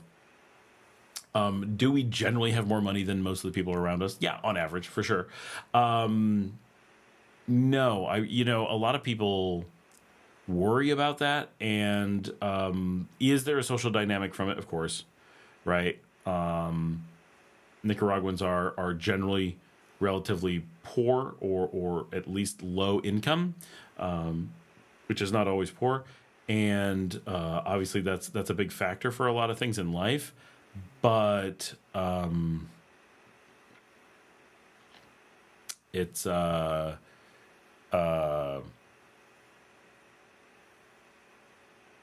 it really isn't people don't worry about it in the way that Americans would, right? Or the way the Panamanians would. It's much more of a blended society. Rich and poor tend to hang out together and such. So Managua actually is full of Nicaragua. The thing is that there are some regions like here in Sutiava where the Nicaragua maintain an identity and presence, where they have a cacique and they practice ancient community management.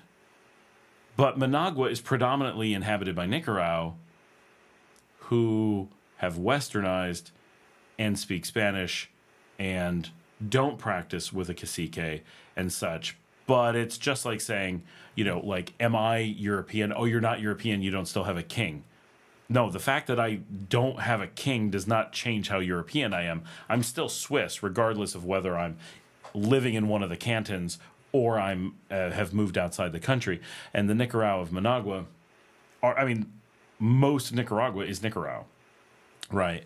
But they're not going to be doing some and one of the biggest problems with that is that which is more Nicaragua, those who are pretending it's 800 years ago or those who have just moved forward with life, right? It's easy to say one is a museum piece. Basically, it's like a living museum where they're intentionally, just like in the U.S., right? If Indians leave the reservation, it doesn't make them less Indian. If anything, maybe it makes them more Indian, because which is the organic growth? The ones who have been cordoned off and kept within a bubble so that people can observe them, or those who naturally grew with their environment. Same thing, like as the Swiss, right? Am I less Swiss because I went out into the world and am organically growing? No, it doesn't take away my Swissness, right? So it's, but then yeah, the Nicaragua you'll find all over. But even with the cacique, you'll find it here. This one is actually nicer than the previous one I shared. It's a little bit farther out of town. I think that's why it's nicer while being not so expensive. Although it's $90 a night for a much smaller place. So reasonably more rural, $5 more a night, and it's an apartment instead of an entire building, and it's a 2-bedroom instead of a 3-bedroom. It sleeps 4 instead of 8. Yeah, it should be nicer given those things, but this is nice. And this is how much space I would reasonably need. So Wi-Fi, kitchen, free parking, air conditioning. Yeah, this is pretty nice. It's got a pretty good general score. Someone complained the streets in poor condition. Yeah, back street in the middle of Esteli. Yeah. It's not far from a Maxi Pali. Easy to get food supplies and stuff. Yeah, I'm liking this place.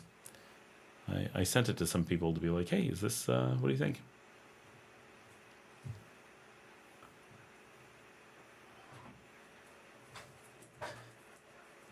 My daughter has delivered the dog. Hello, dog. How you doing? You're the good dog. Yeah. You're also the stinky dog today, but that's okay. We love you. We love you. Yeah. Aww.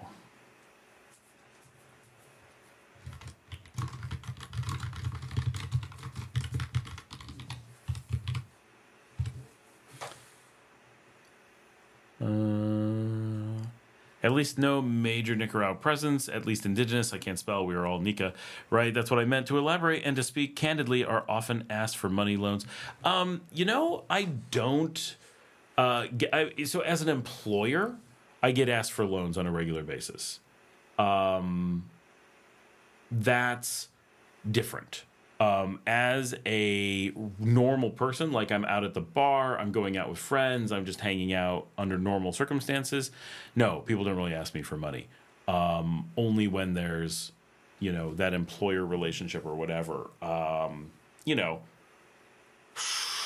Boy, the number of people who've asked me for money that weren't in some kind of situation like that, it's like almost none. There's a few people on the street, of course, that are like, hey, I'd like money. That's different.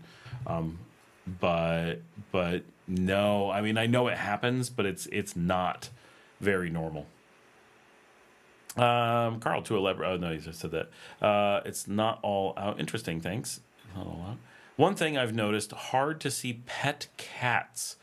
I'm not sure what you mean. I see pet cats all day, every day. Obviously, I see my own pet cat every day. That's not what you mean. But I mean, the number of pet cats that I see is extreme here because they come and go from the houses so much. You see them so much more. But even Marcela has pet cats. Charles says, hey, Scott, what's the best way to get a cat? Drive down the street with a can of tuna and wait for them to hop in your car. I mean, there are cats everywhere. And yes, many of them are pets, but many of them are not. There's always someone giving away kittens. I mean, always. So just ask around. Someone will give you a cat for sure. Someone will give you 10.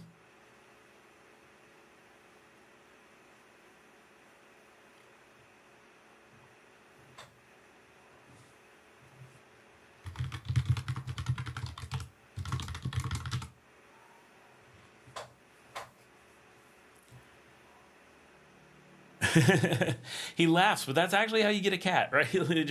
You will find a cat. So, for example, I do have a pet cat, Minerva, but we also have 2 cats that just come into our house because our windows are open. So cats can come and go, and I will just find them in the kitchen. So I just leave out food, and cats come in at night, and they hang out. So we've kind of adopted one. One is still skittish, and that's... not gonna see a Cheeto. Actually, it's an orange one that comes in. Charles said, So easy to get. Nice. Yes, there's absolutely no limit. And if you're in like this area, talk to Jillian. She has a clinic that takes in strays and like neuters and spays, because that's obviously a big thing. Donate to the neuter and spay programs, and they will supply you with all the cats you could possibly want. And like, you know, my hotel, we're constantly just cats show up, people drop them off, cats have babies. There are cats, trust me. But if you leave your windows open and leave food out, they will accumulate in your house and then just make them your pet.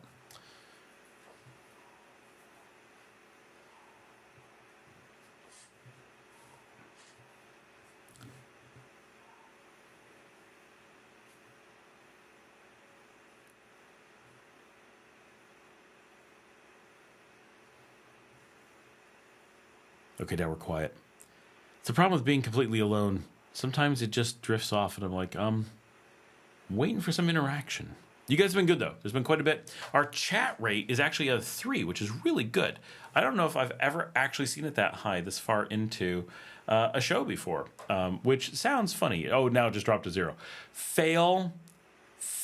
But 3 was the highest I've ever seen like this.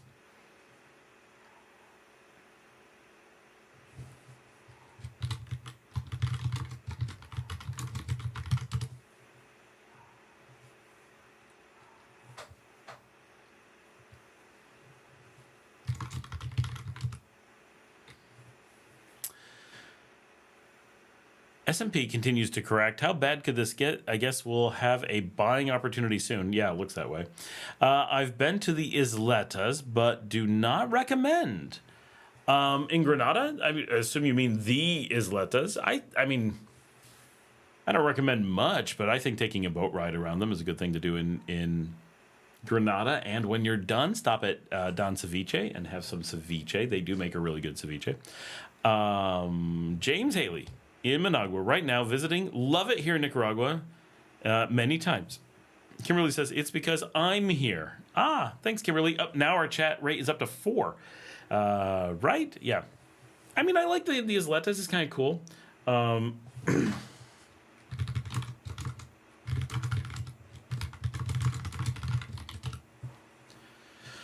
Scott. Carl says, what are a couple of things you wish you would have done and not done during your first year as an expat in Nicaragua? Oh, gosh, during my first year. I wish I didn't buy a place that first year. That's not really true. I had a reason why I had to buy it. I've told the story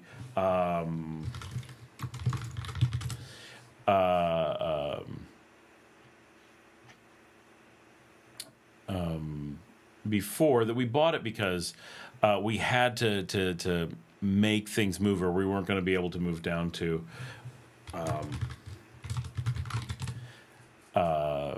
Nicaragua. At least not when we did. We had to make things happen, right? And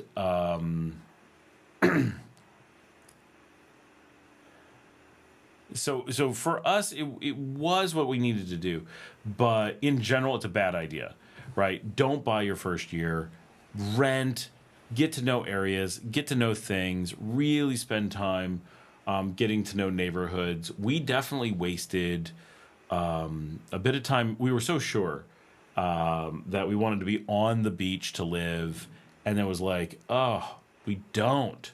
And then we moved into downtown, and we're so sure we wanted to be downtown because we like going out. And then we're like, oh my gosh, you can't sleep down here because we're near a church. They'd never be near a church. Oh my gosh, there's nothing you want to avoid more than a church. And then eventually we figured out we wanted to be in the barrio, and we found like this really great mix. And then it's,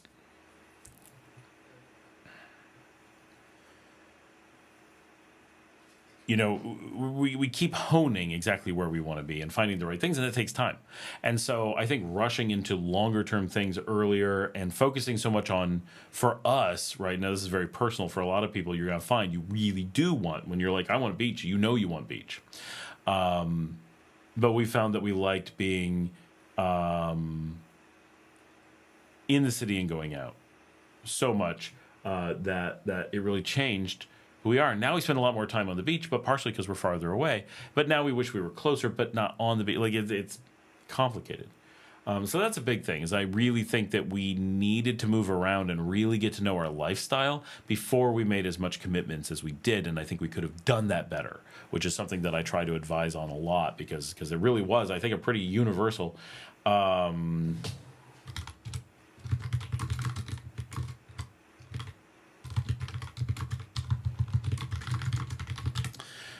pretty universal thing that people find that they need time to really see who they are in a new country. That's important, right? And you got to figure out who you're going to be, how you're going to be. And there's these things that you go through, like we did, like, oh my gosh, we're on the beach. This is so amazing. Who could not want to be on the beach? And then after a year on the beach, you're like, I am over it. I'm over sand every day. I'm over the amount of noise. I'm over just how much there's people there. And so then we moved into the city. And it's like, you know, and each thing is like, oh, this is the thing we like, and we had to hone it. And so I really like where we ended up on kind of in between and figuring things out. And I think we've done a really good job of honing in on it and learning what we want and figuring out how to make long-term investments. But we could have done that in that first year and sped a bunch of things up and moved around and tried a few different things and really improved that. So I think that's a big thing. A couple of things you wish you would have done and not done.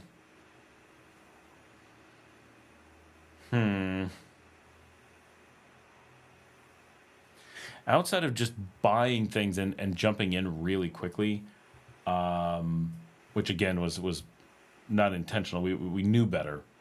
That was most of the did things wrong. It wasn't that we had a pretty successful move.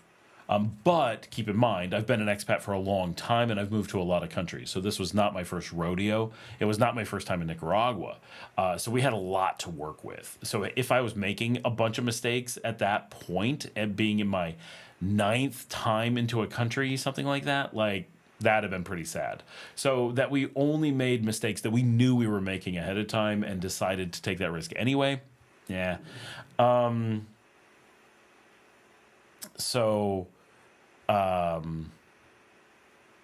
then what now the real question is, what should we have done, or what things do I wish we'd have done? I don't know.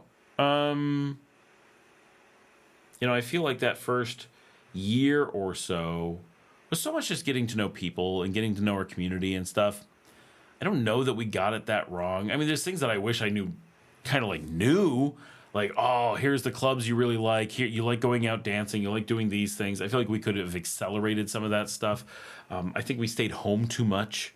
But because we were on the beach, that was like a thing. But we had the dogs and the kids, and no good way to manage them in that first year without being home. So there was a ton of not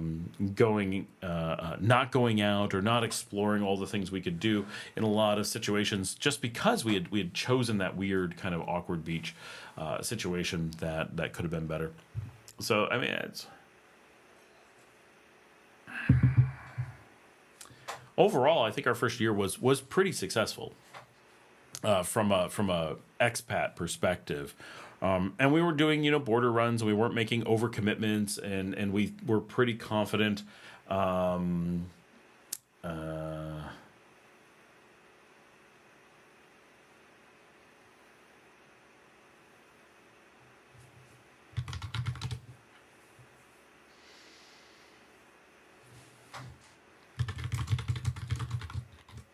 Sorry, some people talking to me too.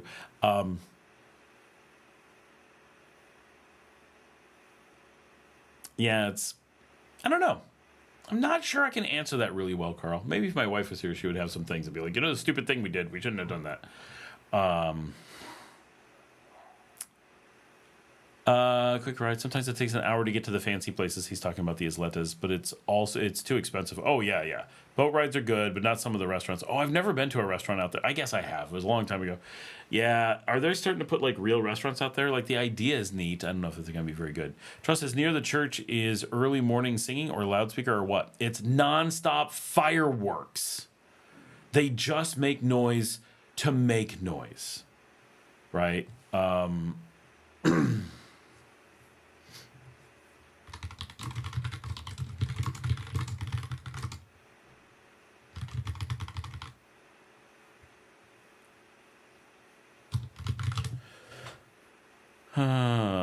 That's the biggest thing. Yeah, loudspeakers a little bit. No, you don't hear the singing. It's constant fireworks and processions and stuff. Like really, where would your place be in a perfect world? I don't know. It's hard to say. But honestly, we chose Nicaragua after going a lot of places, and so it really is.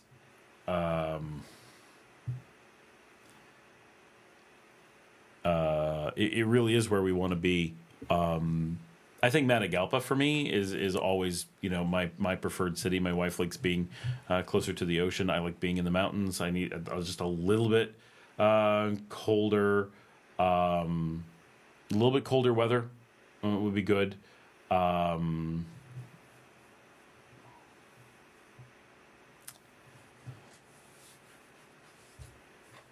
And I like the Matagalpa vibe. But now, because of our community of friends here, this is where I would want to be, is Leon. Even though the city physically itself is not my desired location, it has become the community that I want to be in. So that's been awesome, right? I'm glad that this is where we ended up.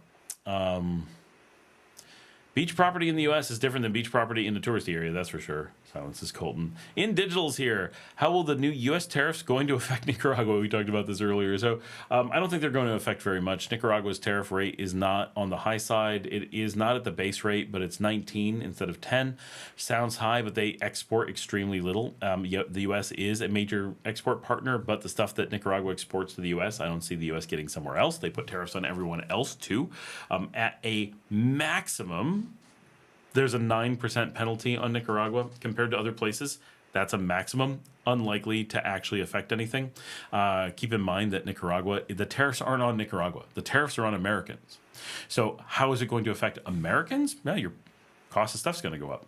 How's it going to affect Nicaragua? I don't know that we'll even be aware, honestly. I'm not sure what things could affect us. Right, we don't sell much to the U.S. Now, we'll maybe sell more to China than the U.S. Okay, I don't know what expectation they have of maybe there's something we're exporting that I'm not aware of. But are people going to buy fewer Nicaraguan cigars because of it? Nope. They're just going to pay more for them. Are they going to buy less Nicaraguan rum because of it? Nope. They're just going to pay more for it. Are they going to get less sugar for things than before? I don't think so. You're just going to pay a little bit more for it. So in general, I think that a tax on Americans results in being a tax on Americans, right? Like it doesn't change too much. Now, if Nicaragua had a huge tariff compared to other places and other places could supply what Nicaragua does, that'd be different. But Nicaragua tends to supply either very basic things at super low prices that no one's going to compete with or super luxury items that doesn't matter what they cost. They're going to get sold the same no matter what.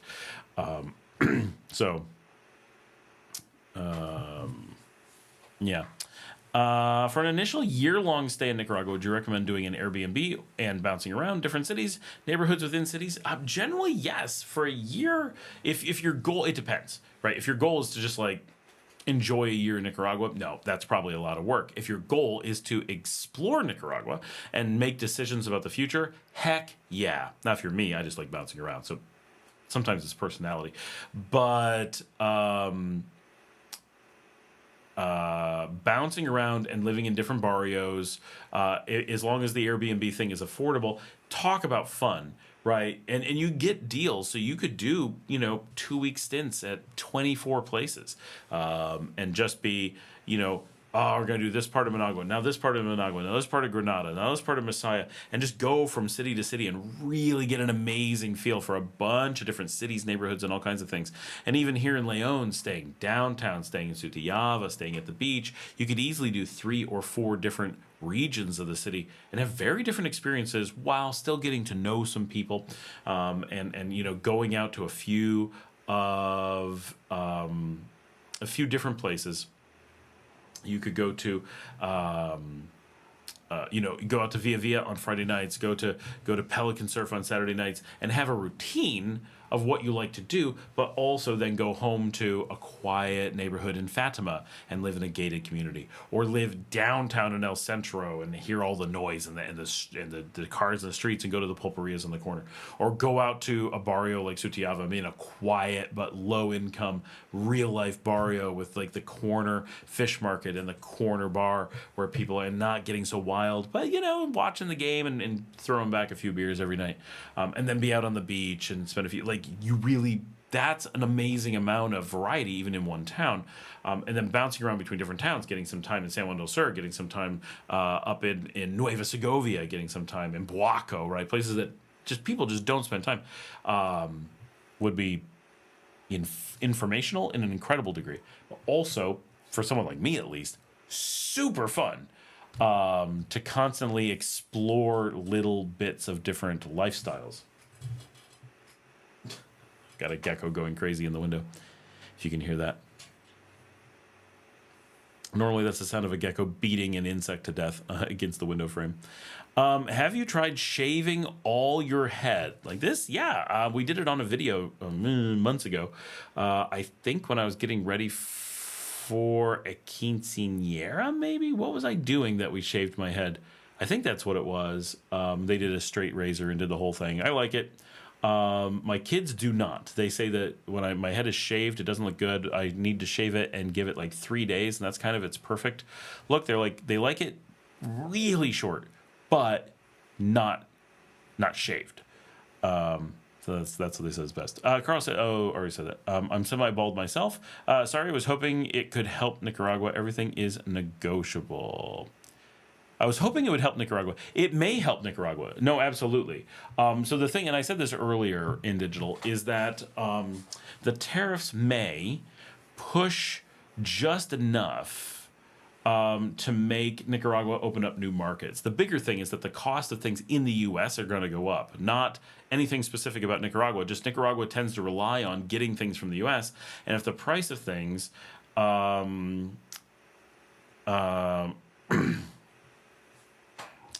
if the price of things go up in the United States, that's going to push Nicaraguans to investigate other channels for getting stuff. Because right now it is so easy, to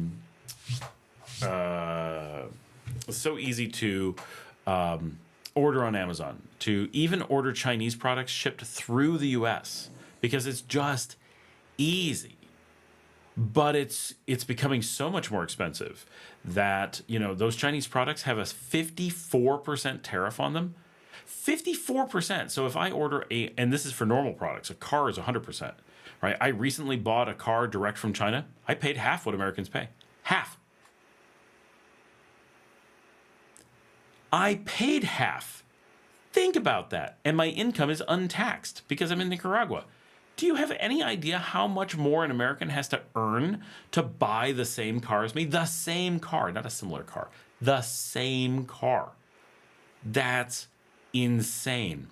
After tax, I have to earn to have a really nice luxury SUV with tons of trimmings, hybrid, all kinds of great stuff. I had to earn $27,000 to pay for that car. An American getting that same car has to earn nearly $90,000.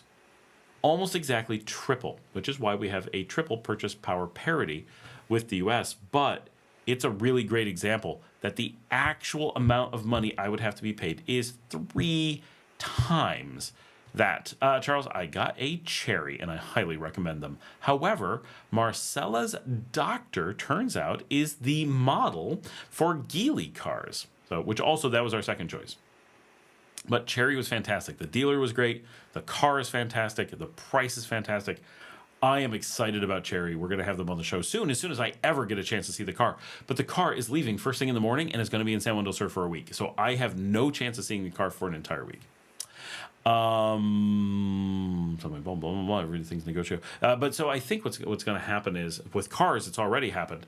Like buying an American car here, insane. There's no reason you would ever do that. You look like an idiot getting a new American car. You drive around, you're like, hey, what'd you pay for that thing, you idiot? Right? We get higher quality cars for half the price. Yeah, you got to be crazy. I mean, it's one thing to be like, yeah, I spent all this money on an American car. It's another thing when you just drive by and go, what an idiot you must have been, right? You're a laughing stock because everyone knows that you got hosed, and it's not going into the quality of the car. It's all going to taxes. So the same thing, if I'm buying a lens, right, like a, I have them all sitting here, right? I'm going to buy a new camera lens. They all come from China now. That's where 7 Artisans and TT Artisans and Viltrox and all these, I'm pretty sure, all come from China. And they make awesome lenses. Well, I want to just place an order directly from China. I'm paying $150 for a lens in the US. That's going to be $90 direct from China. I can wait a little bit to have it come from directly. And when I order it in the US, it's shipping from China. I've watched the shipping. It's like sitting in Shanghai Harbor, and then suddenly it's in the US, 3 days later, and then it gets to me eventually. Well, I'll just order it direct from China to Nicaragua. Life is easy. Ta-da! Right? I just got to figure out a little bit of where to do that.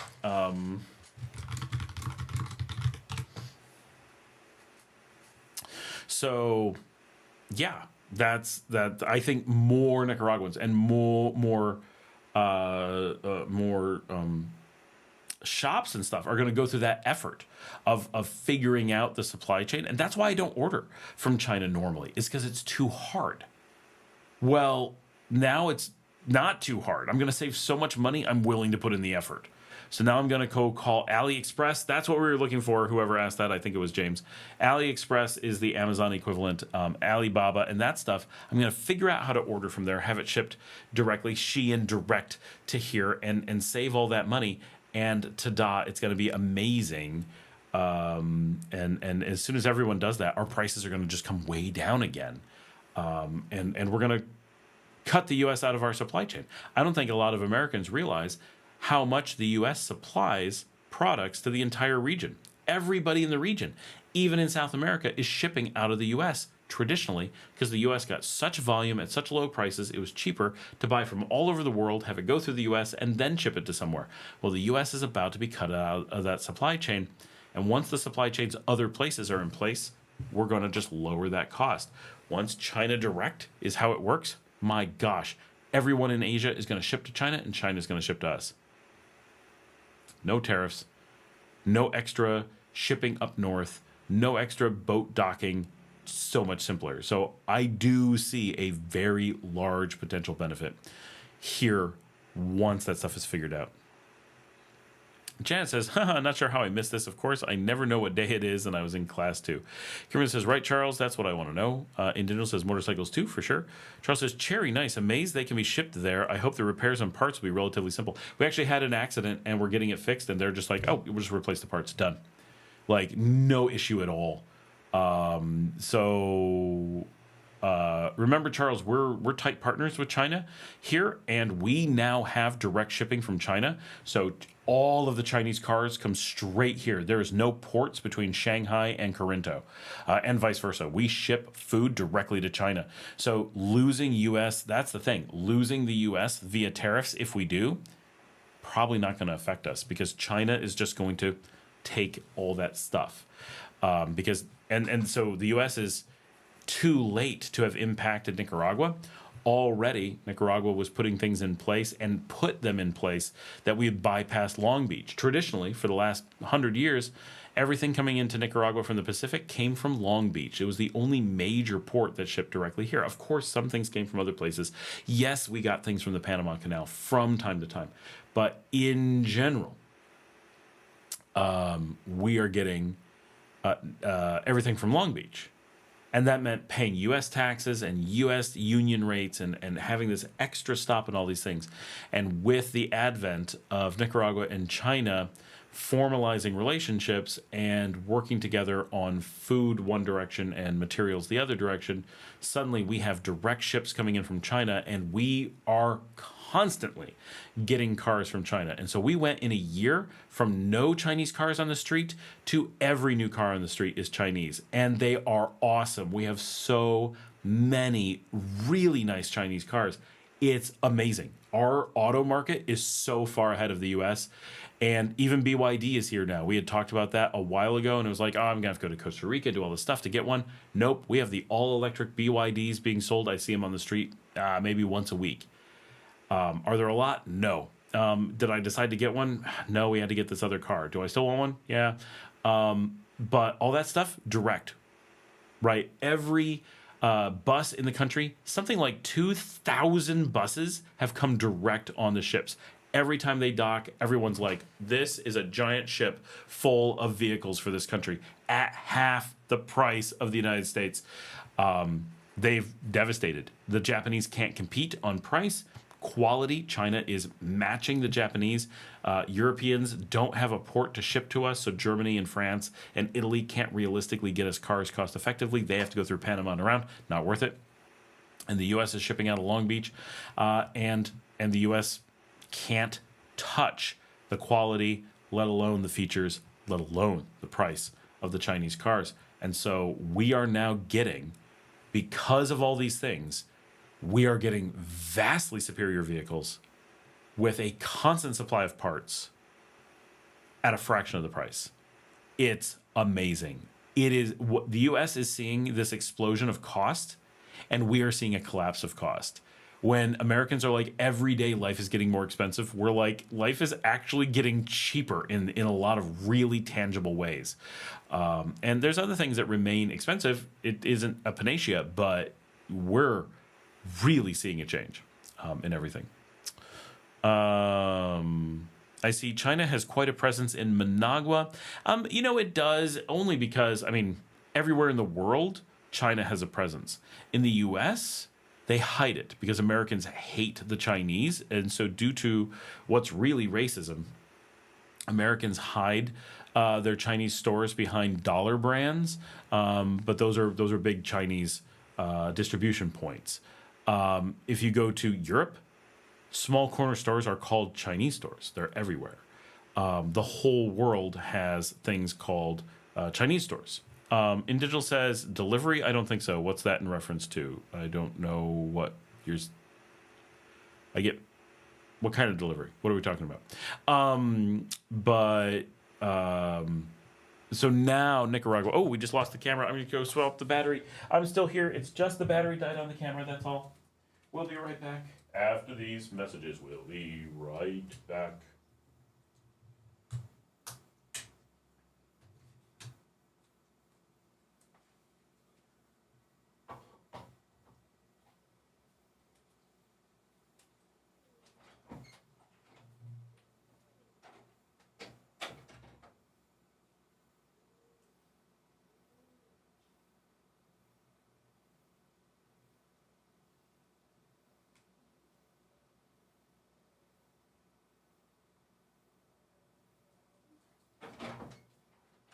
Battery in hand, I'm almost back.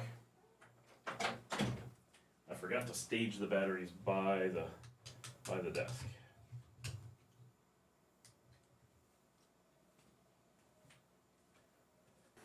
All right. Oh, we're in good shape. Okay.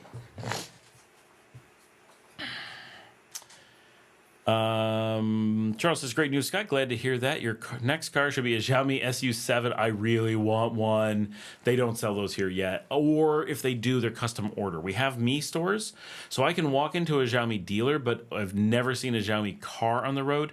But keep in mind that our roads here are very rough, and those low-riding cars are not things that would work on the roads here. So the Xiaomi sports cars, not practical. Xiaomi better than Apple. I love how much we have such good phones here now. I'm an Apple guy for a lot of reasons because of things that I do international. But for most people that are here, I highly recommend Xiaomi, Honor, Huawei. We get the good stuff that the US can't get. It's so amazing how many things are. Poor Americans, they don't have the access to the stuff the rest of the world does. The U.S. has access to a lot of stuff, but it's not stuff that we want. The stuff we want is actually better here. The one thing that we notice is that the U.S. gets much better TVs, and lots of them at super low prices, but we can ship them in from the U.S., and now that's going to change because none of them are coming from there. Hey, the market is what you want it to be. Yeah. Michel Leon, is it Michael Leon? Hey there, I just joined the stream. I'm looking at getting a place in Grand Pacifica. What are your thoughts? Why? What in Grand Pacifica would make you want to be there?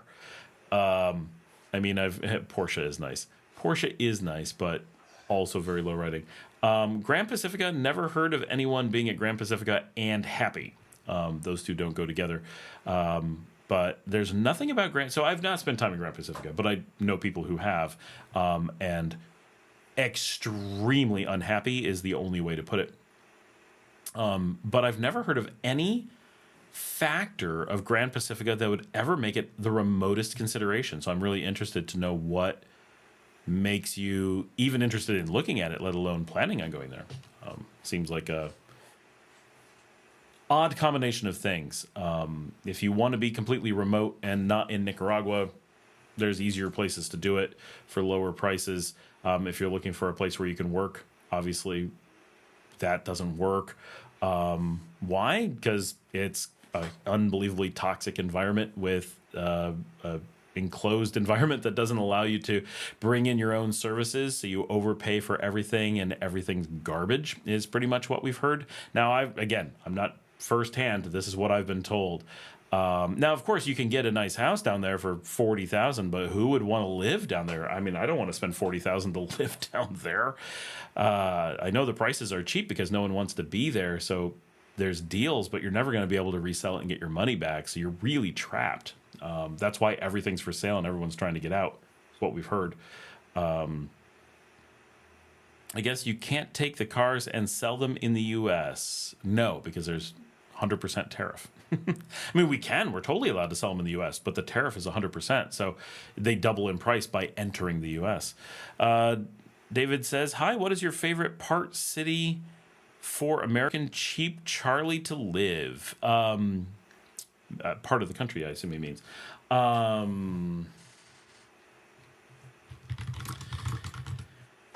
mean, all of Nicaragua is cheap. There's a few places to avoid, right? San Juan del Sur and Granada and ritzy parts of Managua are specifically expensive. But outside of that, really, you have the whole country at super low cost, from the Caribbean to the mountains to the coast to the just everything. So there's loads and loads of options. A lot of it. So David, tell me, like, what factors would make you like a place, and we'll go from there, because Nicaragua's not a big place per se, but it's got a lot of variety, right? With mountains, ocean, lake, city, not big city, but city, country, village, all kinds of stuff. But for Michael Leon, or Michael Lyon, I don't know. So the things we hear about Grand Pacifica, right? You can't get good internet there. They block it. The development isn't doing what they're supposed to do. Always repair problems. People push ridiculous prices that are not real at all. The place is very, very remote. You're dependent on services for everything. It's an enclave. So I always ask the question, if you want to be an enclave, why do you want to be in Nicaragua? Because it's specifically for people who don't want to be in Nicaragua. I get it. Nicaraguan laws are great. Nicaraguan weather is great. Nicaraguan taxes are great. Okay. So that's, some people gravitate to the Grand Pacificas who don't want they don't want to be around Nicaraguans. They don't want the cost advantages of Nicaragua. But that's part of the thing, is you end up in so some of the important advantages start going away. And the things that if you're watching my channel and you're like, oh my gosh, I love this culture, get that in Grand Pacifica. I mean, you can leave the compound and venture out, but then you're a compounder going out. It's not like expats in the rest of the country where when we go out into our communities, we're often very accepted. Not that you're not accepted, but living in an expat compound is very this is us, that is them. And many of the negative experiences that people, Michael Lyon, it's an awesome surf spot, but I hear you. Okay. Grand Pacific is an awesome surf spot. I mean, yeah, I'm sure it is. The entire Nicaraguan coast pretty much is. Not San Juan del Sur, obviously, but basically the rest of Nicaragua is often awesome surf. At a fraction of the price of the other problems. So why a compound, right? And every time we hear about people like really having, or almost always, really serious problems, it's because they're in expat enclaves. And some, like San Juan del Sur, are soft enclaves. Like it's not really an enclave, but it's functionally an enclave. But Grand Pacifica is actually a compounded enclave, and it's a private company that owns everything and has mistreated the people, from what I've heard, pretty severely, to the point where, I mean, I would never.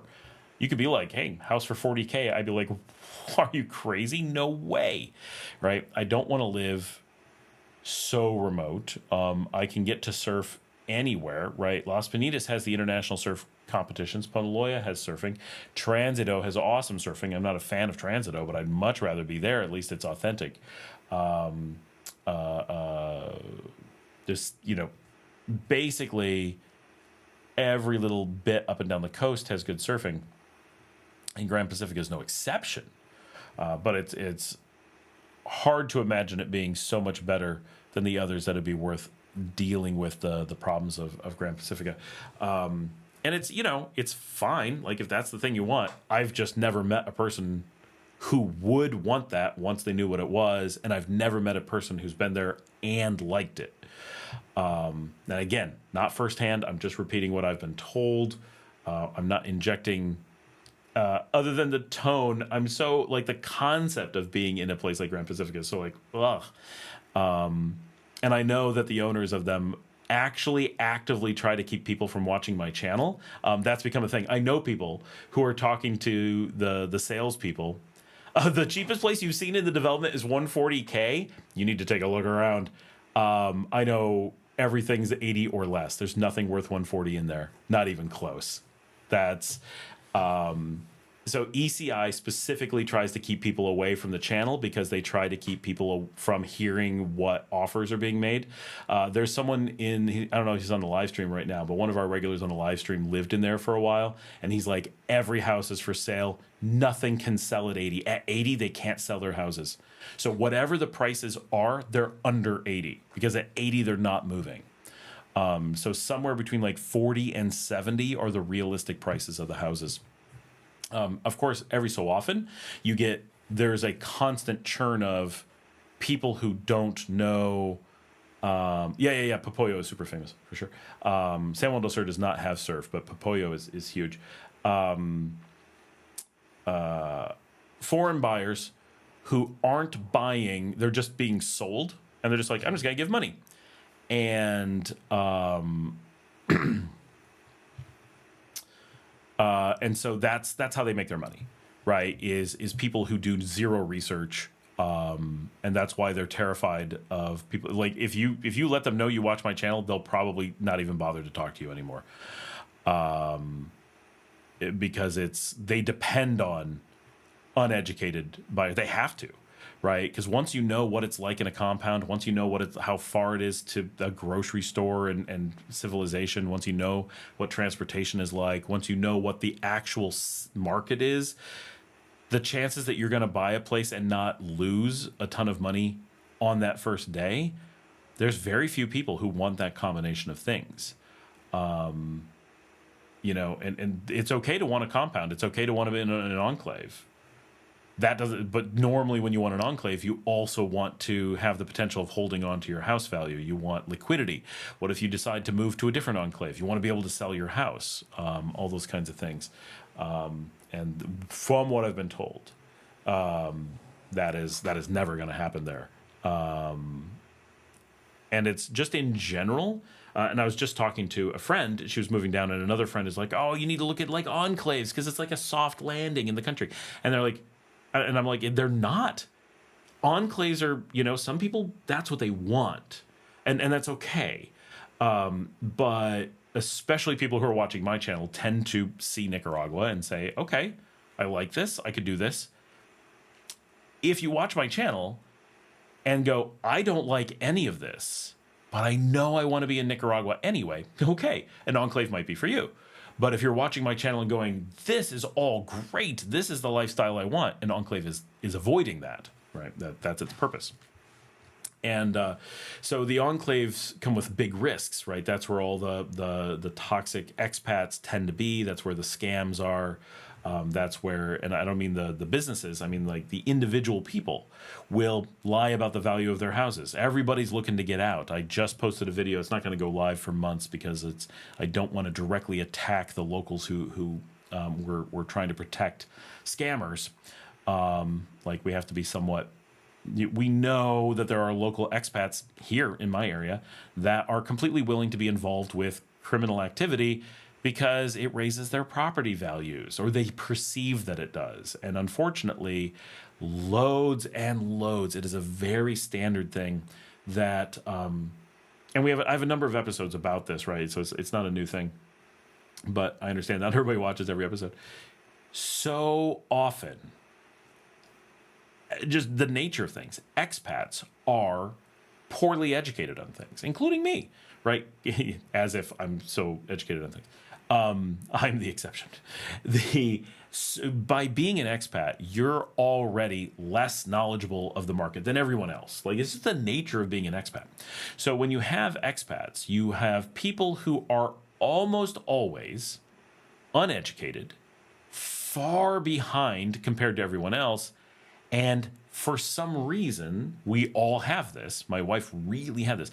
Insanely impatient about investing and becoming tied to a place we haven't spent a lot of time yet. And that is an insanely dangerous combination of things, and nearly all expats have it. Not every expat, but very, very high percentage. There's something about moving into a new country that makes us feel out of place, and we feel that buying businesses and property somehow ties us to a place, gives us formality, or gives us an anchor. It does not. It is a false emotional reaction, but it's a thing that we tend to have. And that is very dangerous. It's very dangerous because we set ourselves up for failure, but then we also make it very visible by the nature of being expats that we are ripe to be taken advantage of. And who better to take advantage of us than other expats? And since we have a very high chance of having been taken advantage of, that makes us as expats very likely to be, 1, bitter, 2, desperate. We are much more likely to have, for example, purchased a house for double what its actual value is, or quadruple. These are real things we hear about on a regular basis. People like this, you're being told that nothing's below 140K. We're being told nothing's above 80K. Nothing's even hitting 80K. And that's what it's not selling for. All we know is that's less. And so if you have people, and it is full of people who spent 140 plus, and so many of them are trying to get anything to get out. They're trying to bail at 80. Well, those people are now desperate to sell. They have to say anything they can to make it sound expensive. They have to pretend that things are moving fast and they're the exception. Oh, we just need to sell really fast, or we just really like you. We're going to give you a deal. Or they're going to pretend the prices are higher, right? Like, that really happens. So you end up with expats preying on other expats. They're in a position where they're vulnerable, so they see other expats as being vulnerable, and since it happened to them, they kind of justify it happening to other people. It's a vicious cycle. So you end up with this as a general risk, but when you have enclaves and places like Grand Pacifica, I'm not saying Grand Pacifica, but I've heard stories that is exactly what's happening there, and it's what San Juan del Sur is famous for, is you have people who are overspending by dramatic amounts, and it starts a cycle of exactly this, trying to figure out how to pawn the problem off on someone else so they can escape. Everyone wants to get out, most everyone. And some people just love it. Some people made a good decision. Sure, they overpaid, but they're in and they like the place. And I've had people who have spent like $400,000 on a place, and they're like, I don't care if I'm overspending by hundreds of thousands of dollars. It's the place I want. I don't want to negotiate. Like, that's crazy, but okay. Right. Yeah. So really, if you would consider other places in Nicaragua, I think that just that fact, you like Nicaragua, this is where you want to be, that should rule out any development like that, because they're for people who don't have that attitude. They're for people who have lots of money, don't want to be in Nicaragua, but feel for some reason they need to be. That's their target audience. And there's a lot of people that's right for. So, there's a lot of people with more money than desire to be in Nicaragua, but Nicaragua provides these really good laws and protections and benefits. So, so you can have that mix, but you really want to be aware of it. So if you're like, yeah, so Leon is very nice. If you think Leon is nice, come here, right? You can get a place on the beach for a quarter the price that you would get there. But unlike there, so from where I live in the city to the beach, 12 minutes, at least during the day. Like when you can drive fast. At night, it's going to take longer because you really got to drive slow. But during the day, you can be at the beach in 12 minutes and live in the city. You can get you can rent a perfectly nice house here, probably nicer than they have down there, $350, $400 a month, right? We got public transportation. You don't have to rely on a private company to drive you around. I'm in Sutiava, Western Leon. So I'm at the western edge of the city. So timeshares are not necessarily a terrible thing. I have never seen one in Nicaragua. I guarantee they do exist. I've just not seen one. But they are few and far between, probably San Juan del Sur or maybe Managua. Maybe Granada. But not many for sure. We have a beach that actually has like real culture and like local community that's really vibrant and plenty of expats.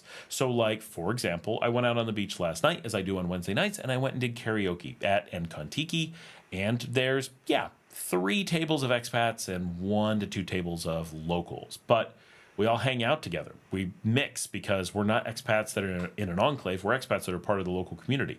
I live in the middle of I have a place in the middle of the barrio. Right.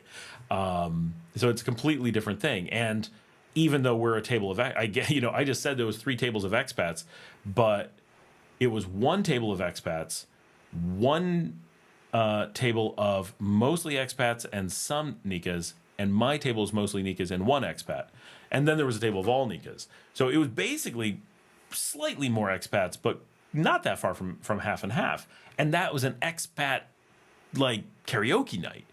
If we go to the dance club on a Saturday night, Pelican,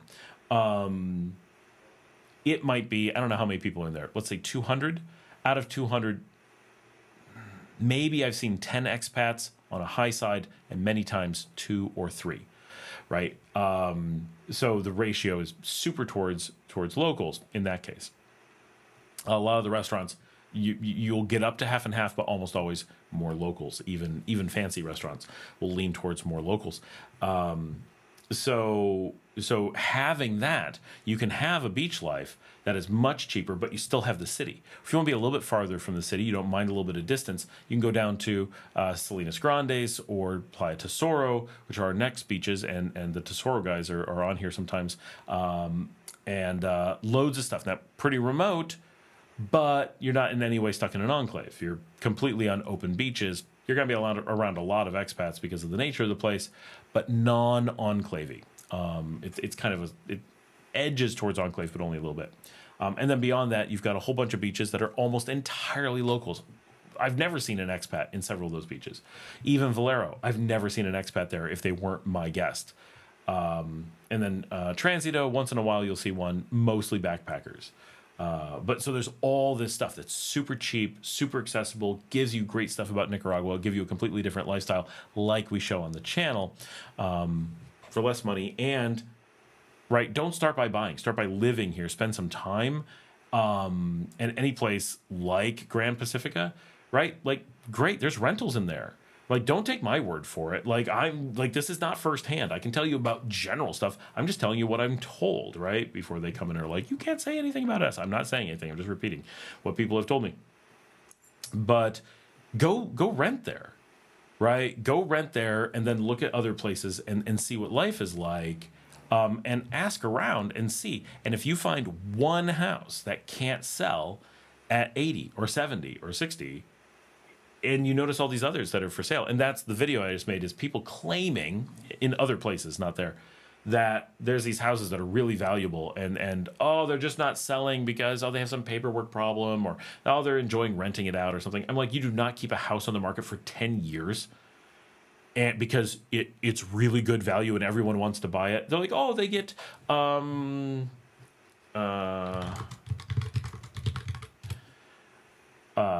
they get offers all the time. No, they don't.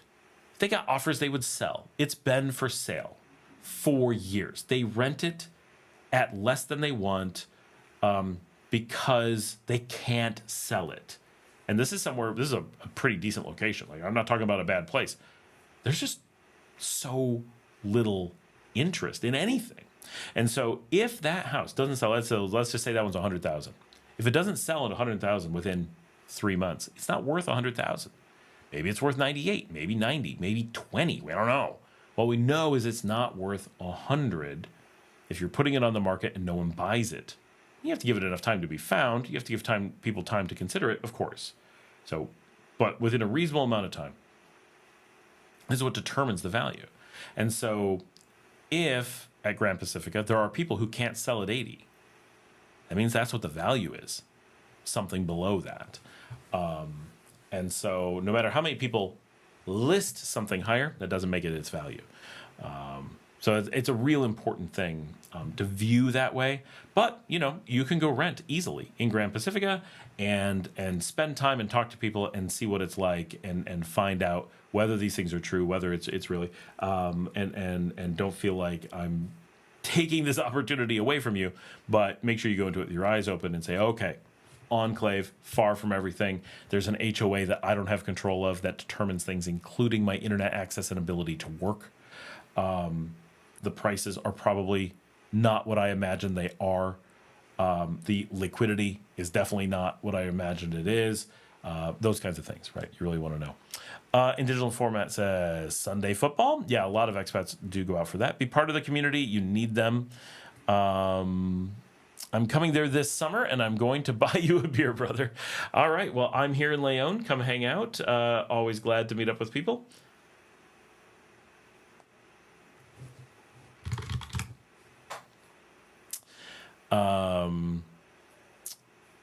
And yeah, for sure. I love getting a beer. I love meeting up with everybody. And I'm here in Leon, right? So I can walk downtown. I walked to Via Via a couple weeks ago.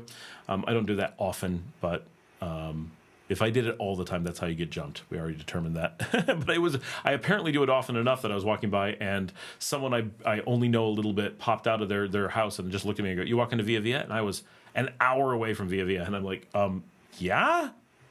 And then later he was there and I'm like, "Did you walk here?" He's like, "Yeah." Like a thing, walking hours to go to Via Via on a Monday, like of all times.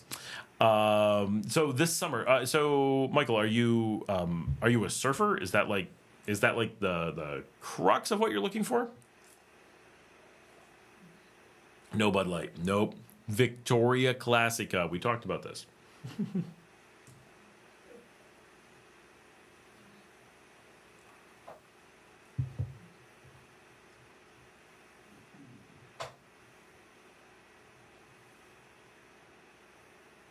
Just checking messages. Nothing big. Okay.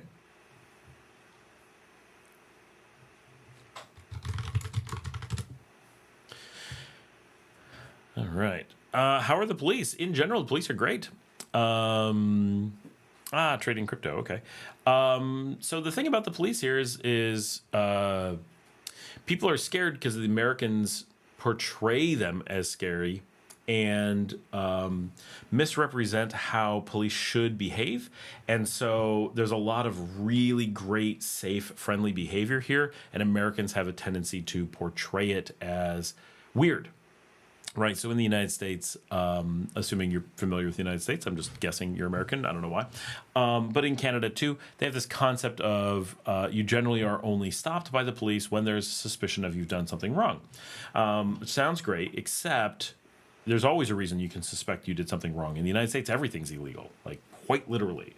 So there's never a time that a cop can't pull you over if they decide to. Now, sometimes it's harder than others. Sometimes it's more annoying. Sometimes you're going to have a much better fight in court. So they don't bother with just anybody. But if they want to pull you over, they're going to. And there's nothing you can do about it. They can always go, you didn't use your blinker. I did. Well, I didn't see it. Right? Oh, you swerved. No, I didn't. Well, it looked like it to me. Right? It doesn't matter. The concept that they can't pull you over is just ridiculous. Of course they can. Actually, jaywalking was just legalized in New York after all this time. So they can get you for anything. Right? But the concept is the police are always chasing you, and anytime you have an interaction with a cop, a couple things are going on. One is they must suspect you of something. So it's already you're in trouble, right? Or they suspect you're in trouble. Period. That is your interaction. Now, if you walk up to a cop and say, hey, I need directions, that's different. But if they walk up to you, there's a problem, right? Police are anti-public and aggressive in the United States. You always want to avoid interactions with the police. They are not your friends in the U.S. Now, if you're approaching them, they're your friends. If they're approaching you, they are not by law. They are also armed and dangerous. Very, very dangerous. At the chances that an altercation with the police, even one in which you have done nothing wrong, results in injury, death, or incarceration is high. Not expected, but really high. In Nicaragua, the police can stop you anytime, anywhere. It's not on suspicion of anything. So it's random is how it's normally done. There are police stops all over, and they are random. And when you explain it that way, it's really easy to go, oh, well, if it's random and you just every so often, relatively often, get pulled over at a random place and an unarmed police officer comes up to you and completely friendly, because you're under no suspicion of having done something wrong, simply wants to see your insurance, registration, and driver's license. And then sometimes they want you to pop the trunk and they want you to show them that you have the necessary things in your car, such as a reflector and a cone. These are triangle. These are requirements in much of the world, Nicaragua being no exception. And so they they do these stops all the time. It never implies a problem. I've been pulled over because my lights are out, and they're like, hey, your lights are out. Oh, I didn't know. Thank you. All right, go get those fixed. Okay, thanks. Right? And so you get pulled over regularly. It's a very common thing. If I'm driving, I expect to be pulled over maybe once a week. But no reason to be worried at all. I have a completely friendly conversation. Like, hey, what's up? And be casual, right? I've gotten out of the car with the cops. They're like, hey, can we see in your trunk? And I'm like in the passenger seat. We just hop out, go back, stand by the trunk. We know we got everything we're supposed to have. We get inspected all the time, right? And just sit there and chat. Like, hey, what's up? They're like, hey, what's going on the beach? Because we're out in the middle of nowhere. They're bored in the middle of the night. We actually sit and talk because they're just normal people. They're not armed. They're not thinking you did something wrong. They're not there trying to catch you. They're just making sure everybody's safe. They make sure the traffic gets a little bit slower and whatever. So it is a completely different experience.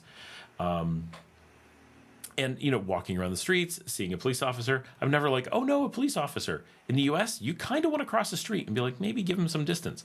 In Nicaragua, you're totally not like that. and a lot of them are cute here, which is not an experience I'm used to in the United States.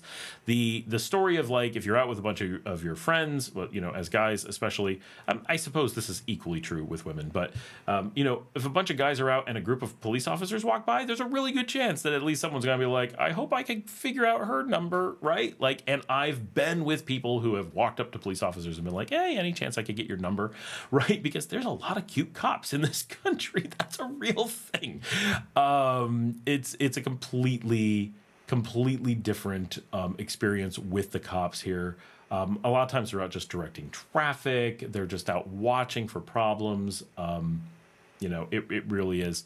And you wave to them. You give friendly interaction. So once you get over the fear of a random stop, and I totally understand. Whenever a cop pulls me over, it's like, okay, I'm going to have a conversation. But as long as I'm in a vehicle that has been pulled over before, it's like, okay, here's my papers. I always have them ready, right? Here's everything. I got to pull my license separately. So I put my license, and I have a little package with the insurance and the registration. Hand them that, totally ready. They're going to want me to pop the trunk about 1 out of 4 times. No problem. If they say, you know, a tross or whatever, it's like, okay, yep, pop the trunk. I'll get out and go with them.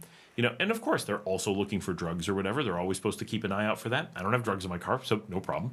And like, I have never, ever been pulled over and had a problem. I've been pulled over where I did things wrong. I've been pulled over and gotten a ticket because I was doing 80 and a 40. I got a ticket. That was my fault. That was definitely on me. And I knew when I saw the cops in the distance, I'm like, oh. I looked at my speedometer and I'm like, I'm way, way over. And they're like, yeah, pull over. And I've been pulled over with like my lights out and stuff. And they're like, hey, get this fixed. No ticket. I've never been harassed. I've never had an inappropriate interaction. One time as a passenger 10 years ago, under a completely different world, I had a driver that I was with have a problem with the cops, and it cost him $14. But that was it. One time, 10 years ago. In living here, never an issue. As a driver, never an issue. It really is different than people anticipate. So here we actually really appreciate our cops for the most part. In a completely different way. Our feelings towards them is very different. You don't worry about going past the police station. You don't worry about having to interact with the cops, other than things like dealing with, oh, I got to get my car registered. Oh, it's going to be a long day at the police station. Yes, but you're not like nervous about it. You're just like annoyed at how long paperwork takes, that kind of stuff. Kimberly got random searched at the airport yesterday. That's always fun. Yes, window stickers. They check for the window stickers. Michael says, yeah, I heard the Nicaraguan police are actually really cool, which is, yeah, exactly. And military, too. When I'm out filming, the only time I'm ever stopped by the military is when they're mad that I didn't stop to let them, like, say hi to their mom or wave to people and stuff. Like, that's it. I got stopped at the airport the other day, and the guy's like, right? They're bored. They're just out guarding stuff. They want to, like, someone's on camera. Like, this is cool, right? They're totally allowed to be on camera. I'm totally allowed to film. Everything's cool. Like, it's a different reaction. And of course, if you react like, oh no, there's a police. Oh no, there's military. I'm going to run away. Of course, they're going to be like, what the heck is going on? But if you're like, hey, you want to say hi? Yeah, they're like, cool. You're cool. We're cool. Everyone's cool. You know. And Digital says surfing Popoyo, people from all over the world to ride it. Cool small town. Yeah, Popoyo gets a lot of good surf attention. Michael says cute Nicaraguan cops, lol. It's true. Hey officer, I need to stop you for a Tonya break. And it really does make the potential of getting arrested just seems way better sometimes. You're right. At least you could always just pay them. Michael says at least they didn't beat the crap out of you. Don't know about that. In the U.S., you could lose your life. Absolutely. Facts. Or too close to the presidential house, or you're flying a drone. Now, here you do get in trouble for flying a drone. So if you're flying a drone, they're just going to shoot down the drone. Like, they probably don't even look for you. What I've heard is they don't bother looking for you. They just shoot the drone and take it. Technically, you can get in trouble for possession of one, but I've never heard of that actually happening. Certainly, it would, but I know they will take the drones down if they find them. They have to, but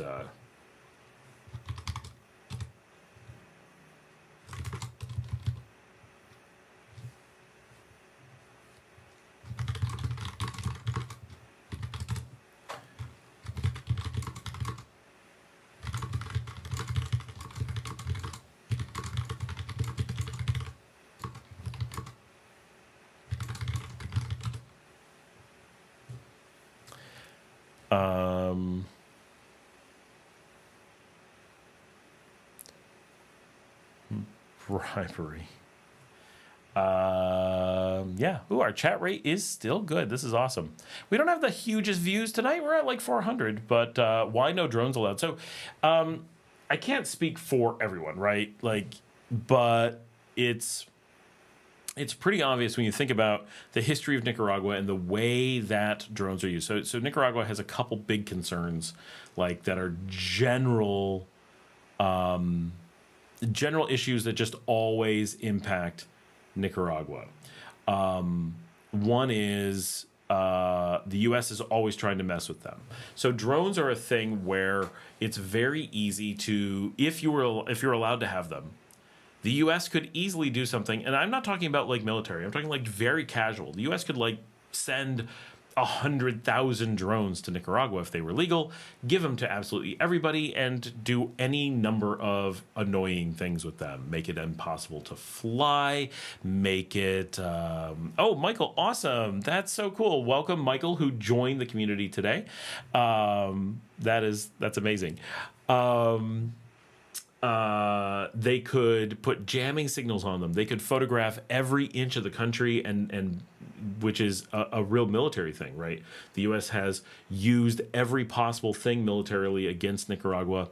And you have to remember, Nicaragua is a very poor country, so they have very little as far as technical resources to control drones. And the United States is a nearby giant country that is also rich. So the amount of money that the United States can use to do things to Nicaragua can really throw you off. Meaning, if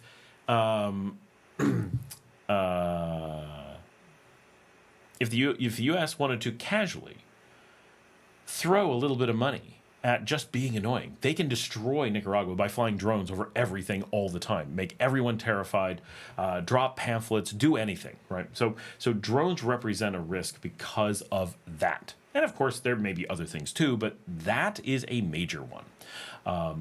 And of course, we know now that there's all these things that people can do with drones, right? They can coordinate them, they can use them as communications networks, they can use them militarily, they can, any kind of thing.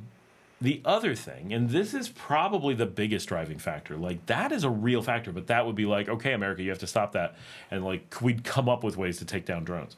But using drones, because Nicaragua is specifically the barrier to drugs in the region. Costa Rica is a major through port for drug traffic, and Honduras is a major through port for drug traffic. Neither of them allow it, but they have failed to stop it. They are both places with heavy organized crime elements. Nicaragua actually doesn't allow drugs to move through.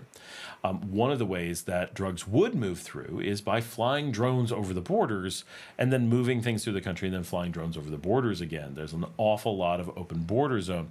If drones were allowed, that would be extremely difficult to monitor. But because drones are not allowed, any drone near the border can be taken down, or they can get to that point and figure out what's going on. Because even very casual drones that we use for filming, like I would use for the show, could easily deliver tens of thousands of dollars, maybe more, of cocaine in a single flight. It would not take too much of people investing in really nice, beautiful photographic drones and even fly them and take pictures with them. So if they were ever captured, minus their payload, they could pop out the SD card and be, look, I was filming all this stuff. And they'd be like, I don't know, it's pretty suspicious. And then there's some guy on a motorcycle taking off already deep inside the country because he picked up the payload from the drone earlier before the police caught him. And then he doesn't have to cross a border, right? Those are the checkpoints, is the border. So if you're just in the jungle, which is a lot of, right, which goes right up to the border, it's pretty easy to move around through the country without getting caught. Now, if you're going to try to come up the Pan American in the Pacific coast, no, you're going to get caught, right? They know when a shipment comes through. They know when you're crossing the Okeechobee Bridge, they're going to get you, right? They get everybody at Okeechobee. It's a major, major trafficking checkpoint. If you're south of there, yeah, you might be able to move a little bit around south of there. But once you're trying to move through the country and get to Honduras, no. Chances of making it are low, and they take great pride in catching people. So, that's a recent thing that someone was talking about, smuggling drones into the country. And I realized that the act of smuggling drones into the country would obviously make it super easy to smuggle drugs into the country. And given Nicaragua's incredible fight against drug trafficking, that has to be a major factor. It just makes a lot of sense. So it's just, being a poor country, there aren't the resources to combat a lot of the things that drones could cause problems with. Now, do I agree? Do I think it's a good idea to limit the drones? Personally, I don't. Do I think there's a happy medium where they could really severely limit the drones while still allowing them to do critical things? Yeah, I think there's a spot where that could make sense, right? People like me who've put in a ton of effort and clearly are doing, certain types of activities, who can be, monitored and checked, and you have to have an ID on the drone, and you're not allowed to operate it within a border zone, and all kinds of rules. And great, I'll follow those rules. I have to have a police escort to use the drone. Great, I will take a cop with me. I don't care. I would do that stuff and be happy that I and other people like Elton could have drones and legally do that stuff. That would be amazing. But it's also not that important, and they'd have to put all kinds of rules and stuff in place to make that work. That would be very expensive, and so I totally understand why they don't do that. Personally, I think it would be worth it, but I understand the decision-making factor that probably says it's not worth the effort. So that is my take on the drone thing. I hope that they reverse it. I hope that pressure from the neighboring countries and tourism make the powers that be change their tune on it, or at least give it a try. Let us dip our toes into it, because some of us, I think, have put in a lot of work and have a track record that would suggest it's worth letting us have a try at it and see what happens. Right? You let 20 people, 30 people who are watchable, verifiable, willing to put in some effort. Willing to work with, the police department. Hey, I have to go register. I'm going to be flying in Boaco today. Got to stop into the Boaco police department. Let them know, right? Here's where I'm going to be. Okay, cool. I'll do that. Let me do that stuff and see if it works. Then make it a little bit easier. Make it a little bit easier after that. And then maybe let lots of people have them or not, depending. But for now, I understand why they don't. And really, nearly everything that you ever ask about Nicaragua, if you step back and frame it as how would this be impacted? How would the U.S. use this against Nicaragua? Because essentially these countries are at a stalemate in an ongoing war that has been going on since 1909 and really since about 1855. The United States tried to colonize Nicaragua, burned Grenada to the ground, slaughtered people, poisoned people. It has been a exercise in brutality for coming up on 200 years. It's like 170 years. It's a long time that the U.S. has been doing anything it can to devastate Nicaragua because it's angry that Nicaragua fought back and stayed independent for longer than they wanted. Well, that's really bitter, right? But so from a Nicaraguan perspective, to an American perspective, Nicaragua is a rarely mentioned artifact. Now, yes, growing up in the 80s, it was a huge deal. But since that time, Nicaragua's been kind of out of the American consciousness for the most part. But to Nicaraguans, the war has never ended. It's only 46 years since they managed to gain their independence. Anyone who's my age, even a bit younger, plus anyone older for sure, was born and grew up with Nicaragua being an occupied zone. It was a basic open-air prison. No one was allowed to leave. No one had any rights. And if you tried anything, it was tortured to death. The United States was brutal, as they often are when they're dictators. So that memory is very real.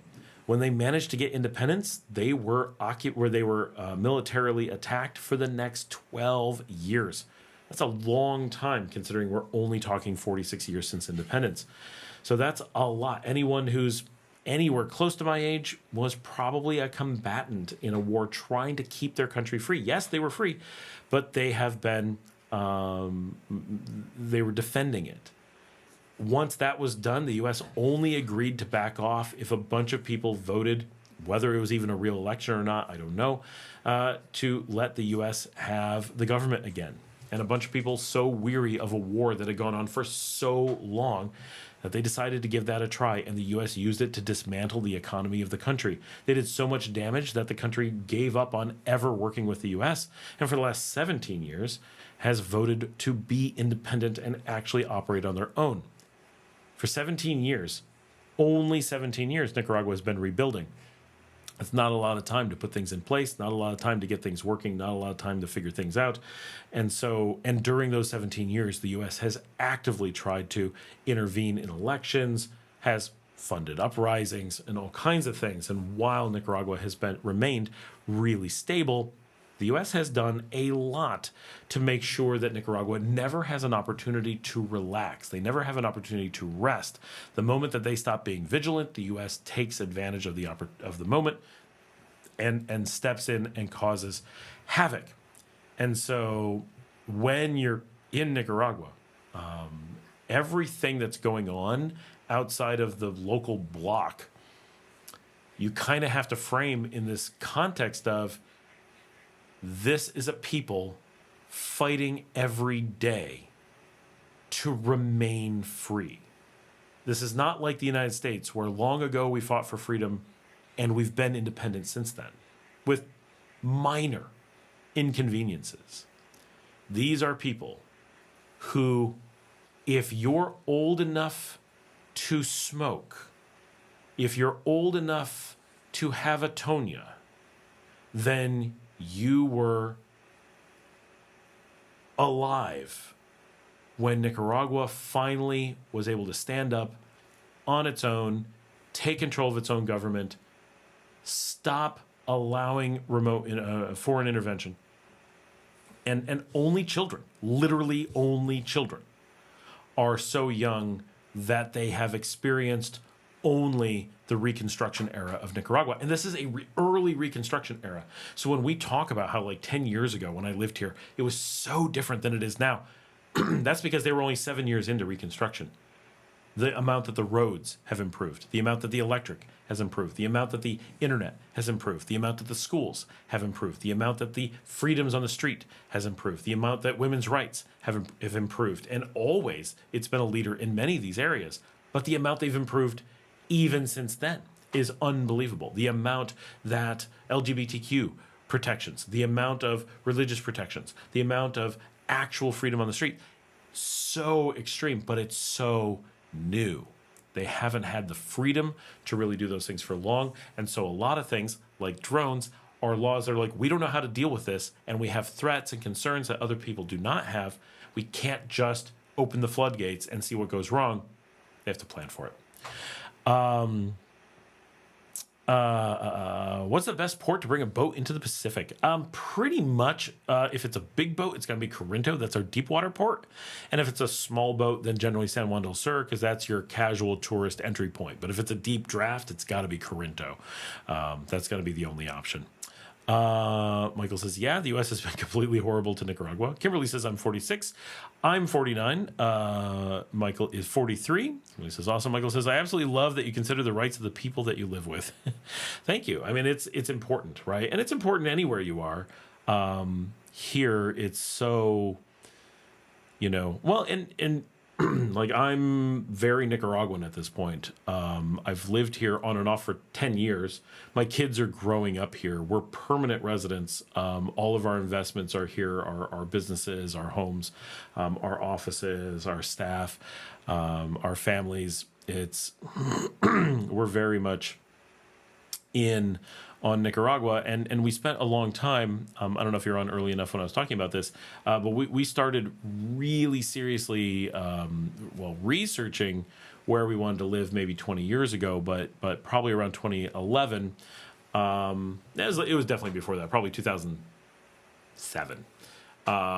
We really, really started seriously down the path of we are going to have kids, but once we do, we are moving abroad with them. Our kids are going to be raised. We really thought in Europe at the time. Latin America was a later discovery for us. I mean, we knew it existed, but you know what I mean. And so when we were having kids in the 2010s, or in the aughts, we knew that those children we wanted to be raised primarily abroad. We knew we wanted to live abroad. And so we've been doing a tremendous amount of research, which did include Latin America. I did Latin America studies as part of my senior work in high school, and both my wife and I studied Spanish. Like, we did things that gave us a little bit more insight on Latin America than some random people would have had. And so I've always had a certain amount of Latin America in my sights, and my wife and I investigated moving to Uruguay in around 2005. So those things are things we had considered. We kicked around those ideas, and because of my work, it was always on the table as a possibility.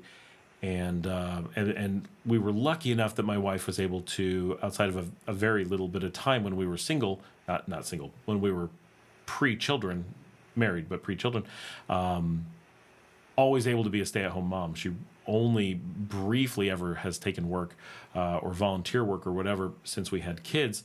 And so that's been really flexible and really nice for us and for our kids. And so that's been great. So we've always had this, we're going to live abroad. So we did so much research, so much on the ground, going different places and doing so many things. And so there's just been a lot of experience with being in different countries, looking at it from a historic perspective, looking at it from a cultural perspective, looking at trying to understand the places, and really trying to see it from a cultural perspective in a long term. Like, is this who we want to be, right? What culture do we want to be a part of?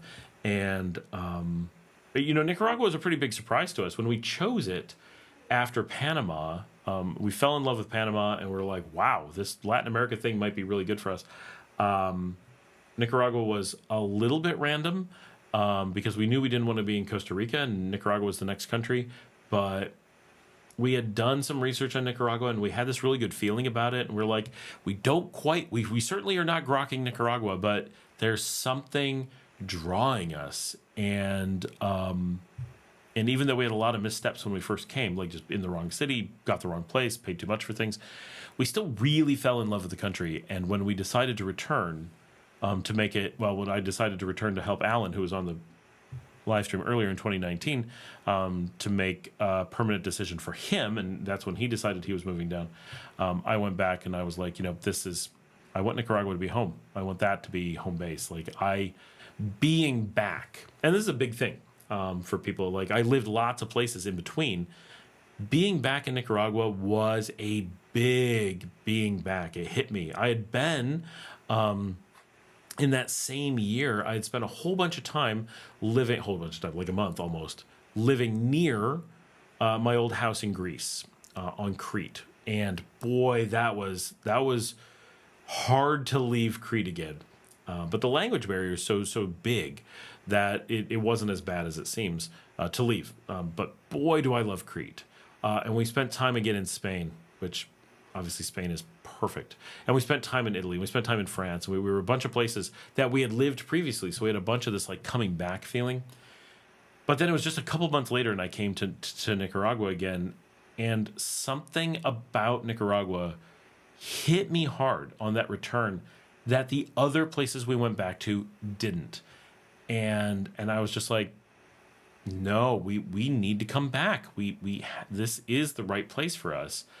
And then it only took a little bit of me talking to my wife, and she hadn't come back with me. I was here with my best friend Rachel, and spending this time here with her and with Alan, and just like seeing Nicaragua in different physical locations than we had spent time before, with different people, with 4 more years of development, or 3 years, about 3.5, and having been other places and then being back and having like this fresh take on a place that I had lived, it's just like, we could make this work. This is going to make us happy. This is really good. And so once I kind of talked to my wife about like, remember this, remember that, remember this, and we can fix this, we can fix that. She was like, okay, yeah, nope, Nicaragua is like it brought her back, and she's like, okay, it does have cities we like, it does have beaches we like, it does have food that we like, it does have culture that we like, and we were happy, and these things are better. Oh, this is the trajectory. Oh, like there was so much, and that was a big deal, right? Seeing it over a number of years and being like, oh my gosh, Nicaragua's on such an upward trajectory. Other places we went, like Spain, you're like, oh, this is amazing, but it's not getting better. Maybe it's not getting worse, but it's not going anywhere. Partially because it's so good. Like Spain is truly amazing, but it wasn't like, oh, we're going to watch this unbelievable growth. But Nicaragua was like, we get to be part of the Nicaragua story. Like, for real. Right? Yeah, Nicaragua's had a long story without us, and many, many, many important things. But now that Nicaragua is really kicking off, right? So as an American, going back to American history, everything before 1789 was figuring out America, right? Before then, we didn't have a president. Before then, we didn't have modern government. Before then, we weren't a stable country. Before then, we really didn't know what we were doing. But in 1789, George Washington stepped up and a bunch of things came together and it became a country. And I don't agree with a lot of the things that they did, but the identity of America was formed in 1789. And the people who were a part of that story around about that time really were influential in defining what America was going to become. And for Nicaragua, 1979 was their 1776. That was the declaration of, we're done with this crap, we're going to be our own country. And then between 1979 and trying to do the math off the top of my head, what year is this, 1998 or whatever, was the years of the throes of new country. Like, what's going on? Are we gonna remain, or what direction are we gonna go? So that was like the 1776 to 1789, and in a relatively similar amount of time, only maybe 5 years different. And then that around 1998, 17 years ago, is that 17? No, I'm off. Yes, 2008, much closer to 2008. There we go. That makes more sense. Is when the country really congealed. And being a part of, this first, and having been here for 10 years, right? We were here when it was only 7 years with its feet under it. That's like being in the United States in 1796, right? Still early enough that it's just happening. Still, like, everything's happening. Every major event that happens is the first time. Still figuring things out, still defining things, still making decisions, catching the vibe, deciding what the classic songs are going to be. This is a new Nicaragua, and we're part of that story, and have been, and get to be that. And that's unique. That is so cool. So that's been, and we weren't really thinking of it in that context when we came back, but I think that is a influential part of all of that. Tiffany says, same. Something has always drawn me to Nicaragua as well. I tried Costa Rica, but it was no bueno for me living. Yeah, I like Costa Rica. Like, it's a fine country.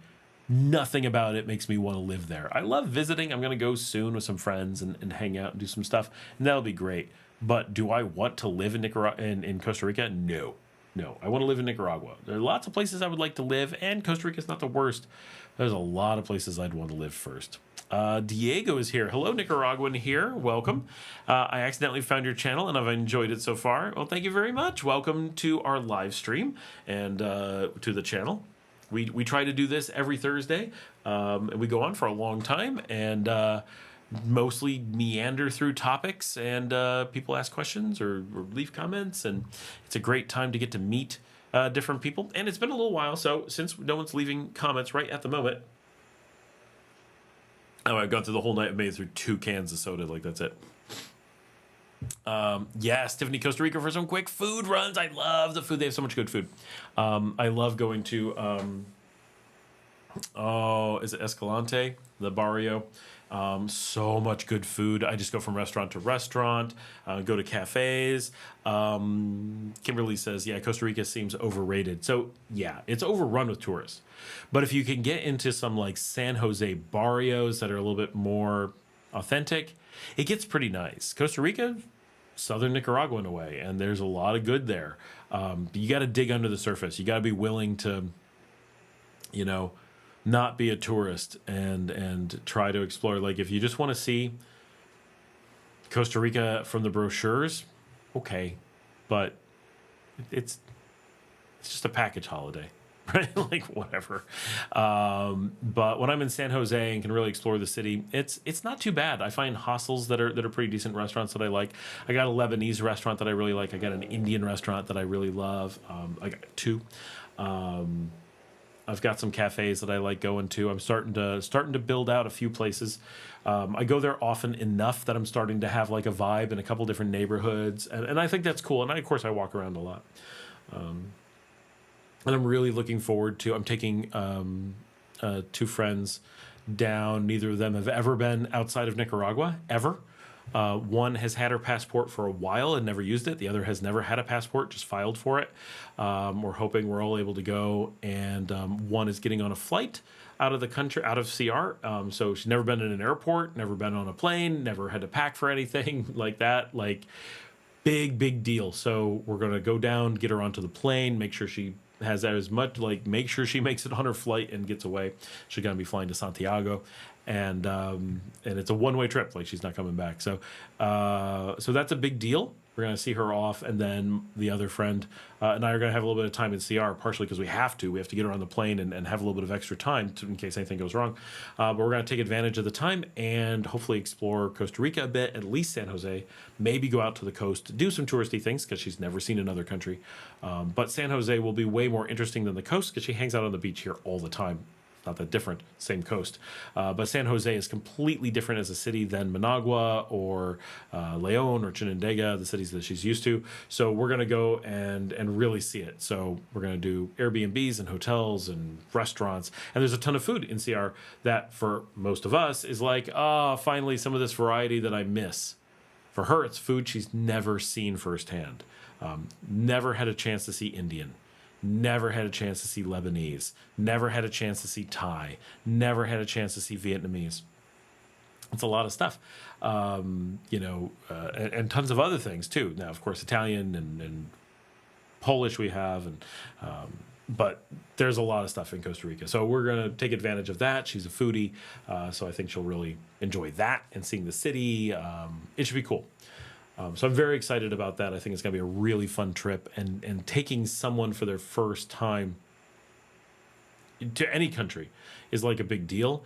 But the first time ever seeing a new place, the concept of a new place is huge, and something that a month ago probably was not something that had ever occurred to her, something that she would get to do anytime it's her sister that's leaving. They're sisters. And her sister has known for a long time that she had a plan to be traveling and just needed things to kind of come together so that she could. But for the sister who's not traveling, it was, I'm like, do you want to go along so that you can see your sister off on the flight? And they're like, oh my gosh, that'd be awesome. And so this is a completely unexpected, complete trip that really just never had occurred to them. So it's very, very cool. And being able to see someone see the world kind of for the first time, even though it's just Costa Rica, I think is going to be really, really neat. So I'm looking forward to that a lot. So yeah, that is hopefully coming up in the relatively soon. And hopefully I can talk her into being on the channel. She's not been on the channel before. Her sister, who's flying out, has been, and was actually on the first really big episode we ever had a long time ago in Chinandega. But the sister who is going to be in Costa Rica with me has never been on the show, as far as I know. And so I'm hoping we can talk her into doing some shows because it'll be fun to film some stuff with her for sure. I'm always looking for people who want to be on the show. So you should definitely video some new spots. This is Tiffany. So that I can see some new go-to places for my border runs. Oh, yeah. Generally, border runs, you don't go all the way to San Jose, but if you like it, yeah. I've got some places by the airport I like to go. A little bit on the fancy side because it's just, going when I'm at the airport, I'm like, I just want to go to the mall. I just want everything to be handy and good food. I don't want to deal with anything. Funny enough, I was a couple times ago when I was in Costa Rica. I was there alone. I have no idea why. I don't even know what I was doing. Was I flying? I don't know. I was there, and one of you guys posted something, and I was looking at his pictures, Instagram probably, and I'm like, are you in San Jose? And he's from like California, and he's like, I am. And I'm like, what the hell? I'm like, and I mentioned the neighborhood I'm in. He's like, I'm in that neighborhood. I'm like, what? Have you had dinner? He's like, no. I'm like, do you like Indian? He's like, yes. I'm like, okay, here's a spot. And each of us were like 5 minutes away from each other in San Jose. I'm from Nicaragua. He's from California. We just happened to be in San Jose. And I saw his picture that he was there. And so we went and had Indian for dinner. And one time I was getting on the bus in San Jose, and the girl who sat next to me looks over and she's like, Scott? And I'm like, oh my gosh, it was my neighbor from the beach up here. It was very strange. Michael says, how's the water system in the cities and rural? Do people have wells? Do they put chemicals in the water? So I have a well here. I'm just outside the city limits. I have a well. We do not put chemicals in the water, and we've not died yet. Is the water the cleanest? Maybe not. It's a well that we don't maintain great. It's not my own place. I rent it, but it's mostly good. We don't generally drink the tap water. I certainly have drank it on the show. We use it for cooking and stuff. No problem. When we're drinking, we use bottled water. If we're putting down, liters of water at a time, we're using the bottled water. It's what Nicaraguans do. If I go into the city, which is like a few houses away, the water is fine. People drink it, like tons and tons of people drink it. It really is. It's potable, right? Basically everywhere in the country, but nearly everywhere it's not the best. So people drink bottled water, but partially it's a status thing. But there are tons of poor in the country who have to drink from the faucet, and they're fine. There are some places where there is not the best water. So if you're going to be drinking a ton, we recommend testing. If you're drinking for like a week, no, don't worry, everything's fine. But if it's going to be like a lifetime of drinking, yeah, best to test the water just to see if you're getting exposed to something in minute quantities. Filter or use bottled water. So that's the overall, not something I ever worry about. Really anywhere. I don't even ask anywhere, like all throughout Latin America. Unless I'm in Mexico, then I know I can't drink the water. So just treat it that way, and it's nice and easy. Diego says we usually drink tap water. It's okay. Yeah. Everywhere I go, and you shower with it, you brush your teeth with it. I don't know anyone who's like avoiding tap water. It's just sometimes it has a taste or whatever, and the bottled is better. I'm not even sure the bottle's even better, right? Like it's just a status thing. It's what you do.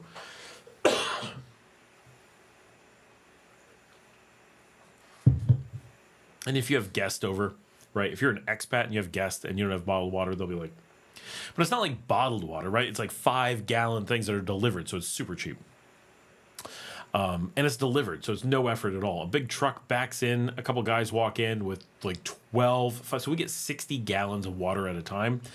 And we drink it fast, so they come like every week, but it cost hardly anything. The highest I've ever paid for water delivery is like 800 cord, maybe 850, definitely not 900, which I'll do the quick math. I mean, 800 cord is a lot for water, but it's, bottled water for a week, the most we've ever spent, it was probably 2 weeks, $21, right? Delivered. That is a truck coming to our house and people dropping it off. That's probably 2 weeks of water for 10 people. So really not bad. If you consider what anything else would cost, yeah, eventually a filtration system would be cheaper, but it'd be a very eventual. So that's a ton of money for water. Is it a ton of water for 10 people over 2 weeks? That's like $1 per person per week. Because we have 5 people who live here full time, plus like staff that are always here and like 1 or 2 guests at all times. And that's the most we've ever paid. And it, you know, on a normal delivery, like we just did it, and it was like 500 cord, so quite a bit less, like $13.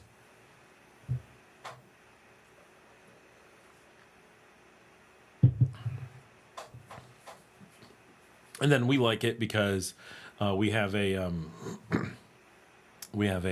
chiller device, so we just go up and get cold water out of that or hot water out of that. Obviously, we could have a 5-gallon thing, fill it from the tap, and put it on the same thing. But several places several places I stayed on my trips, it was half of the time drinking from the faucet, half the time bottled.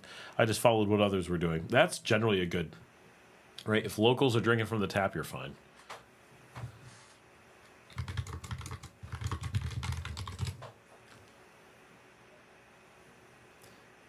Since we're late in the show, I'm going to mention early on we had some people join. We have some interesting social media stuff that we have here kind of for the community. So we have a website called Nicaragua.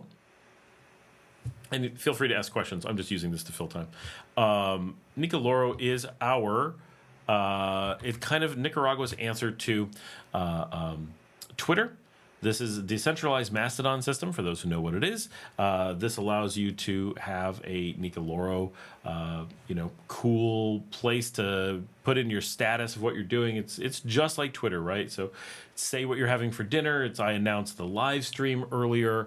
You can post pictures on there. You can link to things on there. It's a fun way to communicate with the rest of us. And if we get more people on there, especially from our community, I'm eventually going to post a list of the people that are on there so we can follow each other really easily. And then when you see each other's status, it's fun because you can be like, oh my gosh, are you in Leon? I'm in Leon. Do you want to get lunch? Oh, it's a great way to coordinate things. It's a great way to share restaurants you like, or a great way to find a new store or activity or location or whatever, because we're able to, it's not just for expats, for Nicaraguans too, or the other way, maybe it's not just for Nicaraguans, it's also for expats. And it's not just for people who are here, it's for people who want to, have an identity tied to Nicaragua. And you can use this to, and I do, right? I follow people in Costa Rica on it. Costa Rica has their own equivalent. It's called like mastodon.cr or something like that. And Spain has their own, and the U.S. has its own, and you can follow people on other systems, but this one is its own system for Nicaragua. So in some ways, you're connected as a community in Nicaragua, but in other ways, you're connected to the whole world as well. It's a neat platform, and I would really love to see more and more of you guys on there and just posting simple things. If you have no idea what else to post what activities you're doing, post pictures of your food. That kind of stuff is fun. Say what restaurant you're at. Say what you got to eat. Let us know, right? If that's the only thing you do, we'll find it really interesting, because unlike Instagram and random people showing you pictures of their meal somewhere, which once in a while is interesting, these are going to be restaurants, in most cases, that we can go to, that we want to learn about, and out-of-the-way locations. And if you see a great view, post a view. It's just a cool way for those of us. We're such a small community in Nicaragua, allowing us to kind of connect in this organic way, I think is really cool. And then, similarly, Nicaragua also has a competitor, not just to Twitter, but to Instagram. And it's called Nicagram, and just like Instagram, it is for sharing photographs is the goal. So everything in Nicaragua is based around text, like in Twitter, and everything in Nicagram is based around photos, like in Instagram. So if you're a photographer, you really want to share travel photos, or you really want to do good food photography or whatever, street photography. I love Nicaraguan street photography, or other places, right? It's perfect for that. And so Nicaragua, you have text, and if you want, up to 4 images. And in Nicagram, it's pictures, and if you want, text, but up to 12 pictures. And when you're looking at Nicagram, it's all about showing the pictures, and then maybe you'll see the captions. In Nicaragua, it's all about the text. Maybe you'll notice the images, right? two different approaches to a similar thing, just like Twitter and Instagram. So both of these are curated. So if you're interested in joining, signing up now is the fastest way, because we tend to catch people right away and get them into the system. We had a few new people join today on both, which is great. Always like to see new people coming in, and as each new person comes in and starts posting pictures and getting involved, we get more and more activity, making each of them more interesting. So you're encouraged to do that, obviously completely free. Kimberly says, use Francis from Managua as a guide. If you're going to Cerro Negro, just call Volcano Day or Bigfoot. Bigfoot originated the Cerro Negro tours, and obviously the volcano boarding, that is their thing. And then Volcano Day is the largest for those things. You definitely want a tour guide out of Leon, because Cerro Negro is in Leon, and they go every day. So those are the ones that I would go with all the time. And Volcano Day does all the volcanoes, and does tours and the volcano surfing, and Bigfoot does just Cerro Negro and the volcano surfing.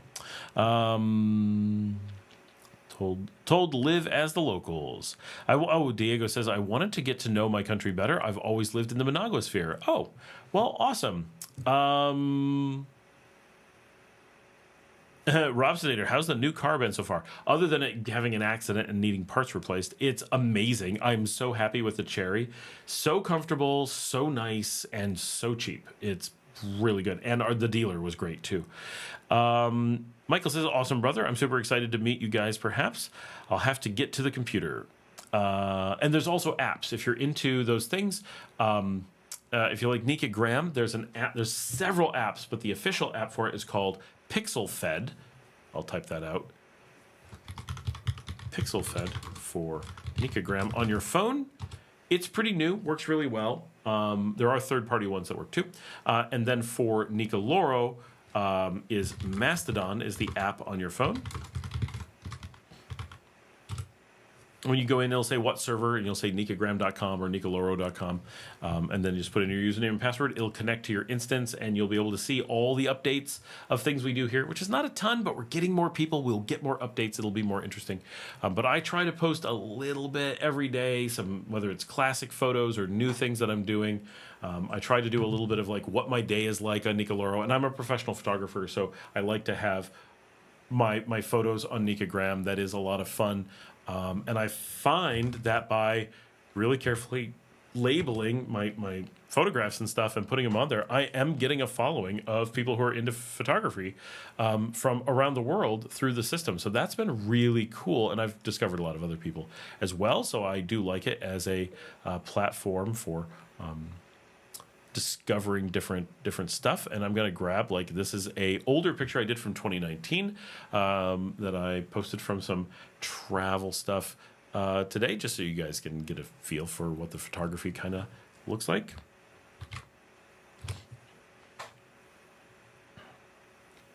Kimberly says, thanks for sharing those links, Scott. Those would be quite useful. Well, thank you very much.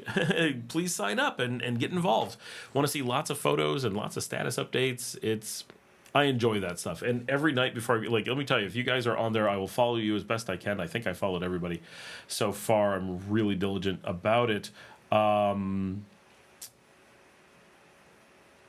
cow. One of our members is in Canada, is now 144 hours without electricity and had to buy a new generator. He's on the Living in Nicaragua private group, which Michael, if you follow the video that explains how to get onto Nika Habla, we can get you onto the private group as well as a member. That is our one real thing as membership, is you get into the Living in Nicaragua super private group. But 144 hours, this is constant, right? Before I moved out of Texas, I had a power outage longer than the entirety of all power outages that I've had in Nicaragua living here over a period of 10 years, nearly 5 years in total, combined. And he's had the same thing in Canada. And people say, oh, you never really lose power that much. 144 hours is a dramatic amount of time to be without power. In April in Canada, things can freeze. But yeah, get on there and post some stuff. It really is, it's cool. I like it. And so what I was going to say is, if nothing else, before I go to bed, I always look at Nicoloro and Nicagram before I'm drifting off to sleep, and I'm just like, hey, this is oh, we must have just crossed the 6-hour barrier because the image flickered. It always flickers at 6 hours. That's when YouTube resets things. I go through there just to see if anyone has a status update from the day or whatever. But I do try to watch casually throughout the day. I'll just hop onto Nicoloro, often on my phone. I'm not very often on my desktop. I'll just hop in because I've got it right on my front page, Mastodon and PixelFed. And some people like Ice Cubes. Some people like Tusk. Some people like... there's a number of different apps that will work with these, both of them. But those two seem to be the best, and they're both the official for what they are. So that's pretty cool. Oh, there's a new portfolio feature that I haven't checked out. I don't know. But it's just nice, right? So I showed this earlier. That's my status update saying we were going live for the show. And I find Mastodon, both of these systems, I find them like really beautiful to look at. So I'm very pleasant just at night, just scrolling through, going, what's going on? These are the latest things. What have people done today? I posted about how we finished watching Roswell yesterday. Okay, cool. And I go into PixelFed and see the latest photos. And I follow some photographers. So here's someone posting pictures of birds. Oh, it's having a hard time focusing. There we go. Right. And I just scroll through pictures and check out different photographers and things. And it's fun. Which we're just describing Twitter and Instagram, of course, but there's something cool about it being Nicaraguan services. So that is every week I try to get a few more people on. It's fun. No one just joined, but that's okay. What else we got going on? We're past 11 o'clock. We're doing really well. This has been a really good evening. Oh, Diego's here. I'm very happy to see Mastodon mentioned outside of techie circles. I'm glad you know what Mastodon is. Diego, now you have to go sign up for Nicoloro because you're Nicaraguan and you're in the Managua area and you didn't know that Nicaragua has its own Mastodon, presumably. So I'm expecting you on there now. And I expect lots of updates. Now there's no excuses. You come on here, you find out about these things, and then you're trapped. We have far less traffic than Masto.es, the Spain server. So I want to catch up to them. That's one of my goals. Is I want to surpass the Spain server, which is far below the Costa Rican server. So they've got a huge lead on us. I want to catch that, right? Our current active server list, I have no idea what these numbers measure, but they do give us a ratio. Our ranking, our score is a 94. Tapbot Social is 126. That's one that's operated by one of the companies. I don't know. Feta Science, which is a science research group, 185. The Spain server, 358. Mastodon Costa Rica, 593. Michael says, I'm in Montana, USA right now, and we are at the same time, 11:15. It is this during, so we are officially with Texas, but it's daylight savings up there, so you guys are shifted one time zone. So we're with mountain time right now. Diego says, I don't usually go out a lot, so I do not think I would be that useful. Everyone's useful, Diego. Everybody matters. Getting the word out, getting traffic up, getting people watching or whatever, it all helps.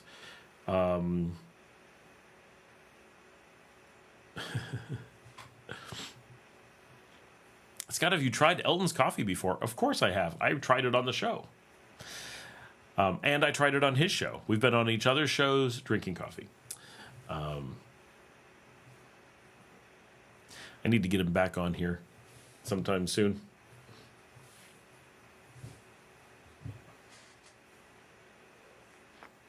I've tried to get him on the live stream before. He drove past during one of the live streams. I'm like, you're driving past my house. Get in here. And he's like, no, I've got the family. I can't just stop in. I'm like,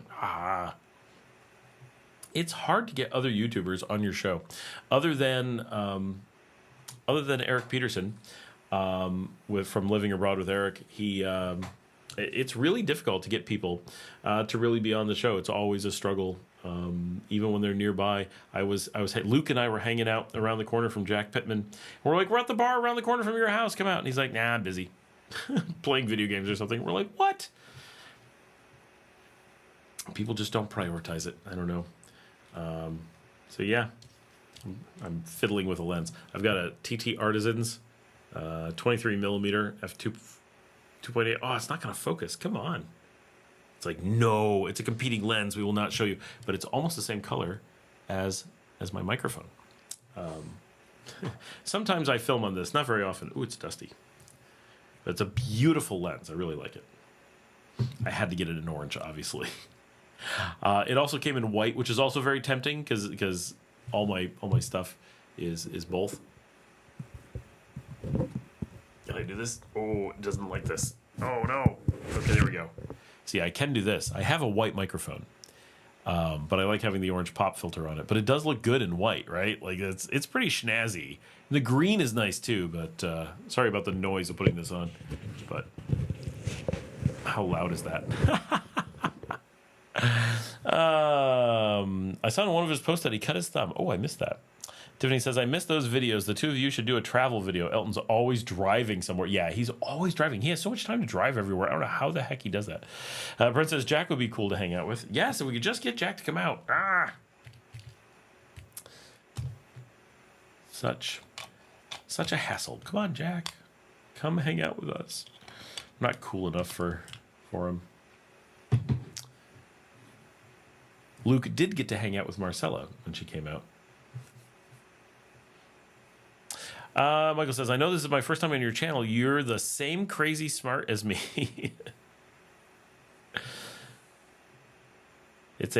We have a new person on Nika Graham. Very nice. There we go. If that's someone who is on the show, you have been accepted. If not, you have not been. There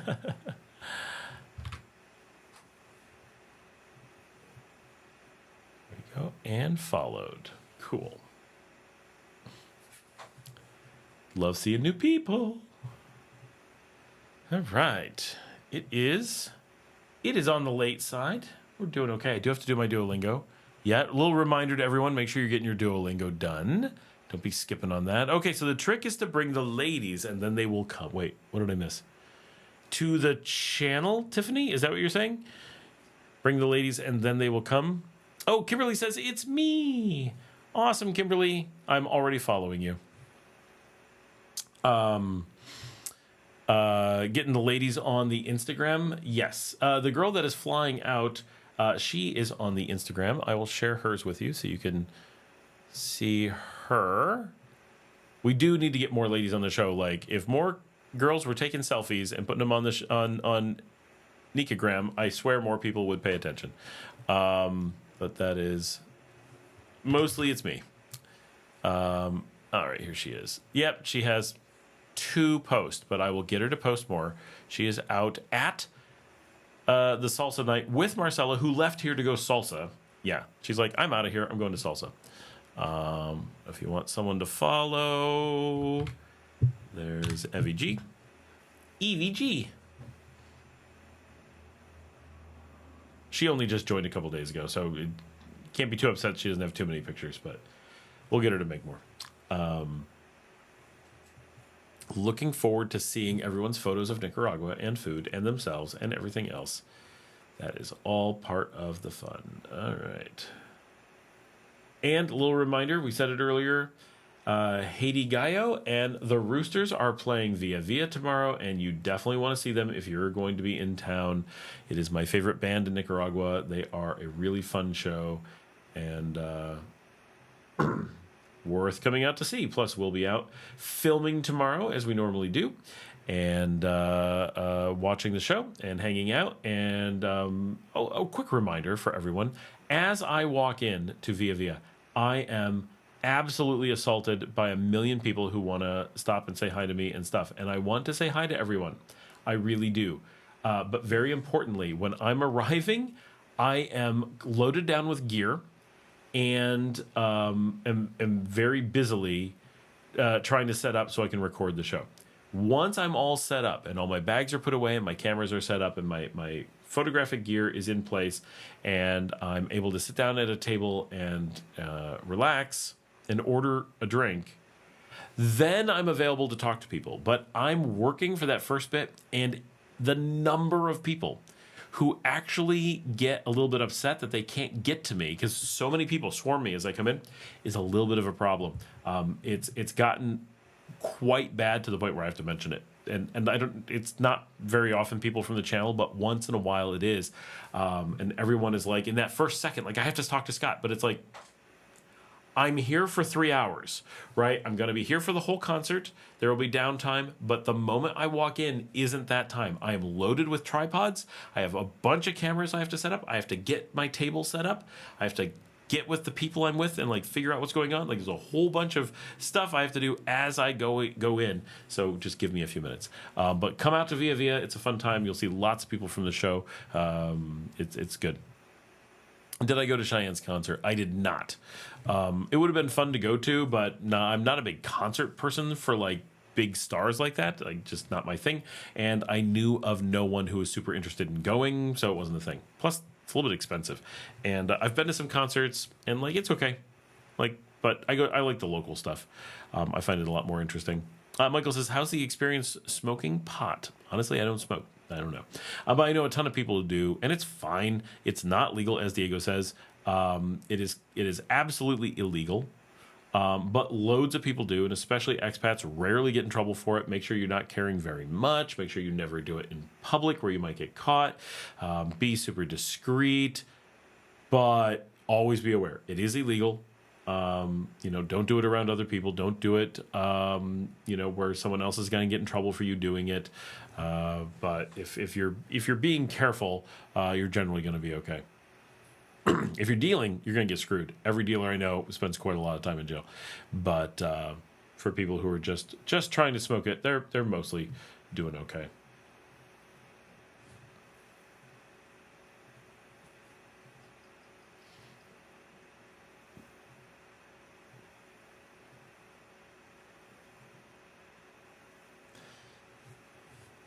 We are at 6.25 hours. We're coming up on 11:30 at night. We've been going since 5:15, something like that. Not too bad. We're doing well tonight. Not gonna, like I said, not gonna go super late. We're gonna be cutting it here real soon. Gotta check out this ticket.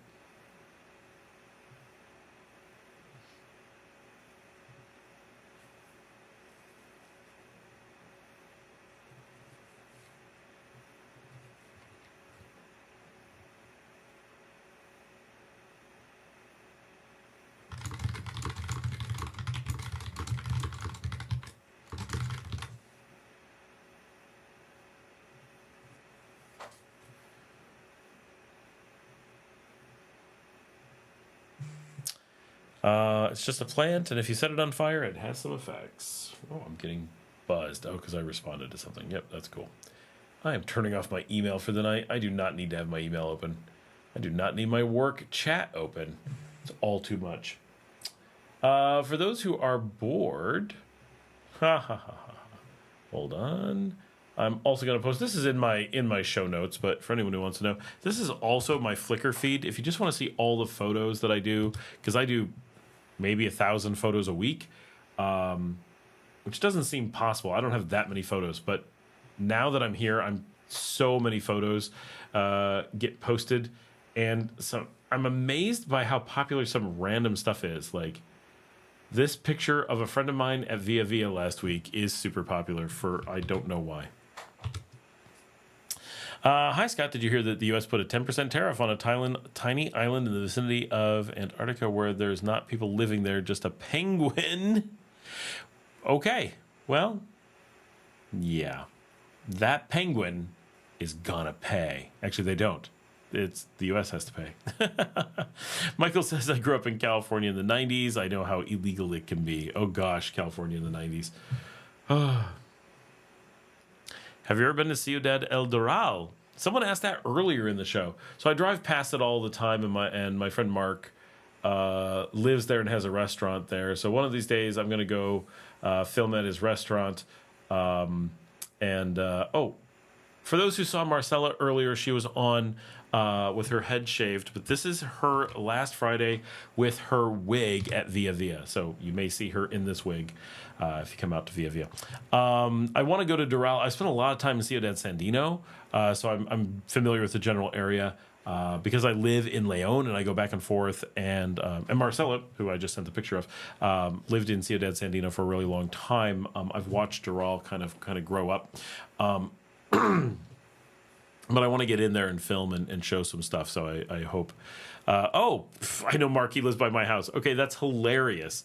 Yeah, we're gonna have to get in there and film. Well, now we know where you are. Tiffany says, the first time I went to San Juan del Sur, the restaurant I stayed at smelled roughly of it. It's interesting. Yes, and San Juan del Sur is so much pot because that's kind of what they do down there. Well, it's just backpacker central. Aw, thank you. I will let her know. While she's busy out dancing salsa while I'm stuck here doing my live stream. No, I'm having a great time with you guys. I'm not complaining. But all the girls went out dancing without me tonight. They made a girls' night of it and all went. So all of my entourage is there. Because I now have an entourage. When I go out, it's pretty funny. I have like this entire group. I have a truckload that I have to pick up, and we all go out to the bar together. It's pretty funny. So you'll see us at Via Via on Friday, tomorrow night, when we go out. Oh, this picture of Marcela is too iconic. I'm going to share it. This is also Friday, in the wig. She may have been drunk.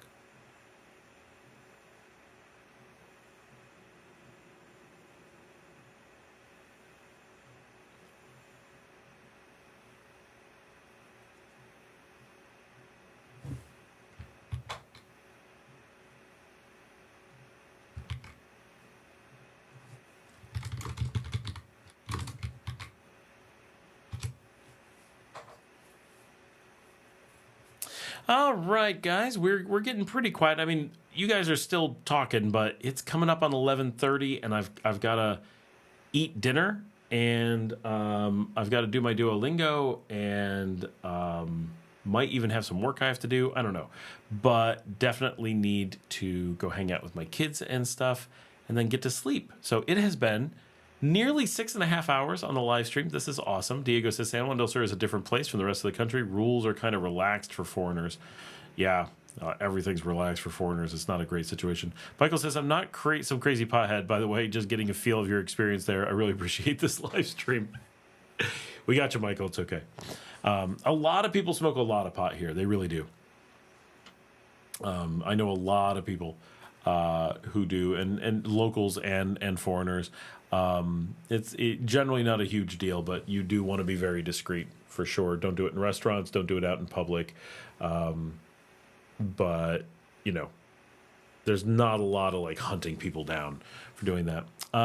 Thanks for doing this, brother. Michael says, well, you're welcome. We do this pretty much every Thursday. It's a fun time. I look forward to this during the week because it's my time to disconnect from work. I have a very busy work day, very stressful work day in a lot of situations, and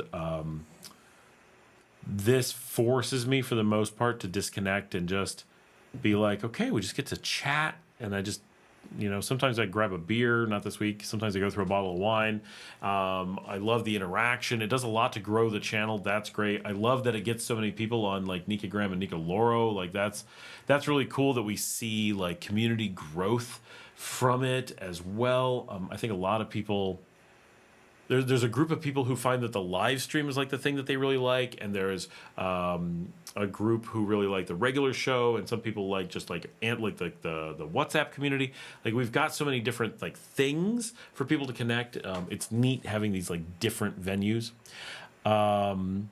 Gypsy Traveler, how's your Spanish? I just tuned in. Oh, Gypsy, I'm so sorry. We've been going for over 6 hours and we're just about to shut down. I'm so sorry. My Spanish is okay. Marcela says that I speak Spanish. Sometimes I'm like, do I speak Spanish? And she's like, you speak Spanish. Sometimes I go into situations and I'll be like, oh no, they only speak Spanish. And then I'll be like, wait a minute, I speak Spanish. It's funny.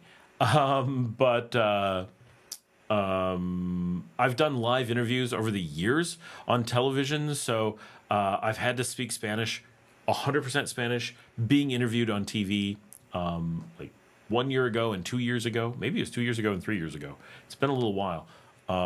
It's probably 1 and 2. And, that has to be right. And it's fine. I speak Spanish to Marcela. Only speaks Spanish. My friend Marilyn, I talk to every day. She only speaks Spanish. My housekeeper Ida only speaks Spanish. All my staff only speak Spanish. The company that I work for is an all Spanish company, just not in Nicaragua. They're mostly in Bolivia. So I speak Spanish pretty much all the time, but I'm always trying to get better, for sure. And I am hard of hearing, so it makes a lot of things in any language much more difficult. But learning a new one, very, very hard in a lot of situations. Here, there's a lot of background noise, and I can't hear things, so I have to put in a lot of manual work to get better. That's my Duolingo reminding me, hey, you haven't done your Duolingo. And yeah, so it's always a challenge. But I speak decently well. Like, I have conversations with people all the time, every day, right? So the majority of my friends only speak Spanish at this point. Brent says, have a good night, Scott and crew. Thanks for the stream. Tiffany says that photo of Marcela was giving Daphne from Scooby-Doo vibes. Love it. It was. I knew there was something. That is what it was. You nailed it. Tiffany says, buenas nachos. See you guys in the WhatsApp group. Kimberly says, yep, I'm glad I joined your live tonight. I had fun. Thanks, everyone. And sorry, Gypsy, that we're leaving right as you... how you rocka in Duolingo. I'm pretty good on Duolingo. I'll bring these up real quick. Maybe it's better if you can kind of see it. That is my Duolingo right there. My score is an 82. Oh, come on, focus. Am I too close? There we go. So that is 1,825 days. It'll be 1,826 here in just a minute. Yep, every Thursday. So you guys make sure you join back in next week. I'm sure we'll be on. And thanks so much, everyone. It has been awesome. And yeah, I guess I will see all of you tomorrow.